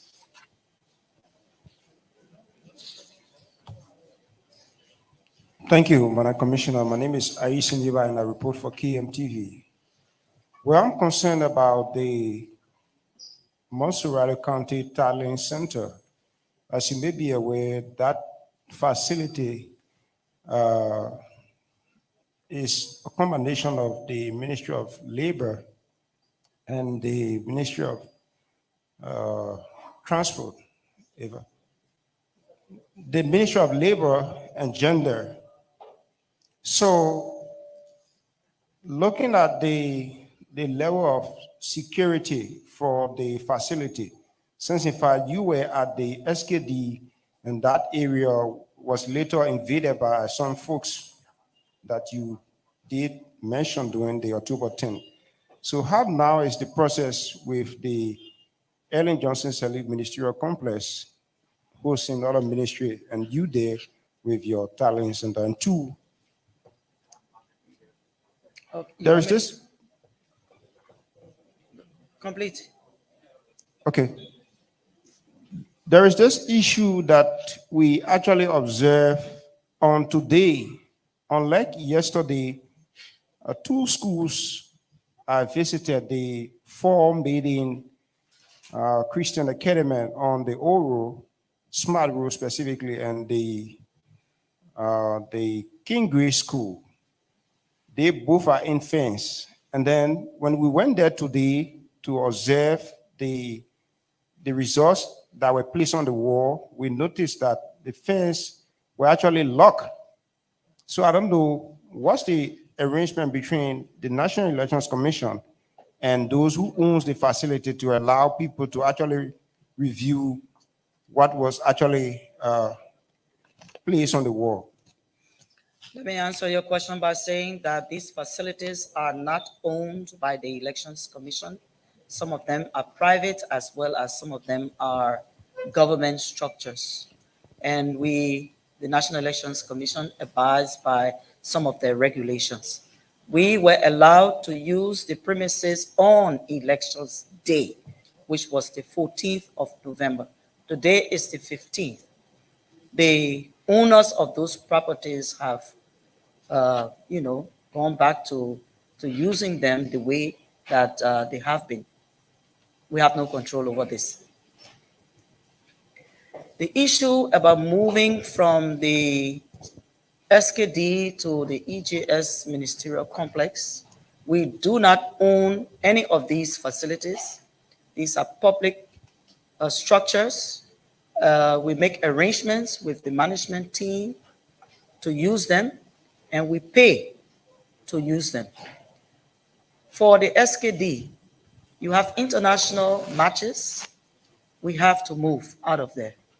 So we made the arrangement with the ministerial complex management to use one of their halls to host the Montserrado County tallying process. The security is intact at that location. And if anybody thinks that they can bulldoze and just go in there, it's going to be difficult for you. I was there today, and I saw the formation there. At the same time, no staff is working, other than perhaps those who cleaning. We are in there for about 3 days maximum. After that, staff will resume work. We have to give up something. Is that the opportunity cost, they call it? In order to get something. And what we're getting is the tallying process for Montserrado County, so that we get those results and we read them to you. Next question. Thank you, Madam Commissioner. My name is Anthony Williams. I work for State Radio. Prior to these elections, there were several declarations and commitments that these political parties signed up to, and helping to prevent them from venturing into acts that could serve as recipe of chaos. We all have seen just yesterday after the elections, there were partisans of the ruling establishment in the streets jubilating, claiming victory. Just today, we witnessed something of such with a key political figure from the opposition bloc leading Liberians in the streets and claiming victory. I want to know the Commission stance on actions like this. Firstly, let me say that if you are alluding to the signing of the Farmington River Declaration, this declaration is by commitment. In other words, political parties working with the NEC and the different communities decided that it was appropriate to get their signatures to commit to a peaceful environment. We have seen some violations here and there across the country. We have condemned violence across the country. We have condemned the acts committed by some persons who probably may be partisans or are sympathetic towards these different parties that signed the Farmington River Declaration. Commitment. Now, if this commitment is breached, I'm sorry, we are doing the best we can. And it's not just us. It's the Liberian people who are trying their best to hold the political parties to continue to stand up against any form of value coming from a destabilized country for so many years. Everyone is looking for peace. And we all must do something to maintain that peace, including you, the media, especially in your reporting. When people get in the streets because they think they have won, many things happen. We don't have control over people getting in the street and causing things to happen that should not be. The best we can do and have done is to tell them that they should wait for the Elections Commission to announce the final results. You cannot just jump in the street and start saying to everybody that you have won. We just read few of the results. Did they show that anyone here has won anything? I'm asking you. Okay. So why should anyone be running in the streets? So all of us need to hold them accountable, especially if they're running in the street, end up to violating other people's space, then of course they should be held liable for their actions.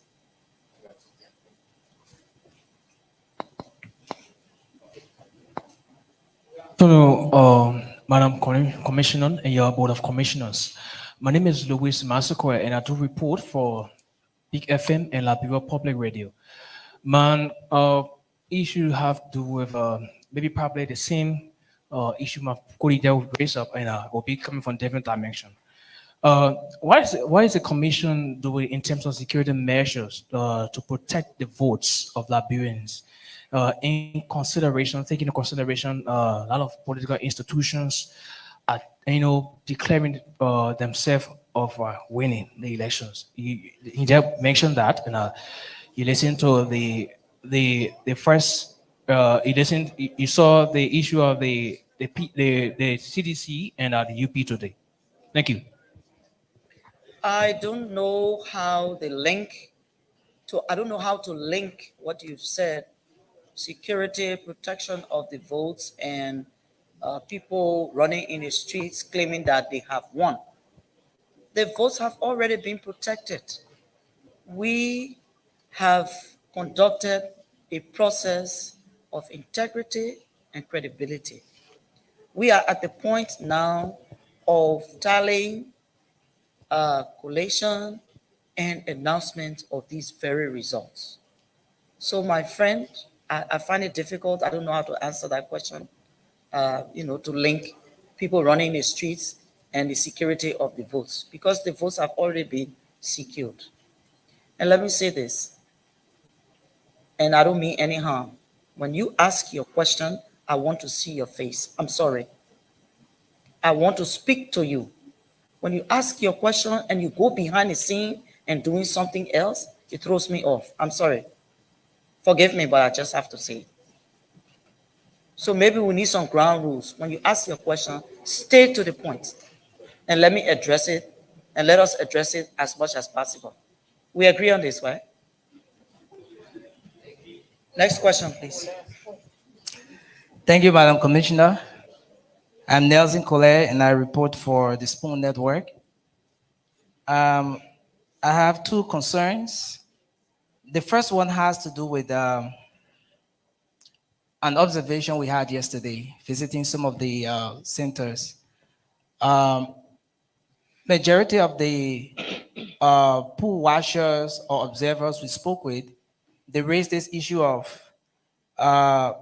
the FRR that was given to them not being used at a particular point. According to them, from the morning hours up to about 2 p.m., there was a text message that circulated mandating that they should not use that FRR again. So they were basically— Sorry, let me stop you there. Sorry. Mm-hmm. When you say they, you're not talking about anybody else. You should please tell us who. Okay. So initially, I started by saying the observers, political parties observers, they were the ones who raised that concern. And at some polling centers, it sparked tension. After some time, the tension was calmed. Is there any reason, legitimate reason why that message circulated? Because we understand that it came from the National Elections Commission. That's my first concern. Let me answer you, please. Okay. Firstly, the National Elections Commission is by law to provide a copy of the FRR to political parties. so they can see the numbers of registered Liberians who will be going to the polls. And correct me, there is nowhere in our law it says that political parties will print the FRR and they will take it to the polling place and use the FRR to identify voters before they are identified by the legitimate staff that are supposed to be running that process. Go ahead. Just a follow-up to that. In the spirit of transparency and the credibility of the entire process, don't you think it was prudent enough to have those people also verifying, just as there was another copy before the networkers? That is not in the law. I'm sorry. Okay, so my second concern. No, let me say some more. It is not in the law for political parties to conduct the process, the voting process of the National Elections Commission. This is why the government, through budgetary appropriation, provided funding to pay electoral workers.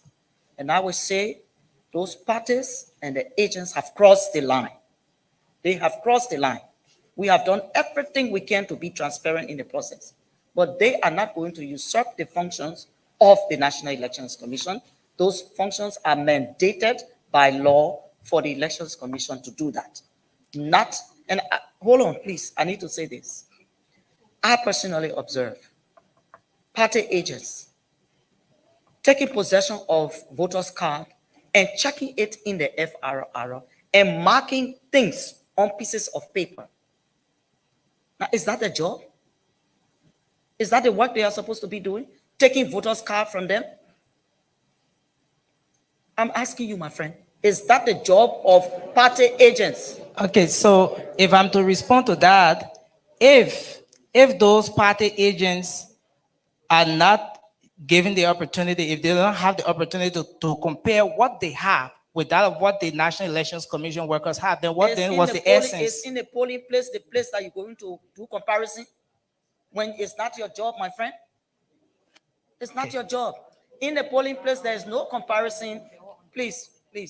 In the polling place, there is no comparison being done by people who are unauthorized people between them and the authorized people. When you come with your voter's card, the law says, and the procedures say, hello, and the procedures say that you go to the next staff, you produce your card, you look at your data on your card, you go into the FRR and find you. When you are found, they give you the ballot, you go behind it. There is nowhere in the law that says party agents should do that kind of job. No. And this will not happen. This will not happen. And I'm stressing it because we receive information that some persons, including some media people, were promoting that why was the NEC stopping the party agents from using the copies that they had of the FRR from being verified and the voters not being verified by party agents. Excuse me, is that your job? That is not their job. The job of the Elections Commission will be done by the Elections Commission. This will be corrected. Okay, so let me move to our final concern. But before going, if that's not the job of the party agent and they were doing it, did the verification take anything from the National Elections Commission? Did they undermine the process? They took things from the National Elections Commission. You know why? Because it destabilized the process in there. You, a party agent, you come and tell a voter, come give me your card and let me check you on my FRR. Then you marking things. You know what that does? You are putting that voter at risk. Gone are the days where we stand up and you are being counted by your head. You stand behind somebody that were voting those days, hundreds of years ago. Because of the secrecy of the ballot and the protection of the voter, the crafters of this process decided that you go behind a screen, you're not going to tell anybody who you are voting for. Thank you, Madam Commissioner. Let me move to my next concern. I must say that my answer was not convincing enough, but let me move to my next concern. There was a text message that circulated from the National Elections Commission. There was a message that circulated, and I just want to read it shortly. It says, the same results that you saw at the polling places is the same result that will be tallied and announced by the NEC. Considering that radio stations... Did you say it's the NEC that issued that? It has... Okay, now I have to check it. I'm asking. Okay. I need to respond to something that I know about. Okay. So, considering that radio stations are visiting the different polling places and using these same results to announce unofficial results, can you assure the public, is there any reason for the public to equally trust what's coming from those radio stations, given that they're using the very tally results that you're talking about in this text message? The National Elections Commission assures the Liberian public, all the observers and stakeholders, that when we sit up here and we announce results, they are official. And that's the assurance we give. Thank you, Madam Chair. My name is Gamen Lomo. I work for the News Publishers Media Group. And I have these two concerns here. One had to do with the issue of this invalid votes. It still appears again. Was there any civic and voter education done during this run-up process? If yes, how many days? If no, why? And I have the other concern from Lofa. Was there any internal investigation done about that headquarter issue that were being alleged of carrying marked voter paper in a ballot box? Was there any investigation? If yes, what were your findings into that investigation? Thank you. I will begin by answering your last. Sorry.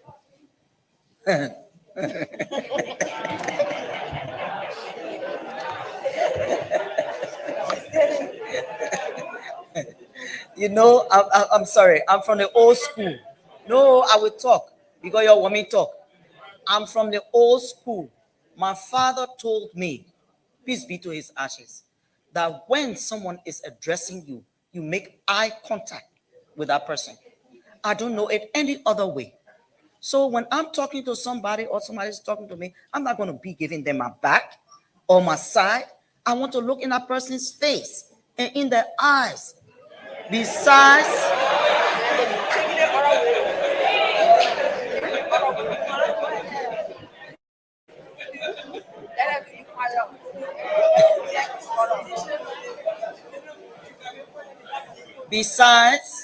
it is, and I don't mean to be, any other way. It's respectful when someone talks to you and you are talking to them by your whole body language. I'm looking straight at you. So don't feel bad, young man. Yes, I know in time some of us will pick it up. You talk about whether there was an internal investigation of helicopter appearing in Lofa. And then what happened? They had NEC what?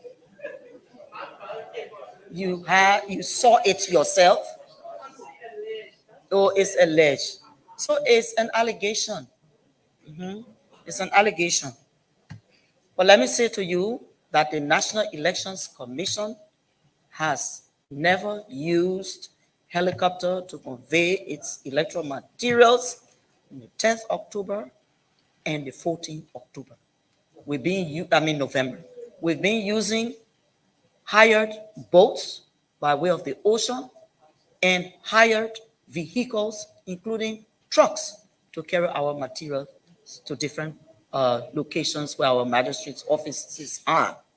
So that other one there, than our own. The issue about invalid votes, and you question whether, in fact, whether CVE was done. We explained yesterday that, and even previously, we conducted CVE all throughout the 73 districts of the Republic of Liberia. CVE on all of these different rights issues and awareness raising about the process. You want to know how many days? For about 3 months or so. But let me tell you, my dear, civic and voter education, and I will continue to say it, is not something that you just get up and do. But when we do, we pay for it. And so the money that we have is the money that we use to pay for CVE. So if CVE was done for just 3 months or even less than that, that it won't be able based on the allotment that it gave us. So perhaps next time when we ask for millions of dollars, the press, including yourself, will advocate for the Elections Commission to have enough funding to be able to carry on these things. Secondly, we need to integrate electoral matters into the curriculum in school, including that CVE and awareness raising. We need to do that. Perhaps the press can start helping now to advocate for it so that it gets integrated in the curriculum. This is a sustainable way to help Liberians to be aware of the electoral process. Invalid votes is a thing that you and myself and all of us here, we need to address. You know why? Because we continuously are explaining some of the issues based on past survey that was done, where first thing you have the issue of literacy, illiteracy, if you want to put it that way. And even attitudes, even if you teach somebody or you show them, sometimes the attitude that they take to the ballot box is not comparable to that of what you have taught them, even through the CVE. So we need to work on ourselves too. We need to work on ourselves too, right? Okay. Next question. Oh, thank you, Madam Commissioner. My name is Archie Bong, and I report for Today Liberia Television. I have like 4 concerns about. How many? Okay. My first concern has to do with. Hold on. Some of your friends want to talk. So just talk 2. Then, if you think somebody else didn't talk, get in the other 2. Yes, these are all important things, so I just want to reflect it out. Everything, Anyway. yes, important, okay. Including you. Okay. Thank you. My first concern has to do with how long will the NEC take to conclude all of the tallying results, as we have only 2 candidates in this election. The second one has to do with yesterday there was some journalist that was marheaded by the Liberia National Security due to their reportory duties. Have the National Elections Commission getting any concern about this issue? Okay, let me answer you. You ask your 2 questions. Give the other 2 to somebody else. The last one, just the last one. That means that will be 3 now. Yeah. No, only 2. I'm the presiding officer. You talk about journalists being malhandled. We do not have that information. But what I can say to you, it would be important if you know who handle the journalists to work with them. I would not say John Brown did or this institution did, because I don't have it before me. We don't have this information before us. What I do know is that the police or the joint security has been working tirelessly to secure or to ensure law and order. Order, that is the first one. And then 2, it is a good thing to identify yourself and listen to those who are managing the process as to what you can do and what you cannot or should not do. And sometimes this is where we fall short. Sometimes there are rules and regulations, and when we come, we decide it must be done our way. And I'm not suggesting that this is what happened. I'm just trying to explain to you, media people, you take responsibility for some things and work with those who you think might handle your friends to get them to the table, you'll talk about it and find some resolution, yeah? You say, how long is it going to take? for us to announce the final results. We say again, the National Elections Commission by law has 15 days. Whether you have senatorial representative and a presidential, or whether you just have only two contestants in the just ended 14 November presidential runoff. We have 15 days. But I'm saying to you, we are working around the clock to make sure that one, not only do we remain within the 15 days, but as much as possible to reduce the time for the final result. So in the next few days, this time we've gone 22.33%. You can never tell tomorrow, perhaps we might reach 50%. So let's do it that way, yeah? Next question, please. Thank you, Madam Chair. My name is Gerald, coordinating director for Front Page Africa. On the record of the count, unlike past elections, the name of the counties were not mentioned, only Liberia. Why is it in the runoff? And secondly, in most places, especially the Pinsville belt, after the votes were being tallied and ballot boxes sealed, the NEC didn't pick up these boxes. It was very late, causing some of these observers and poll watchers to sleep, and also leading to some of your temporary staff and the observers to leave, leaving the boxes alone with the POs. How safe are these boxes with the PO 2 or 3 or not, given that during the first round, some of your workers were accused of electoral malpractice for which they are facing prosecution now?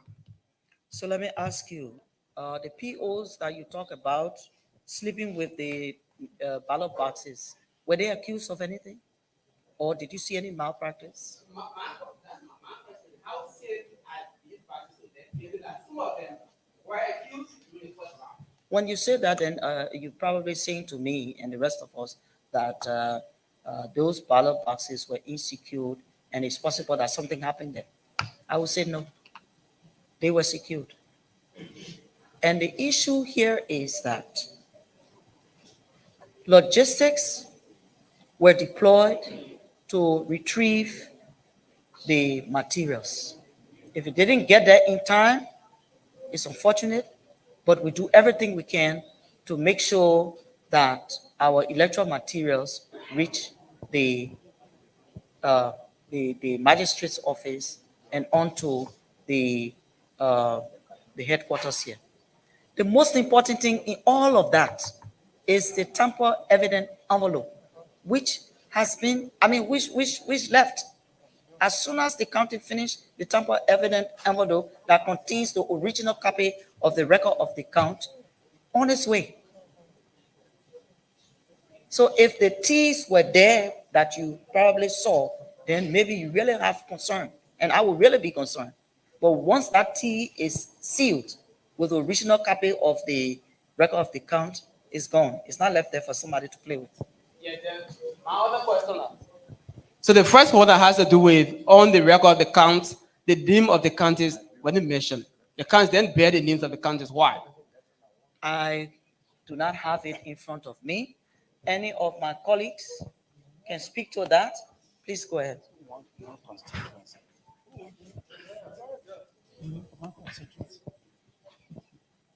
Usually for the presidency is the entire country. So it's difficult to have counties on the record of account. For the representative, it's easier because it's by district. So you can easily identify it. So a holistic, it's difficult to say what your estimates are per county as per the number of record account that should be assigned. So that's the reason why you have to write it in the box. And if you look at the first round for the presidency, you also see the same thing. So it's not changed, it's the same. In all other elections, it's still the same. It has not changed.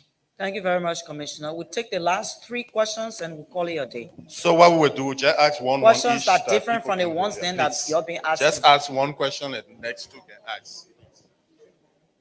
My name is Moses Gazu from the BBC. I wanted to make a follow-up before I can ask my question. Yeah, it's a follow-up. Your follow-up would be the question that you asked. It has to do with the very FRR. So I want to know, Madam Commissioner, maybe some of your Board of Commissioners can be able to respond to them if the need arises. I'm building on to yesterday's question I asked. What are the intent for the political parties to have the FRR? And what are the responsibilities of the poll watchers from these political parties and observers? Maybe you could reiterate their roles and responsibilities, because you said there is nothing that is law that gave them the right to conduct the affairs of the elections like it's done. And my final question I wanted You sure to you ask. want to go there? That way you put a question on that last part. You sure you want to go there?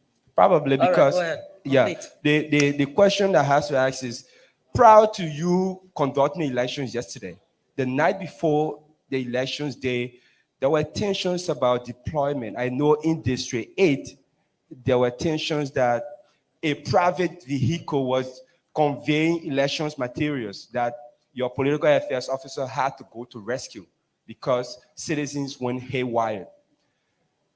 Did you make informed publication to the public that the NEC does not have its own vehicles? In fact, we are using rented vehicles to convey and collect voting materials. Okay. I think the first two questions, if you picked it up, you probably want to answer. Your last question. I don't know how to answer it. Maybe yes. Yeah, probably maybe I need to say yes. But you know, the NEC cannot procure 300 vehicles to use on elections day, and then after election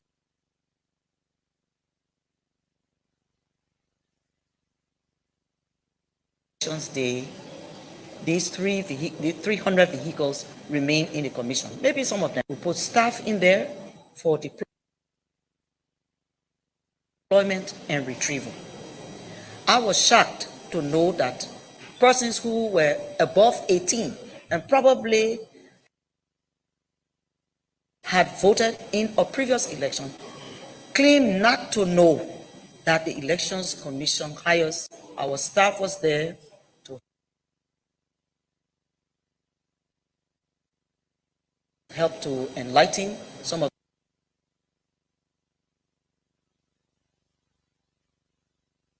those who raised the contention and issued citizens. I don't remember your other question.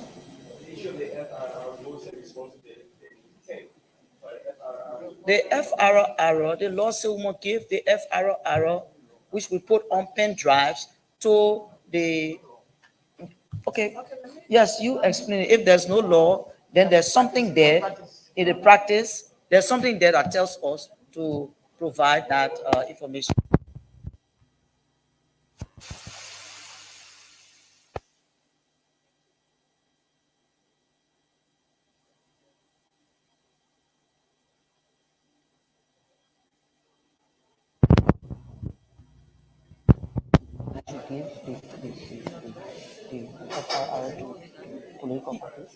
Based on the fact that the issue of the FFR came about again in 2017.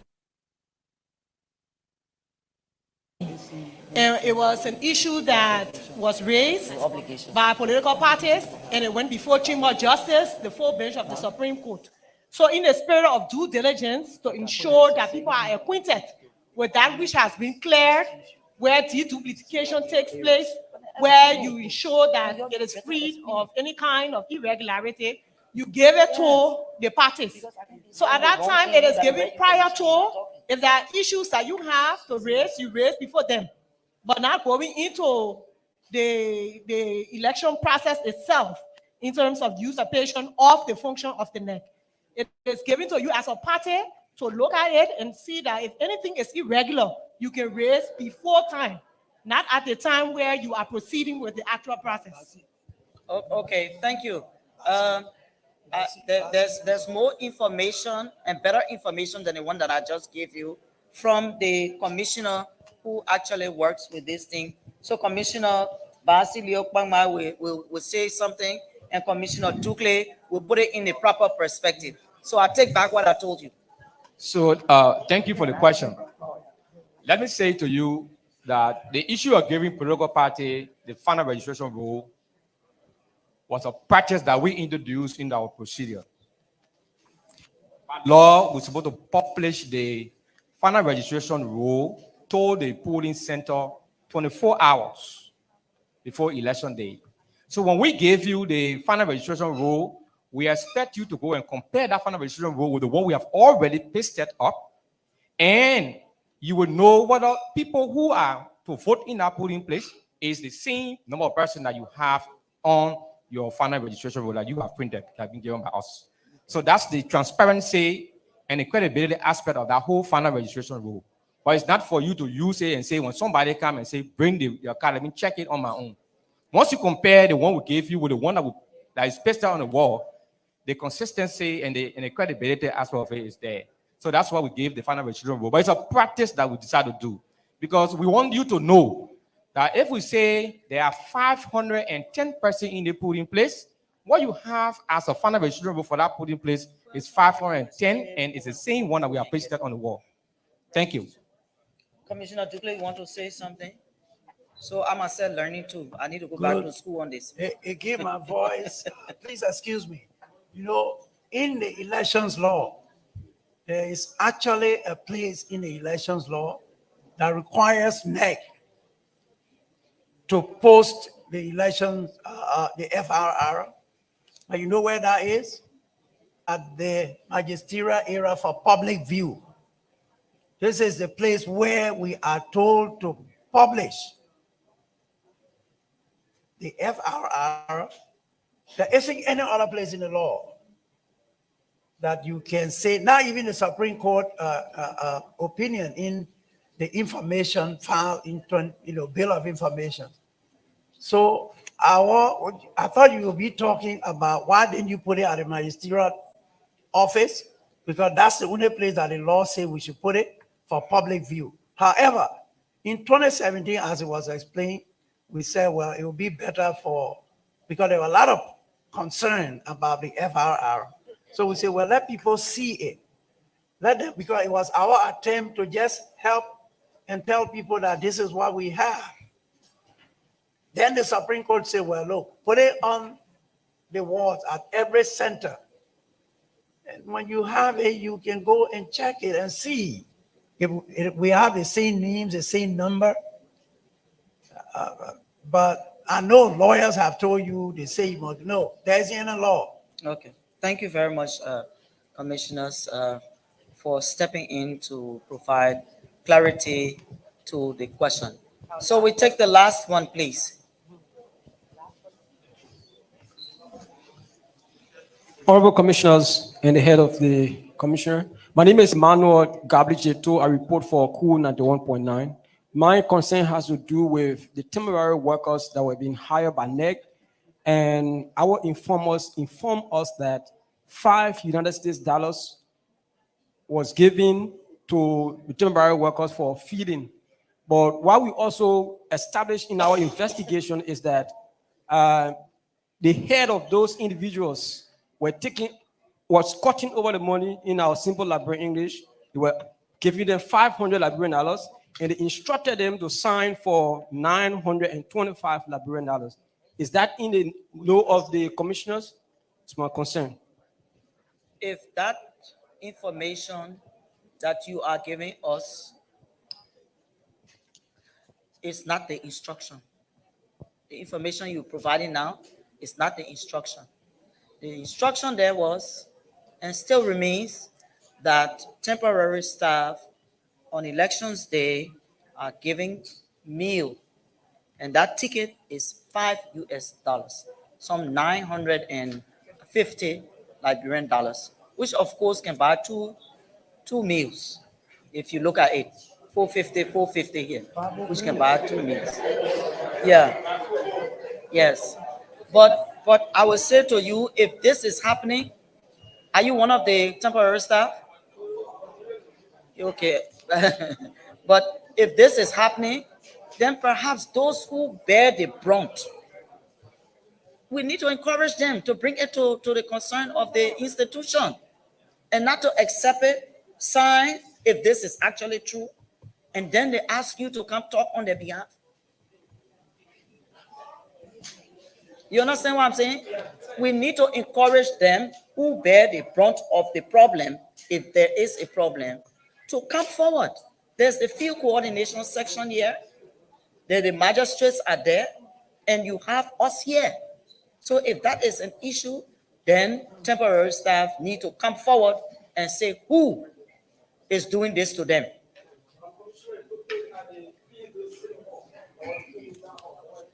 All right, thanks for the information. Thank you very much. We'll see you tomorrow at 4:30. Thank you very much. Members of the press, thank you very much. We have some literatures on the door there. If you want them, you can pick them up while you're going, please.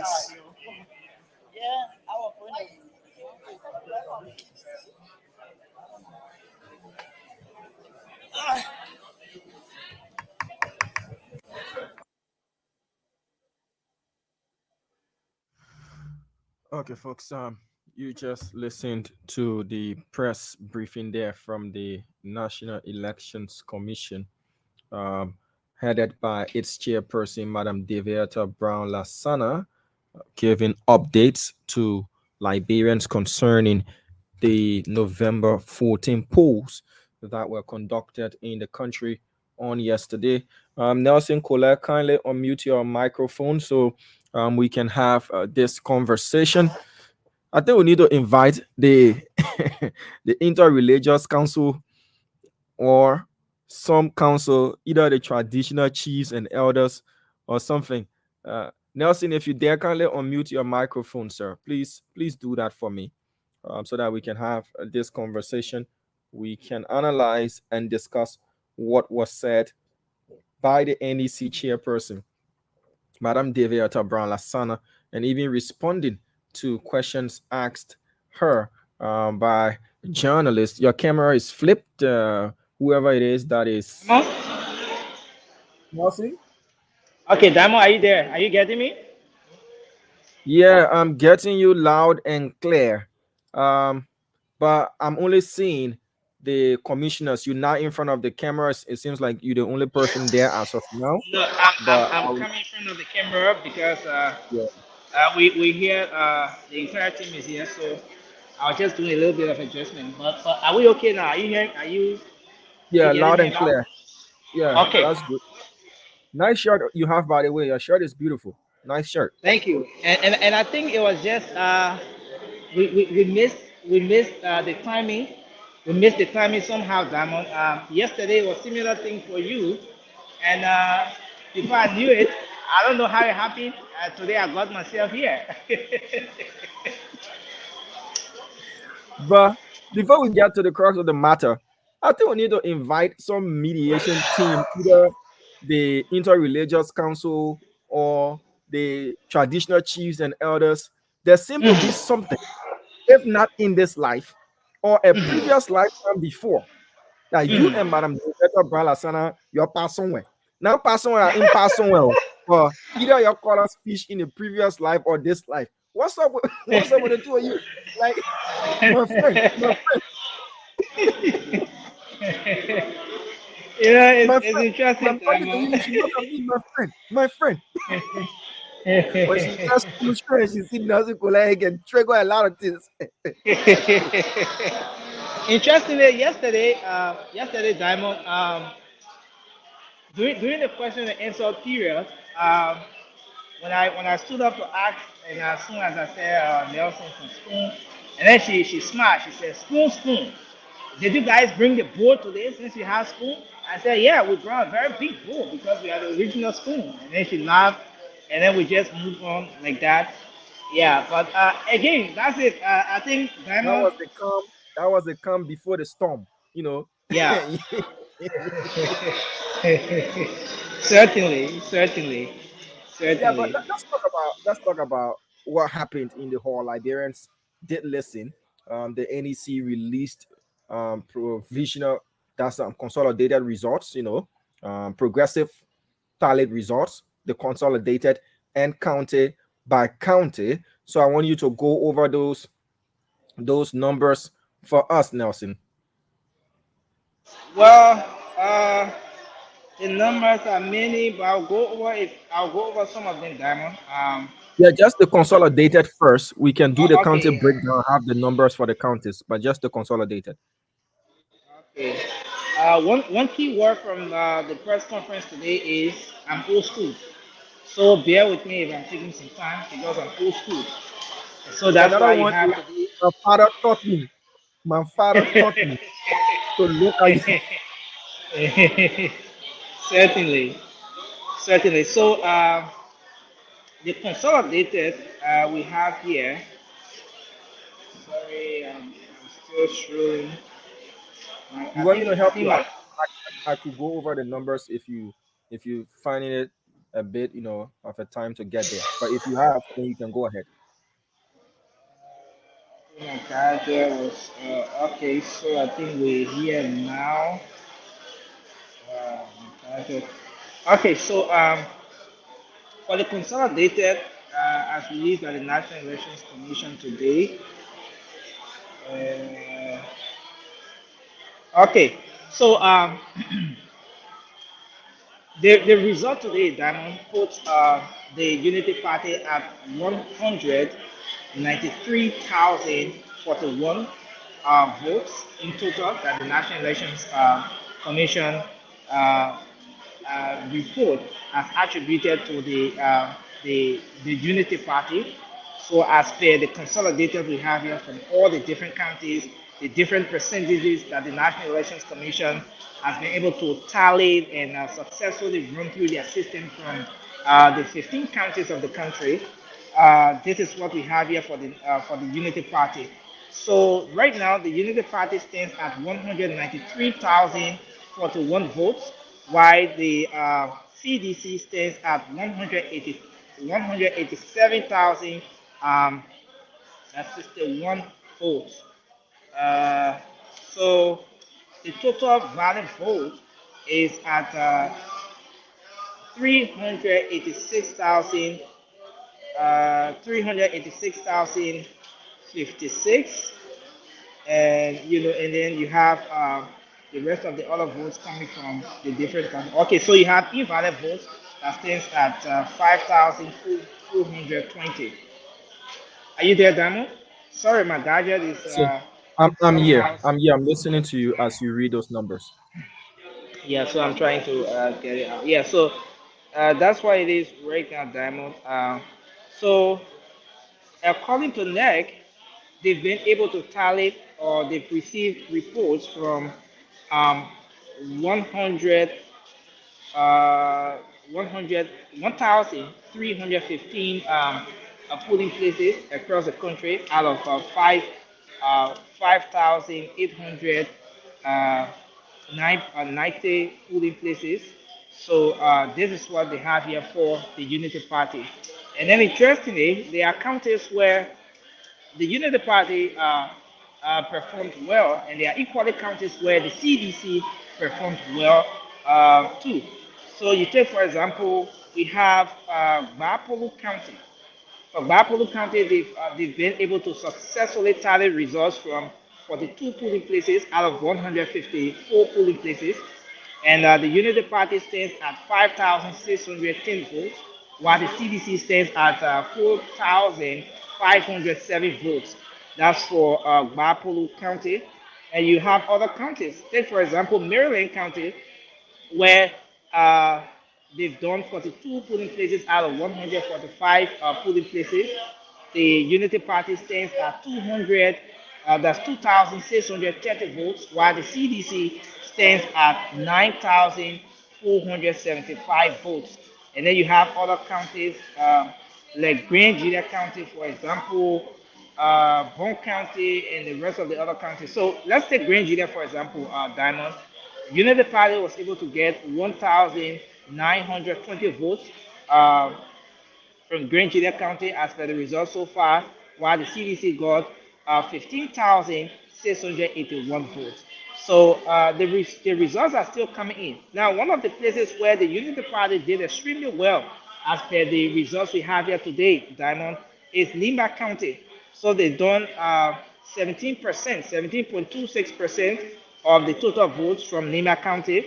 So it means that we still have a long way to go. But as it stands now, the Unity Party was able to get the Unity Party was able to get 25,360 votes, while the CDC got 8,536 votes from Nimba County, as per the result we have in our possession so far. Riverside County, you go to Riverside County, for example, Diamond, Unity Party was able to get 2,755 votes, while the CDC got 6,349 votes. Now, Diamond, interestingly, you started up this whole coverage. Are you there, Diamond? Are you getting me? Yes, Nelson, loud and clear. Go ahead. Okay, so interestingly, you started this whole coverage. I like the fact that you took counties from that were strongholds of the different political parties. So you take, for example, you went to the southeastern region, you took one county, and then you went to the western region, you took another county, and so forth. So I think this is something similar we saw here today from the National Elections Commission. They were able to release the results from the different counties, and whichever way you put it, there's always a space. There's always a county where you have one of those two political parties getting the numbers from. And River says Sinoe County and the southeastern counties have been dominated by the CDC as per the results we have so far. Take, for example, Sinoe County. In Sinoe County, the Unity Party got 1,942 votes, while the CDC got 9,951 votes. But then Maryland County or Sinoe County is in the southeastern region, Diamond. But if you went back to Nimba County, with just 17% of the results released by the National Elections Commission, you can clearly see a wide margin here where the Unity Party has 25,360 votes, and you have the CDC all the way down at 8,536 votes. So depending on where these reports are coming from, it's going to favor a particular political party, and that's what we see happening here. And so as announced by the National Elections Commission, we're going to see another press conference here tomorrow, and they are again going to be releasing additional results from those different counties, as those results are pouring in. So it's very important that we inform our people that the runoff is different from the first round. First polls in our country is different from the runoff. The runoff is simple majority. It then transitions from what was a percentage based winning, and that you should have at least 50% plus one vote to be able to win on the first ballot. This is a runoff election that simple majority makes you win. So it is about who gets the highest of the numbers or the higher of the number between the two contenders. That is what it is. Now, let's look at the pace at which the NEC is tallying these centers from across the country, these counties as well, Nelson. Yeah. We're looking at a faster pace because now we have just two candidates, one ballot paper to be able to tally votes from. And look at, for example, Bong, they've tallied 50 out of 171, 29.24%. They do not have the hurdles of representative and senatorial ballot papers to tally and consolidate and all of those things. There's a simple majority. And I caught one thing from the NEC chairperson when she said they only contracted or they only asked to use the conference room there at the ministerial complex, where the room that they're using for the Montserrado County Tally Center for 3 days. Mind you, Montserrado is the largest when it comes to the number of registered voters. Montserrado has got the highest, and she and her team has anticipated that it is just going to take them 3 days to tally Montserrado. That should tell you that Nimba and the rest of the counties, Nimba will pose some sort of tallying in terms of number of days, might go 2 or 3 days, as well as Montserrado. But looking at Bomi on tomorrow, Bomi might just be done. Looking at Cape Mount might just be done. Looking at Maryland, Sinoe, the rest of the smaller counties when it comes to number of registered voters might just be done. Grand Cru. And you start to see this margin emerge. And it's a simple majority thing. So we just thought to let our people know. So she Yeah, did say you're right. You're right but the on that, conclusion is Diamond. under 15 days. Yeah, you're right, Diamond, because that reflected even in the voting process. Despite being instituted throughout the day yesterday, but at some point you went out to vote, and as we went out in the field, Diamond, what I noticed is that they weren't that much of long queue. There wasn't long queues all around the place, all at all of those centers. And when I engaged some of those networkers and even political parties observers, what they did say is that it was that way for two reasons. Number one, because the number has sort of dropped, the number has reduced. The voters did not have to go through that whole process of looking through 20 candidates on the presidential ballot, for example, or taking up time to look at the representatives or the senatorial ballots and all of those things. So that had a reflection as well on this entire process. So we're going to see the same thing playing out with respect to how fast the results will come up from the National Elections Commission. Because even today, like you saw here today, Diamond, the 7 board of commissioners did not have to go through that stress of reading senatorial results from the different counties, reading how do you call it, representative results from those different counties. No, it was just the presidential results, and they were done with it. And because of that, the first day of NEC provisional results at this press conference, it ended very soon. In less than 2 hours, we were done, as compared to the first round of election where they had a lot to deal with. So you're right, Damon. This is just what's going to play out. I think we Liberians are going to receive these results sooner than anticipated. Now, let's go over the figures as provided by the NEC today. So you have the Unity Party, consolidated votes acquired. You have the Unity Party, 193,041 votes. This is for the entire country with the exception of Grand Cru, because she said they've not received information from Grand Cru. The process started late on yesterday, if I heard her right. You also have the CDC with 187,615 votes acquired across the country. So the margin now is 5,426. 5,426 in this simple majority race. This is no longer percentage based. This is about who is able to attain the highest number of votes and takes it all. Now, let's look at counties and how much of the polling places, how many of the polling places have been tallied. We want to go county by county. Now, if you look at Bombing County, 50 out of 171 polling places have been tallied across Bombing, giving you 29.24.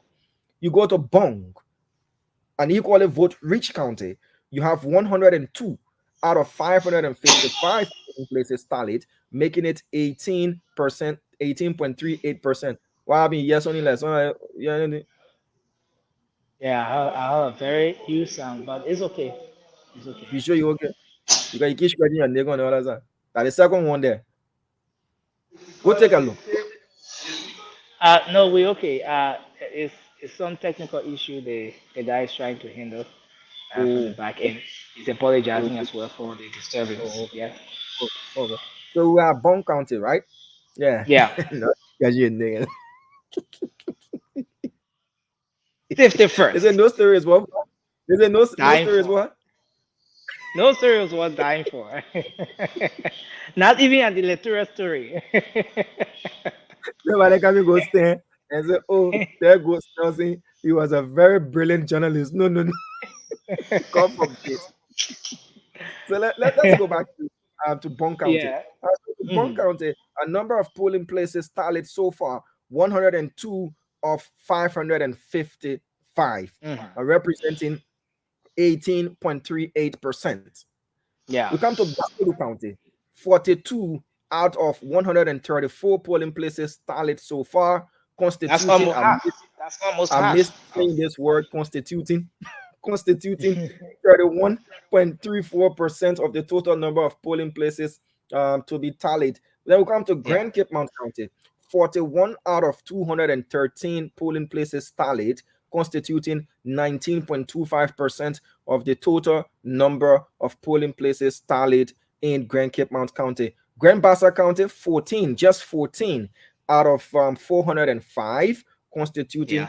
3.70% of the total number of polling places tallied across Grand Bassa County. Grand Gedeh County. Remember, supporters of the two political parties are keeping a keen eye on the number of polling places being tallied in their rivals' stronghold. Certainly. Certainly. Yeah. So now looking at Grand Gedeh County, one of the strongest, if not the strongest hold of the CDC, you have 65 out of 163 polling places. The Unity Party will be wanting the NEC to tally as many polling places from the CDC's strongest holds as compared to theirs, because they want to see when you're done with yours what is left. Likewise, the CDC as well. Now, let's come to Grand Crew County. You have all right. They didn't do anything from Grand Crew. So it's zero. No. It's zero. Zero out of Yeah. 110. Zero out of 110.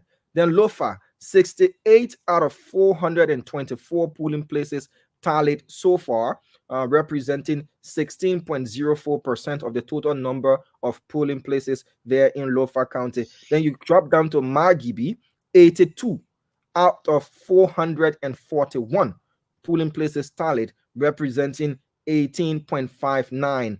Maryland, you have 43 out of 175, representing 24.57% of the total number of polling places tallied. And then the mother of all counties in Liberia, when it comes to the number of registered voters, votes to be garnered, Montserrado County, 557 out of 208, representing 27.74. Remember, Montserrado can swing in either direction. So both parties will be keeping a keen eye on which way Montserrado flips and the margin for which or at which it will flip. Then you come to Nimba County, 127 polling places out of 736 tallied so far, representing 17.26. River says 41 out of 105, representing 39.05% of the polling places tallied. River G, 29 out of 98, representing 29.59% of the total number of polling places tallied. And Sinoe, 53 out of 152, representing 34.87. Looking at, with the exception of Grand Bassa and Grand Crew, bulk of these counties have crossed the 10%, 15, 17, 20% marks.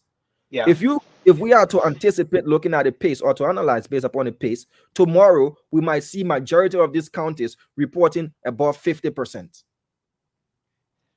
Certainly, Diamond. The possibility is very huge. There's a high possibility of that. Yes, given that just the first day of these results, we're seeing a huge accomplishment in some of those other counties. So yes, if Bapolu County, for example, and some of those other counties can be having pretty close to 50% of their results coming out just on the first day, that speaks to the fast pace at which this entire process is going to go.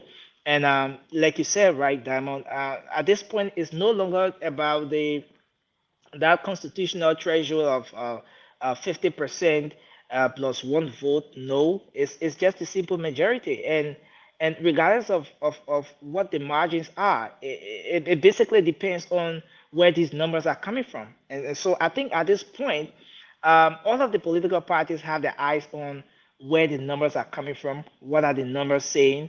To what extent have the National Elections Commission completed the results from those different polling places in their respective strongholds? And I think that's what they have their eyes on. And the panicking part about this whole thing, especially for the political parties, is the fact that this thing is going to move at a very fast pace. It's not going to be like the November 10 election where we had up to 15 days, and yeah, sorry, October 10 election where we had up to 15 days, and despite voting completing on October 10, National Elections Commission had to wait, or they had to go through the different processes until the 25th or so before they came up with the final result. But this time around is a whole different case, Diamond. And so I think that's where even the political parties, both political parties, depending on what the numbers are reading for them now, that's the panicking part about it. And I think that's where everyone have their eyes, and it's going to go faster. I tell you, it's going to go faster because. Quick question. I know these political parties did employ the best technology, both in terms of human resource and the technological know-how in making sure that they do get their tally sheets and their numbers coming into either their war rooms or their situation rooms, or whichever way they want to brand where they consolidate their data. Do they already know which way this is going as early as today being the first day after polls close in this country? Both the CDC and the Unity Party, they do know where this is going and what type of margin, what kind of gap has emerged and where this is going. Do you think they are already aware this trend that where it's going to? Well, let me say this: I come in peace as a journalist. Let me say this. Sorry. Giving all of my, I come in peace, and as a journalist, giving all of my observations, what I've seen from yesterday, since the polling centers closed up until now. Why are you trying to sugarcoat this thing? Try to put all kinds of non-alliance movement thing around this thing. Go to the point and take yourself out of the thing. The point here, the point I'm driving at is I don't want anyone to sort of drag me because of the objective analysis I'm about to make around this thing. I don't want anyone to drag me on that. Okay, but you have the option to plead the fifth. Though we don't have the fifth in Liberia, but you have the option to plead the fifth, and we can move on to something else. No, I'm not going to plead the fifth. I'm going Go there. ahead. So yeah. So look, Diamond, I think what's happening now is that they're both political parties. I think at this point, they know exactly where they stand. They know exactly as to whether they're going to win or they're going to lose this election. Take, for example, in District 10, Montserrat County, the sitting lawmaker Representative Rostalin Swakoko Dennis, voting was conducted on October 10. The very night of that October 10, she conceded defeat. She announced, she made a post saying that, oh, they fought a good fight, but as per the results, they are tallied, what they gathered from the different polling places across the district, it didn't go their way. So I bring that same thing back to where we are. Diamond, all those political parties, or the two political parties, had representatives at those different centers. They both have their war rooms. Those war rooms are the very places where they are doing their own technical work. Aside from what the National Elections Commission is doing, those people are doing even the NEC. Yeah, that's exactly what I was going to. Those political parties are doing that thing at a very faster pace than what the NEC is even doing. Yeah, maybe the NEC wants to be more diplomatic. They want to cross all the T's and everything and dot the I's and so forth. But given what I've seen, I think these political parties know where they stand. Take, for example, we saw last evening, Citizens were in very jubilant mood. The folks were celebrating, right? I don't know as to whether you captured that, but Diamond, I saw for myself that the folks were celebrating. In no time, they stopped celebrating. And then we saw the numbers coming from the both war rooms of those two political parties. The CDC, for example, had their own numbers displaying, saying something. And the Unity Party had her own number displaying where the senator-elect, Mr. Amara Kone, they were there displaying the numbers as well. And And I was just speaking to a colleague, right? A media colleague, just right before the press conference could come to an end. And he said that there was an information posted, and this is yet to be verified. There was an information from the war room of the CDC posted. And then after some time, they took that information down. What I And he know said they about have, is that there was information posted on the official page of the executive mansion. and that's what I'm talking about. I will share that with you. It represented a pie chart and claiming Yeah. victory, but in no time Certainly. that was taken They took down. that down. But as you were saying, just conclude your thought, Yeah. and I've got another question for you quickly. Yeah. So Diamond, in no time they took it down. So are they still celebrating? No, we are not seeing the celebration we saw from last evening. Is it All part right? of being a responsible political party? Now, look, it's too early to celebrate. Let's not jump into premature Certainly. celebrations. Let's observe the rules and regulations. And we are the ruling party. We should be the one maintaining the peace, and not behaving in a way that would jeopardize the peace. So let's hold on until we declared official winners. Isn't that something that comes to play? Or it's more of, we know our numbers, it's not in our favor, so let's not do something that would make us look foolish.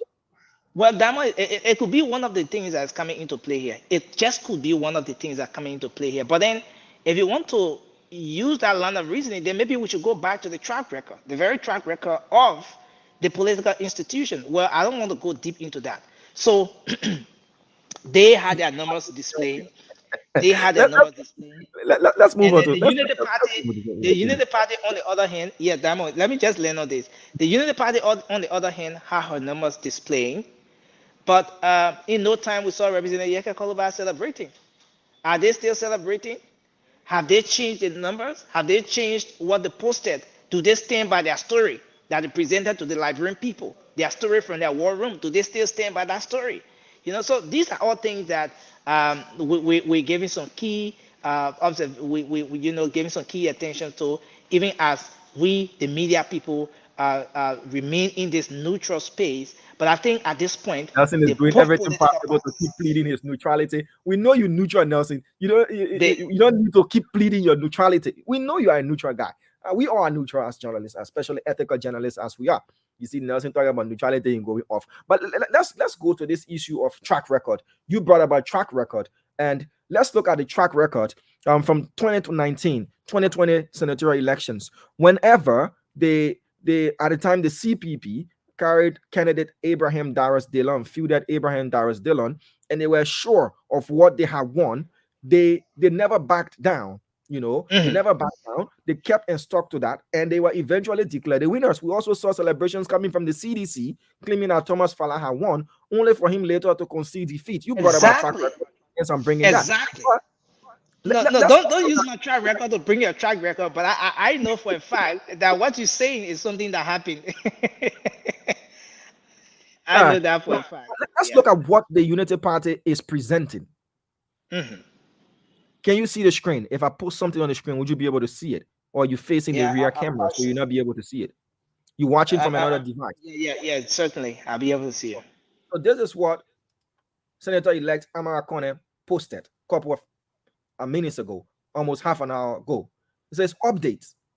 At 85% of polling places, 5,052 out of 5,890 reported in our situation rooms system. JMB leads by 40,910 votes nationwide. We will provide updates by 7 p.m. today. Unofficial hashtag, but certified by NEC records of counts or tally sheets. This was not happening on the 10th of October after the polls closed. There you have it. The Unity Party was only claiming they had won. The CDC was claiming they had won, but we were not seeing references made to databases, and figures and all of those things. We only saw Abraham Darius. They don't take a blue plastic of tally sheet and say, oh, yeah, and tally sheet, the challenge began. But coming from this affirmative kind of position, was that the reason the NEC sent the text message that the commissioner was not even aware of, that, oh, yeah, the tally results will reflect what was on the polling places posted on the walls of the polling places? Do you think the actions by the Unity Party of going this far, push the NEC or force the NEC's hand into releasing that text message. We did not see such after the polls closed on the 10th of October. Well, Diamond, I think the technology applied to this entire process has helped significantly. All right. So what I see here is that the Unity Party was a bit reluctant during the first round. Perhaps they did not have the capacity to bring about the level of technology being applied here. Yes, the ruling establishment equally have their own level of technology they've applied to this entire thing. But I think it has helped significantly. And Diamond, I must say here that the numbers that we're seeing coming now, the numbers that are coming now from these war rooms will not be far from the reality. Take, for example, the ones that are coming from what you have the Senator-elect Amara Kone just posted. Their own technology will explain to you step by step how they got there. All right. And yes, the folks on the other side as well, the CDC, they have their own way they're going about this particular thing. But I think the NEC will consistently say that people should wait for official results. And I like the fact that they are equally coming up with this disclaimer that is not an official result, but is NEC certified, stamped tally results from those different centers, those results coming from those different polling places and so forth. But at the end of the day, Diamond, what I see here is that these results that are coming from the polling, the war rooms, will not be far from the reality of the National Elections Commission at the end of the day. Yes, there was this question asked the NEC boss today. I specifically asked her as to the text message that circulated, whether, come again? You mean your bestie? Yeah, I'm an old man there. So I asked her about the text messages, that was all around the place and coming, even bearing the name of the National Elections Commission. And she said, yeah, the National Elections Commission is the one to give out official results. Though she went on to say that the results that are posted at those different polling places are genuine, they are authentic. But again, she went on to smartly skip the whole thing to say that the audience or the Liberian people across the country should wait for the National Elections Commission. I saw it as an indirect way of saying that what you have posted at those different centers are authentic, but again, just wait for us. Wait for the principal to come and pronounce you. Yeah, You know, yeah. we Since know in you fact got we a are the great ones here. father. Yeah. But let's wrap it up quickly. You got other rounds to do. Thank you and your team. But just a quick question, snap question, quick. War room, situation room, or playroom? Which one you take? War room and the situation room. War room, situation room, either war room or situation room one, or playroom. Which one you take? Well, I think it's a war room. I think I'll go for the war room. You're not in the War playroom. room. No, You're not I in don't the think it's a playroom. playroom Leave it because alone. listen, Diamond. This is where the real war is, right? People went to the pool, they cast their votes and all of those things. It happened, but this is where. Listen, Diamond. In the war room, people do cry. Listen, Diamond, before this process comes to an end, some political parties will sit in that war room that where they will do the secret crying. Then they come out and pull a a little bit of smile and say, "Oh yeah, my people." But they will cry. They will cry literally because the both political parties have invested a whole lot into this process. So I think it's a war room. It's not a So you're not playroom the because playroom. no, the numbers that are coming from there will determine the future of those political parties. Whether some of them will maintain their jobs, their status, and everything, or they're going to be replaced. They're going to be they're going to be ordinary citizens, around the place. Yes. So that's a war room. I think I'll go for the war room. Not the playroom. No, it's not a playroom. Serious numbers are coming out from those rooms. So it's not a playroom, Diamond. Not at all. That question was coined for a certain effect, but it's okay. All right, Nelson. Oh, for a certain thank- effect. I know where you want to go, but interestingly, interestingly, we're not It's okay. going there. Diplomatic Nelson. You managed to smartly escape the question. But thank you. I appreciate you a whole lot, your entire team. We look forward to having you guys there again tomorrow as the NEC updates the public. Remember, Amara Kone did say they will be updating the public at 7 p.m. We'll have that covered here as well. Nelson, the rest of the team, Liberians, thank you. We'll go over the numbers, the consolidated numbers for you quickly, so that you can know the margin. But don't start knocking part tab and all that kind of stuff. Remember the 10th of October polls, the UP was in the lead for a day or two, and then the CDC wrestled, that lead, and it ended with the CDC being on top for the first round. But the UP folks are saying they know where they stand. They've employed technology. The CDC folks are saying, yes, we also employ technology. We know where we stand as well. Everybody's claiming victory. As per what's released by the NEC, the consolidated report, provisional consolidated report, or progressive, they call it progressive tally report. Yeah. Consolidated, meaning it takes over the entire country, it covers the entire country, puts the Unity Party at 193,041 votes.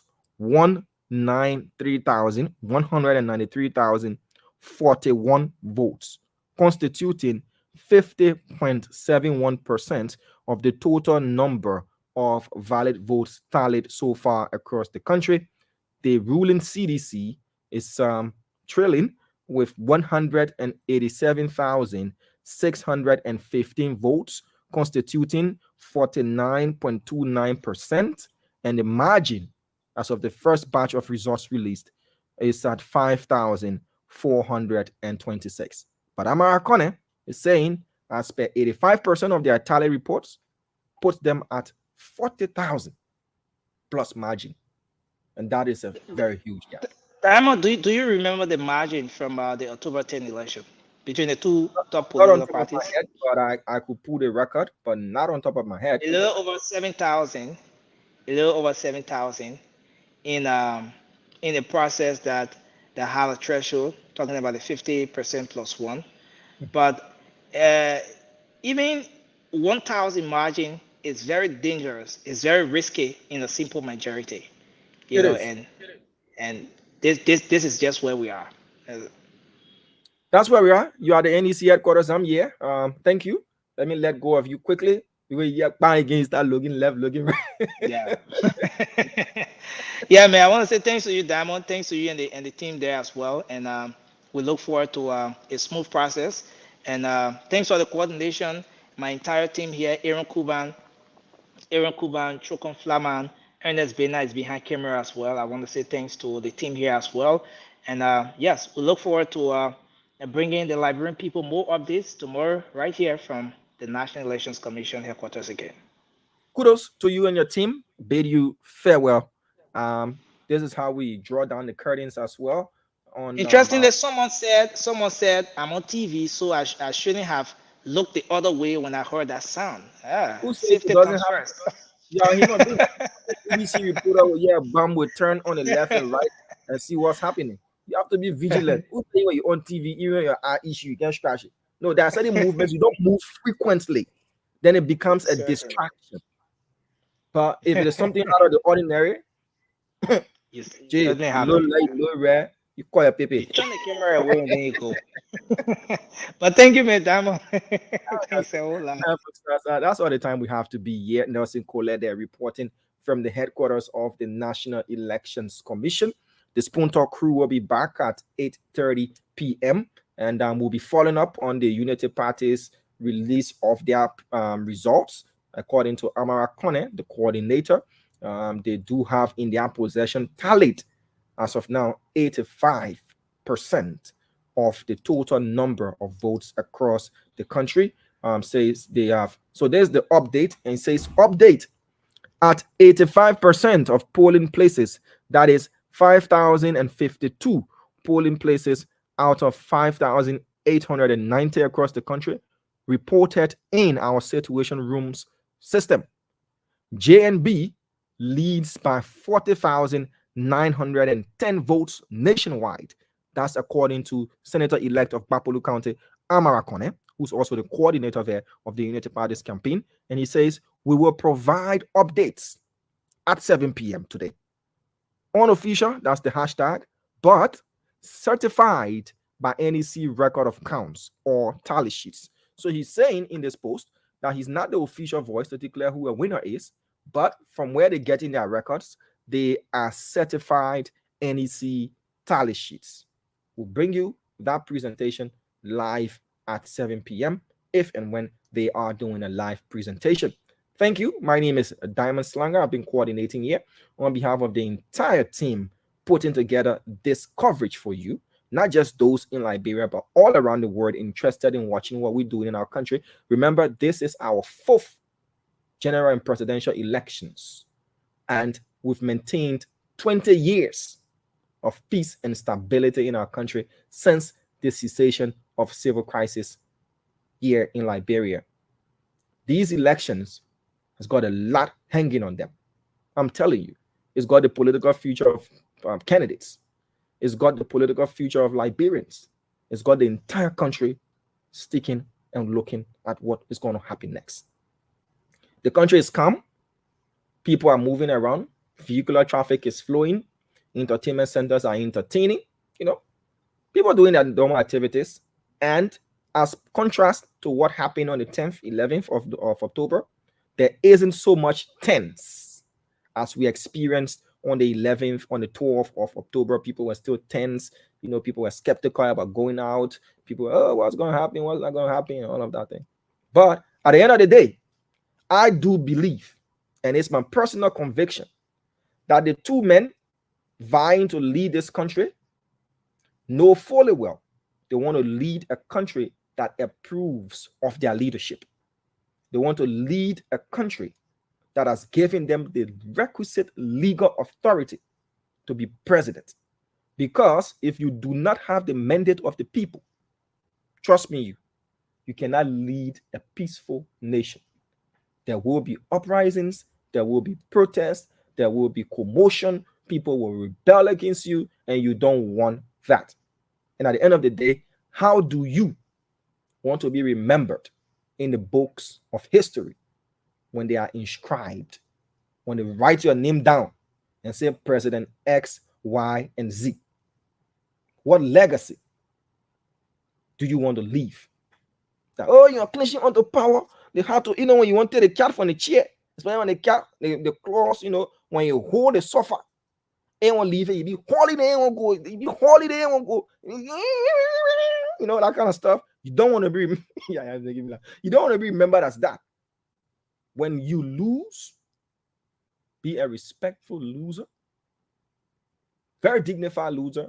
If it represents the will of the people, if you feel that it does not represent the will of the people, you use the requisite authority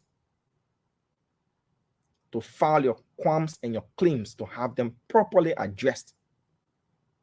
But if you feel that, yes, as per our record of count, we did lose this, so I'm gracefully buying out to come back again another time, you'll be respected for that.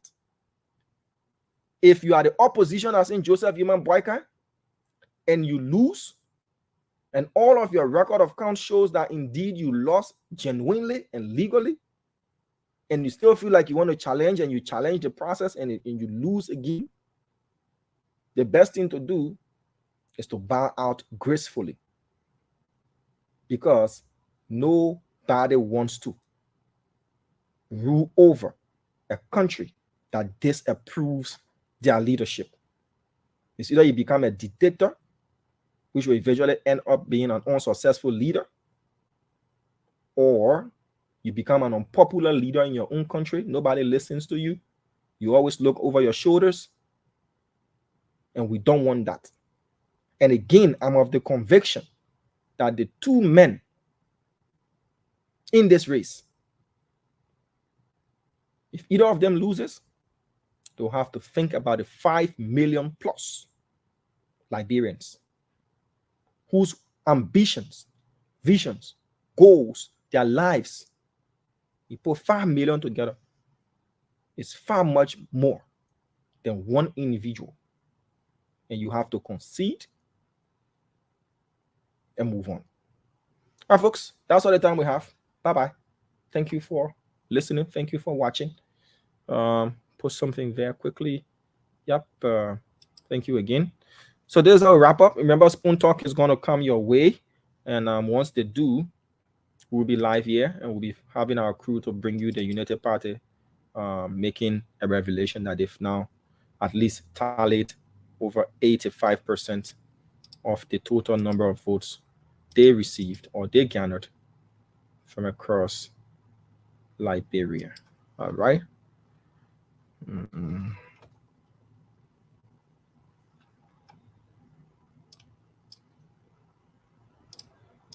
Bye-bye.